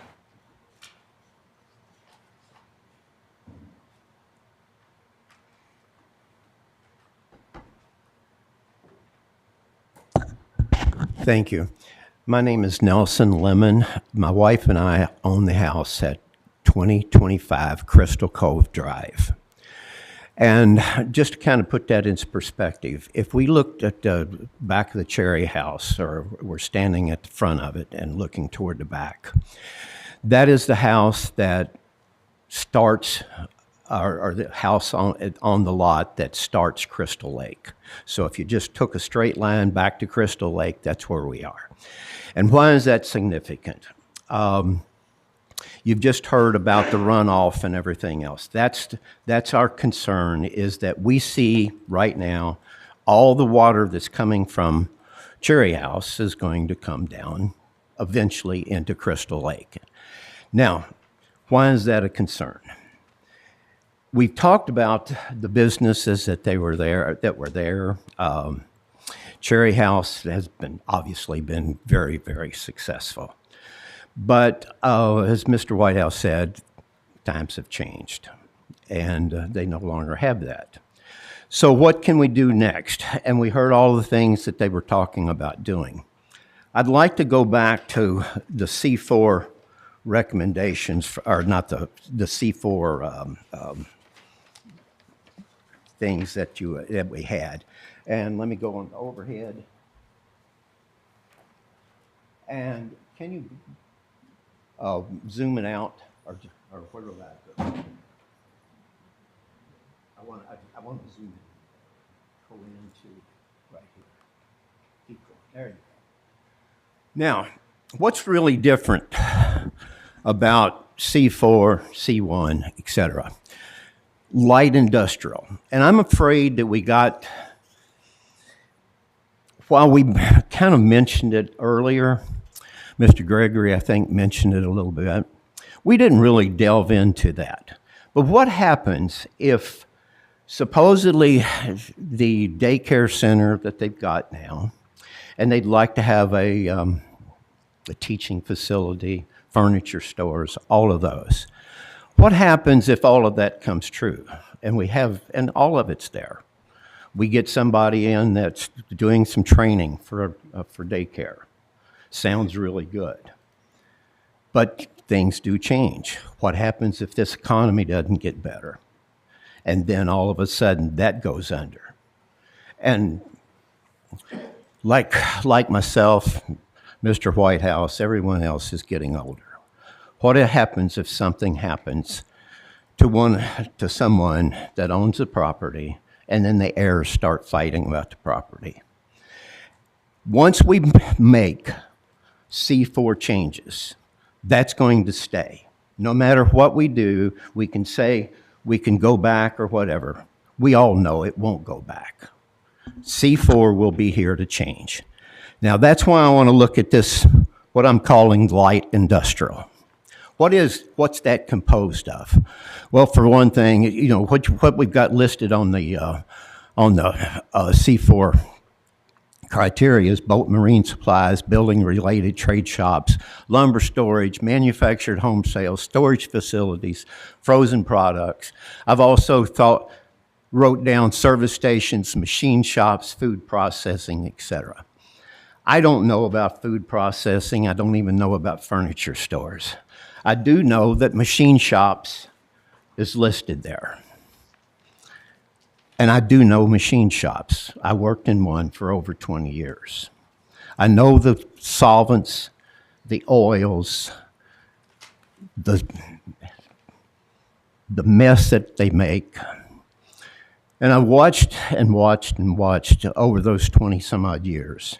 When we'd get a new dye in or whatever, we'd wash all the oil off of it.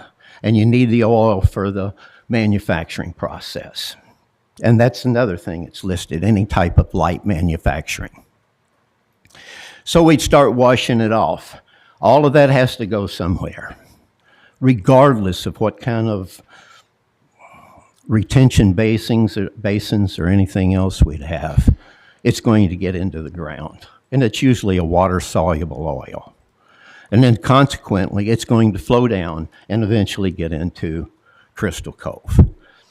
Not concerned about the daycares and everything else. I'm looking at what happens if we have a service station or another repair shop, even a bigger repair shop on 53 that they want. The C1 was put there for a reason all along Crystal Cove or Crystal Lake. It's to keep those kind of businesses from washing down into Crystal Lake itself. That's the real problem. It's not what they would like to do because they seem like really nice people. The property is beautiful. It's beautifully maintained. But if it gets sold to somebody else, what's going to happen then? And we're not going to be able to take it back. So, I guess in summary, what I'm really looking for is to ask you all, we look to you for the guidance of what's the values and everything else that we need. But how can we possibly agree to a zoning change when we do not know what that would mean? We cannot possibly know right now a zoning change of C4 that won't establish a great big huge service station washing complex, or like I just said, a machine shop. We cannot possibly know that. It could lead to that. So until we really know for sure what's going to go there, we can't do this. We cannot possibly agree to this. And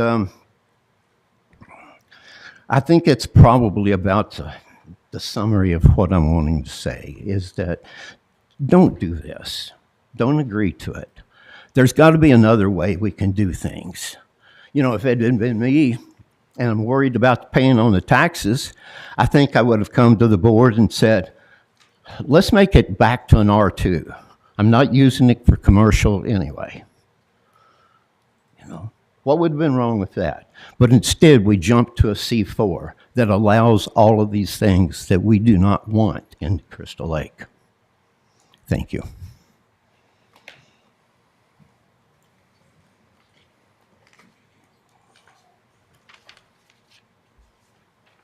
Is yours? Yeah. I'm Jim Allen, 1416 Oldham View Drive here in LaGrange. I live on property that's in Crystal Lake, which borders this particular piece of property. I had a big speech lined out, but as Mr. Whitehouse said, in his mind's eyes, it sounded pretty good, but right now, I think I've learned enough that I can save us all a whole bunch of time and skip the first 5 pages. But I think I need to get educated. I've learned a lot here in the last couple hours, and I wondered if I could shortchange this first by asking, could I see the binding stuff that was?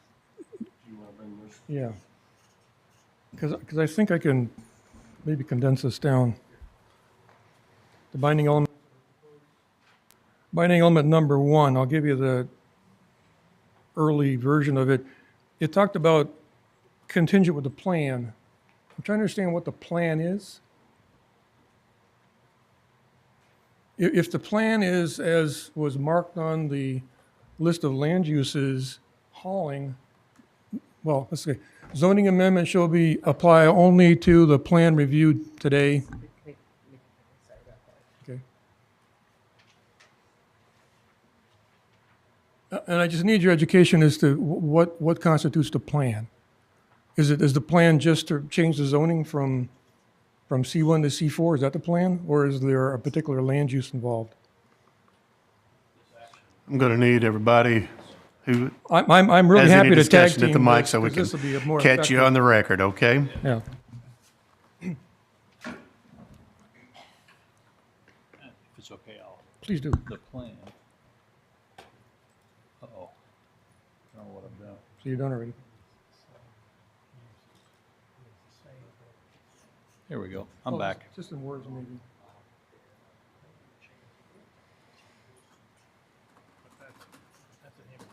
There you go. Okay. This is the actual plan. Okay, that's the actual plan. And now I lost the binding element. All right, but so basically any change to this picture is what you're saying is the plan? Okay. Here's the binding elements. Thank you very much. I appreciate that. Okay, so then I guess I will say a few words. First of all, I wanted to acknowledge again that it's been very easy to work with the White Houses and Mr. Gregory here, and we appreciated the community meeting. It was very helpful. Learned a lot of things. And I kind of think I understand the dilemma you're in.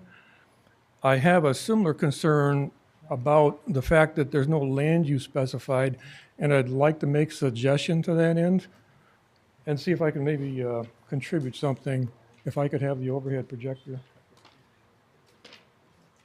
And if I can do that, I can skip all my other questions. So switch to overhead, please. What's the format is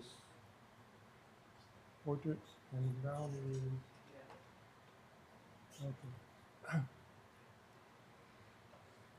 So what I tried to do is look at some binding conditions that might be useful in trying to reach a compromise when we didn't exactly know what the land use was. Because I think the fear here, I know my serious concerns is during these discussions we've had, well, for example, there was a suggestion during the committee meeting by Mr. Gregory that whatever we do here with the White Houses is better than putting an apartment building there. Well, where did the apartment building come from? It was like, we really need to look at these long-term land uses. Now, the first one on this binding element list was no commercial road to Zale Smith. I think that's taken care of. I think your other change to that seems to be reasonable because it's going to be reevaluated again if R2 ever changes again. No apartment buildings is something that, I think was probably an offhand comment because you're an apartment building developer, but it's still a possibility. I'm okay to tag team here if it's okay with the board because I think it's more effective. Mr. Allen is correct in his recollection. What I was doing was addressing a question that another attendee at the hearing asked, what would be a use of the property if the White Houses weren't allowed to continue using it this way, and that was my answer. Okay, thank you. Well, that got my attention. So what I've done is trying to figure out the land use here. The plan does not include a land use, and I think there would be a lot. Thank you. Be a lot less stress if we could take a look at what those land uses might or might not be. Now, I noticed that in the one that you just presented a while ago, you had clicked that you are carting and express hauling services. So is there a way to say which of these land uses is part of this plan? So that any changes in that particular land use goes back to the committee?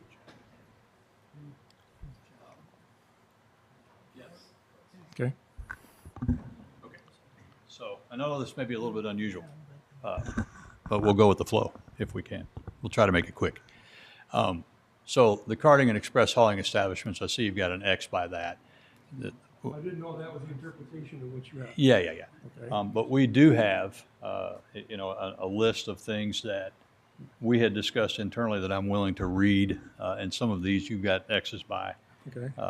White Houses are fine with no adult entertainment, no manufacturer home sales and services, no auto auction, no borrow pit, etc., no extraction of natural resources, no zoos, no airport, no crematory, no grain storage. Those are all things that they're willing to take out of the of potential uses for the property that we've discussed up to this point. It might be effective for us just to work through the list really fast and see if we got an agreement that could be converted by the board into a binding element, that we just make some exposure to how open this rezoning is to the stormwater stuff and all the other things people just recognize. We've already taken the airports out. That was an easy one, right? Would that be effective? Is that okay with you? If we were to just work through this list? I'm not really, we're willing to talk with Mr. Allen, but I'm not really sure that in this All right. is the correct place to do it. Commissioners, I'm thinking that we need to take a quick break and let these guys have 15 minutes or so to figure out which is the item that's going to be on the proposed list and which not. Council, you have another suggestion? The only concern that I have, Mr. Chairman, is somebody's going to see that this property is zoned C4, and it's not going to say that you can't do certain, and no offense, but when it gets advertised as C4. Somebody goes to the Oldham County Planning and Development Services website and they look up what's allowed in C4, and they see that they can have adult entertainment at this location. I don't know how that. Then they come in and they just lease the property and it's zoned properly. It says C4. I don't know how we ensure that somebody doesn't do one of these prohibited uses unless there's somebody were to come in with a development plan that, which then means that the owner of the property, before they can do anything, they can lease the property to anybody. They're going to have to come back to us with a development plan in order to ensure that those things are done. And that's just my concern. Thinking about it, from the outside looking in, I mean, I'm not suggesting that this applicant's not going to tell people, well, the property's, restricted from that use. But if they sell the property, or if it's, I can just envision this being a problem. Right? So, furthermore, staff management intensive is the only way I can describe this downstream. Mr. Fisher? I was just going to say, we had a similar zoning change back in 22 maybe, over in Crestwood that did the same thing. They were getting a rezoning they were going to the C2 Community Business District. And what they wrote in theirs, and this became a binding element and part of the certificate of land use restrictions, is that on this particular 20.54 acre property, it shall be limited to the following permitted and conditional uses. And they had various things written down. So agricultural uses, farmers markets, adult day centers, they had a list of things that would be permitted, taking out the things that adjoining property owners were like, we don't want that to be here, despite it going to C2 and sort of being this, because it was the same thing. And then they did conditional uses as well. Mr. Baxter's extremely right. That's difficult for us to be able to gauge. Once you get that zoning change, and there's nothing that requires you to come back in and do a development plan, or there's nothing that requires any changes to any sort of infrastructure, it makes it very difficult on our office to be able to track that. And next thing you know, we get a call from somebody that says, hey, they're doing so-and-so over on that property. So I agree that makes it tough. I'm just saying that is a similar thing that we have done in the past and put that in as a binding element. Right. I don't know if you all remember that one or not, but Mr. Hampton.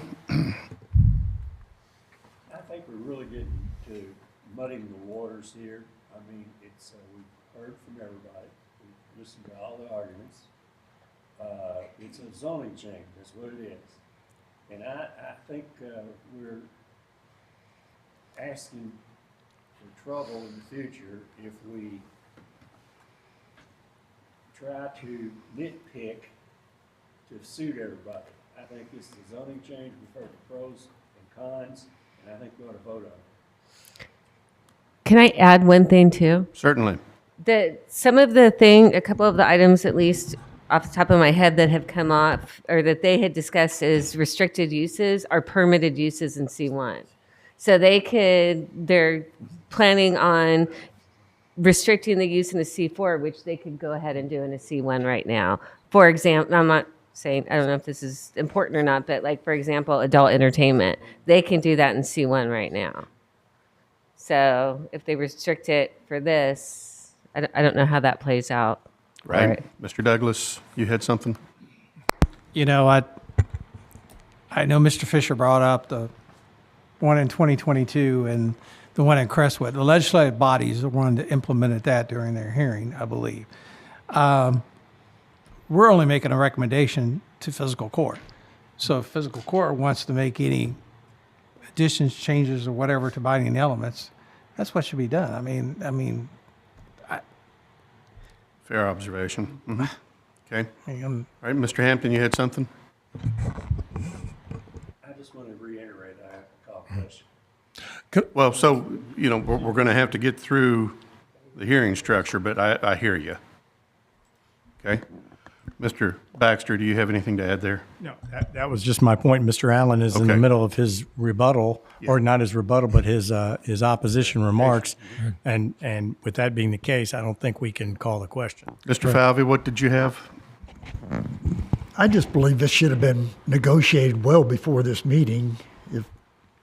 And why are we doing it now? And what if they don't agree in 15 minutes on a certain point? And this could go ad infinitum.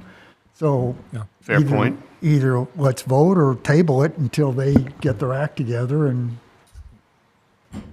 come before us again. We may come back to that thought. Hold that thought, Ms. Davis.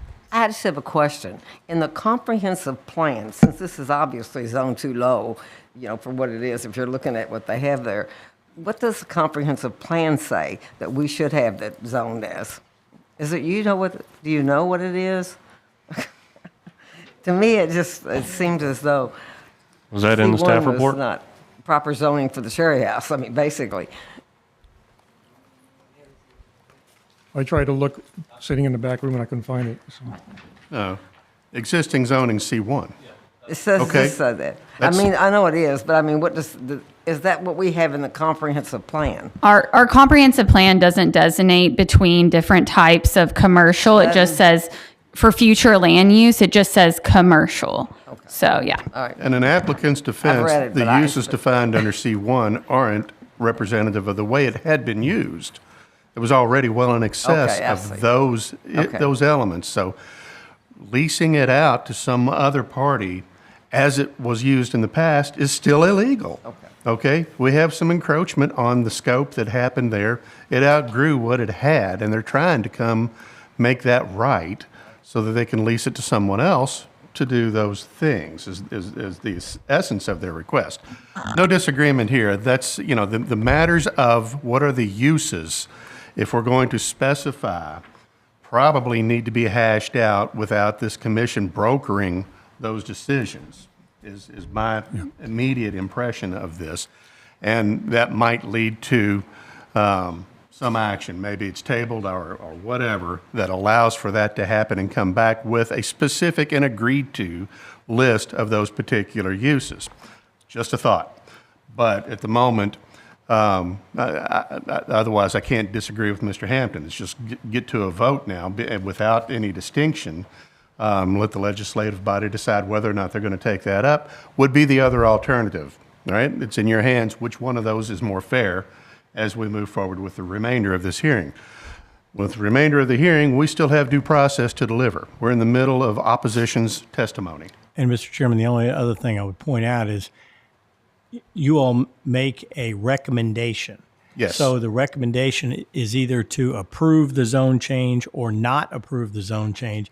And if you make a recommendation not to approve the zone change, that doesn't mean they don't get to go to the legislative body. So And there would be an opportunity then to develop an agreement of potentially prohibited uses. Yeah. Yes, absolutely. True.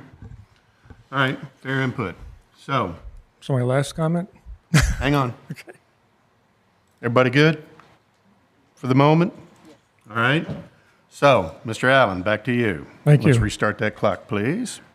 So my last comment basically is that without knowing what the land use is or what the scope or the benefit to the community is, it's really hard for us to comment any further on that.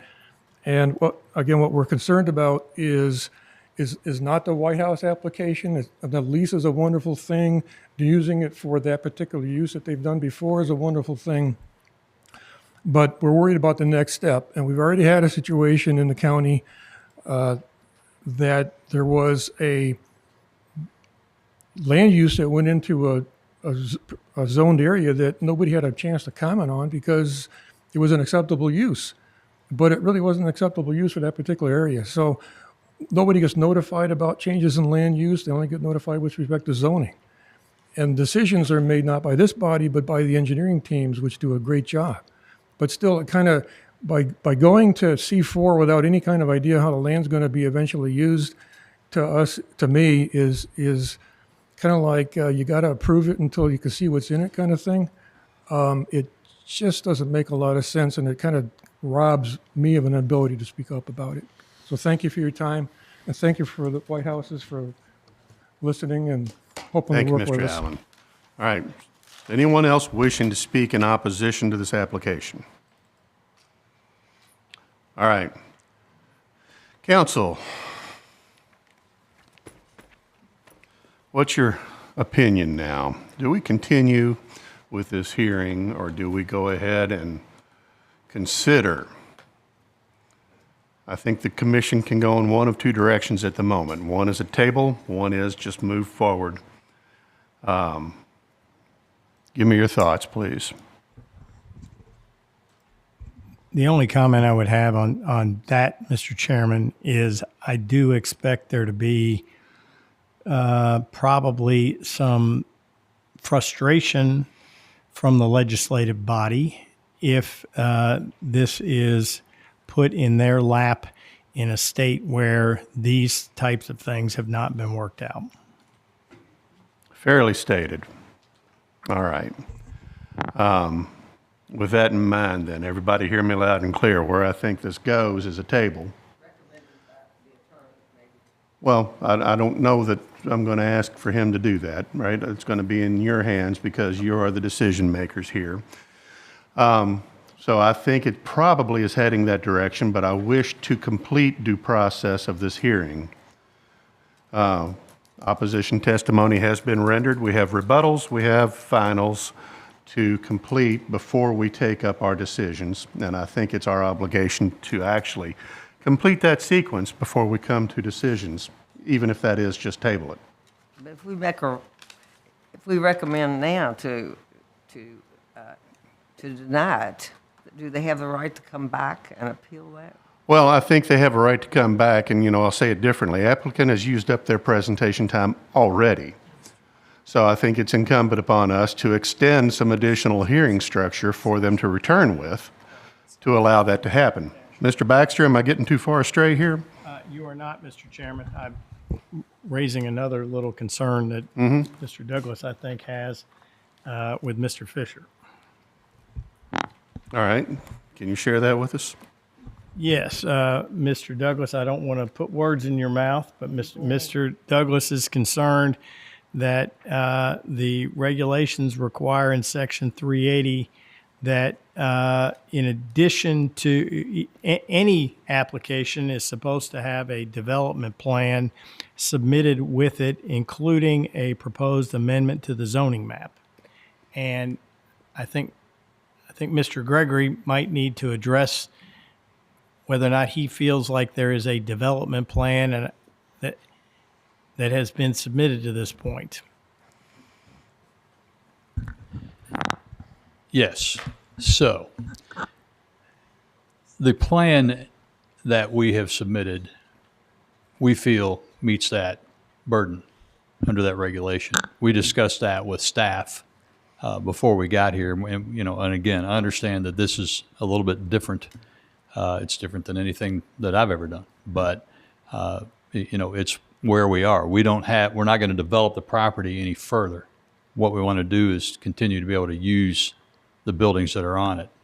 So if we're here without something, our understanding is that we've met the requirement of the regulation. If that's not the case, then we need to revisit it. That's the only thing I can say. So, Mr. Chairman, with that statement being made, I guess it would be appropriate to hear from staff about what their opinion is of what was expected. I just want to make sure that everybody's clear. So, let me be clear.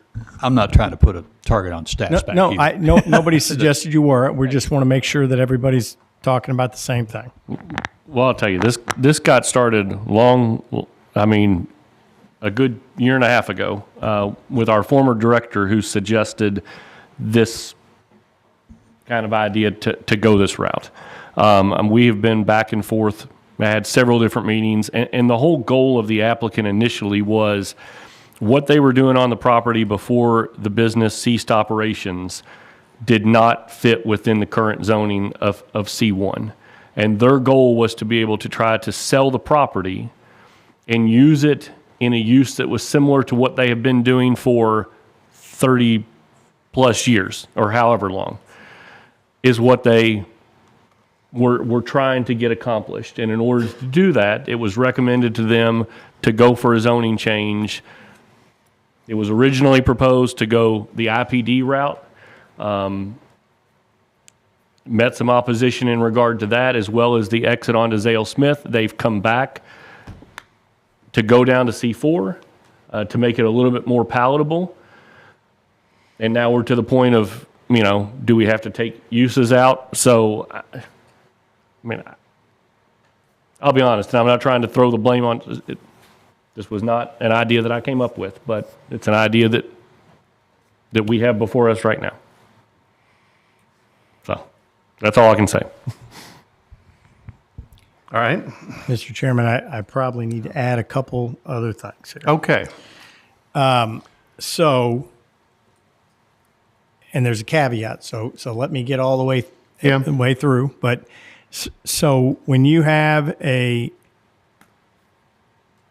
zoning overlay that results in a non-conforming use in a particular zone, that non-conforming use can continue in that zone until such time as that use is abandoned. And then I think there's a period of time, it seems to me that if it's abandoned for more than a year, it reverts to the zone that it is in. So, for example, here, if we have a C4 use in a C1 zone and they abandon the C4 use after a year, then they can't use that C4 anymore. However, there is also another issue that arises, which is if a non-conforming use has been in existence, I believe it is for a period of 10 years, then that becomes a permitted use for that piece of property, even though it is non-conforming. But you can't expand that non-conforming use either. So if, for example, the use that the applicant was putting the property to, and obviously they've used it this way for well over 10 years, that would be considered a permitted use on this piece of property. The thing that we're having a struggle with is I think that the applicant would like to be able to rent this piece of property, to lease it out for other uses that are available in C4. And I don't know how we get to the point where we limit those uses unless there is a proposed restriction by the applicant today by going through the ordinance and saying things they're willing to agree that they're not going to use the property for, which may or may not satisfy Mr. Allen and the other opponents that are here today. All right, so we've just introduced a new potential outcome here that is basically a de facto C4 designation on this property, correct? For the use that existed Yeah. prior. So Okay. the furniture sales and whatever else. All right, so procedurally, we've come through presentation of applicant, testimony, and a question of those opposing. We have not gotten into questions from the commission nor rebuttal. And this is probably the time not to make this any worse.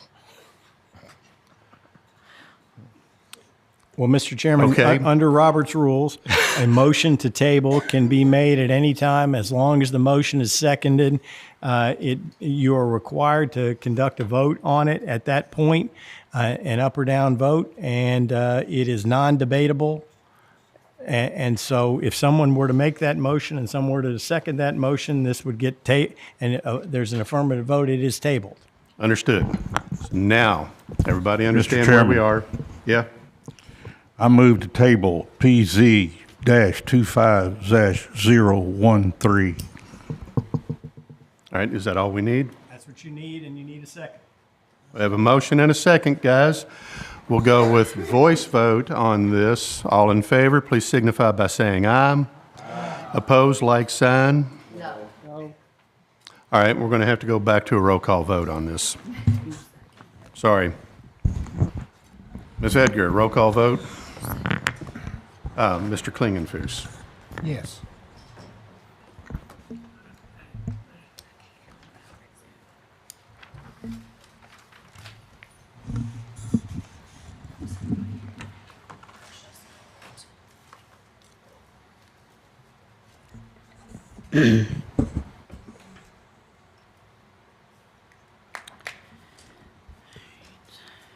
Ms. Walzer, Yes. Ms. Davis, No. Mr. Douglas, No.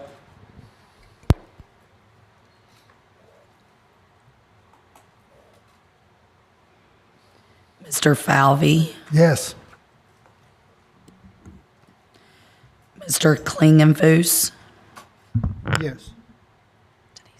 That was a yes.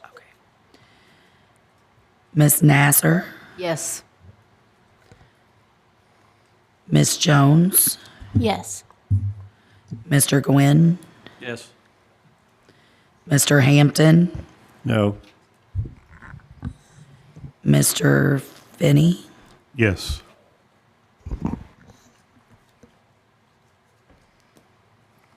and that's all of them.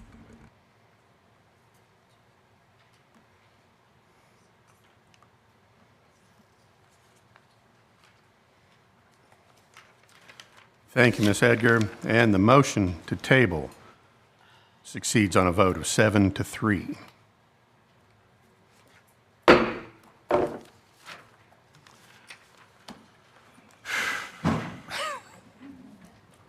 All right, do we have other business?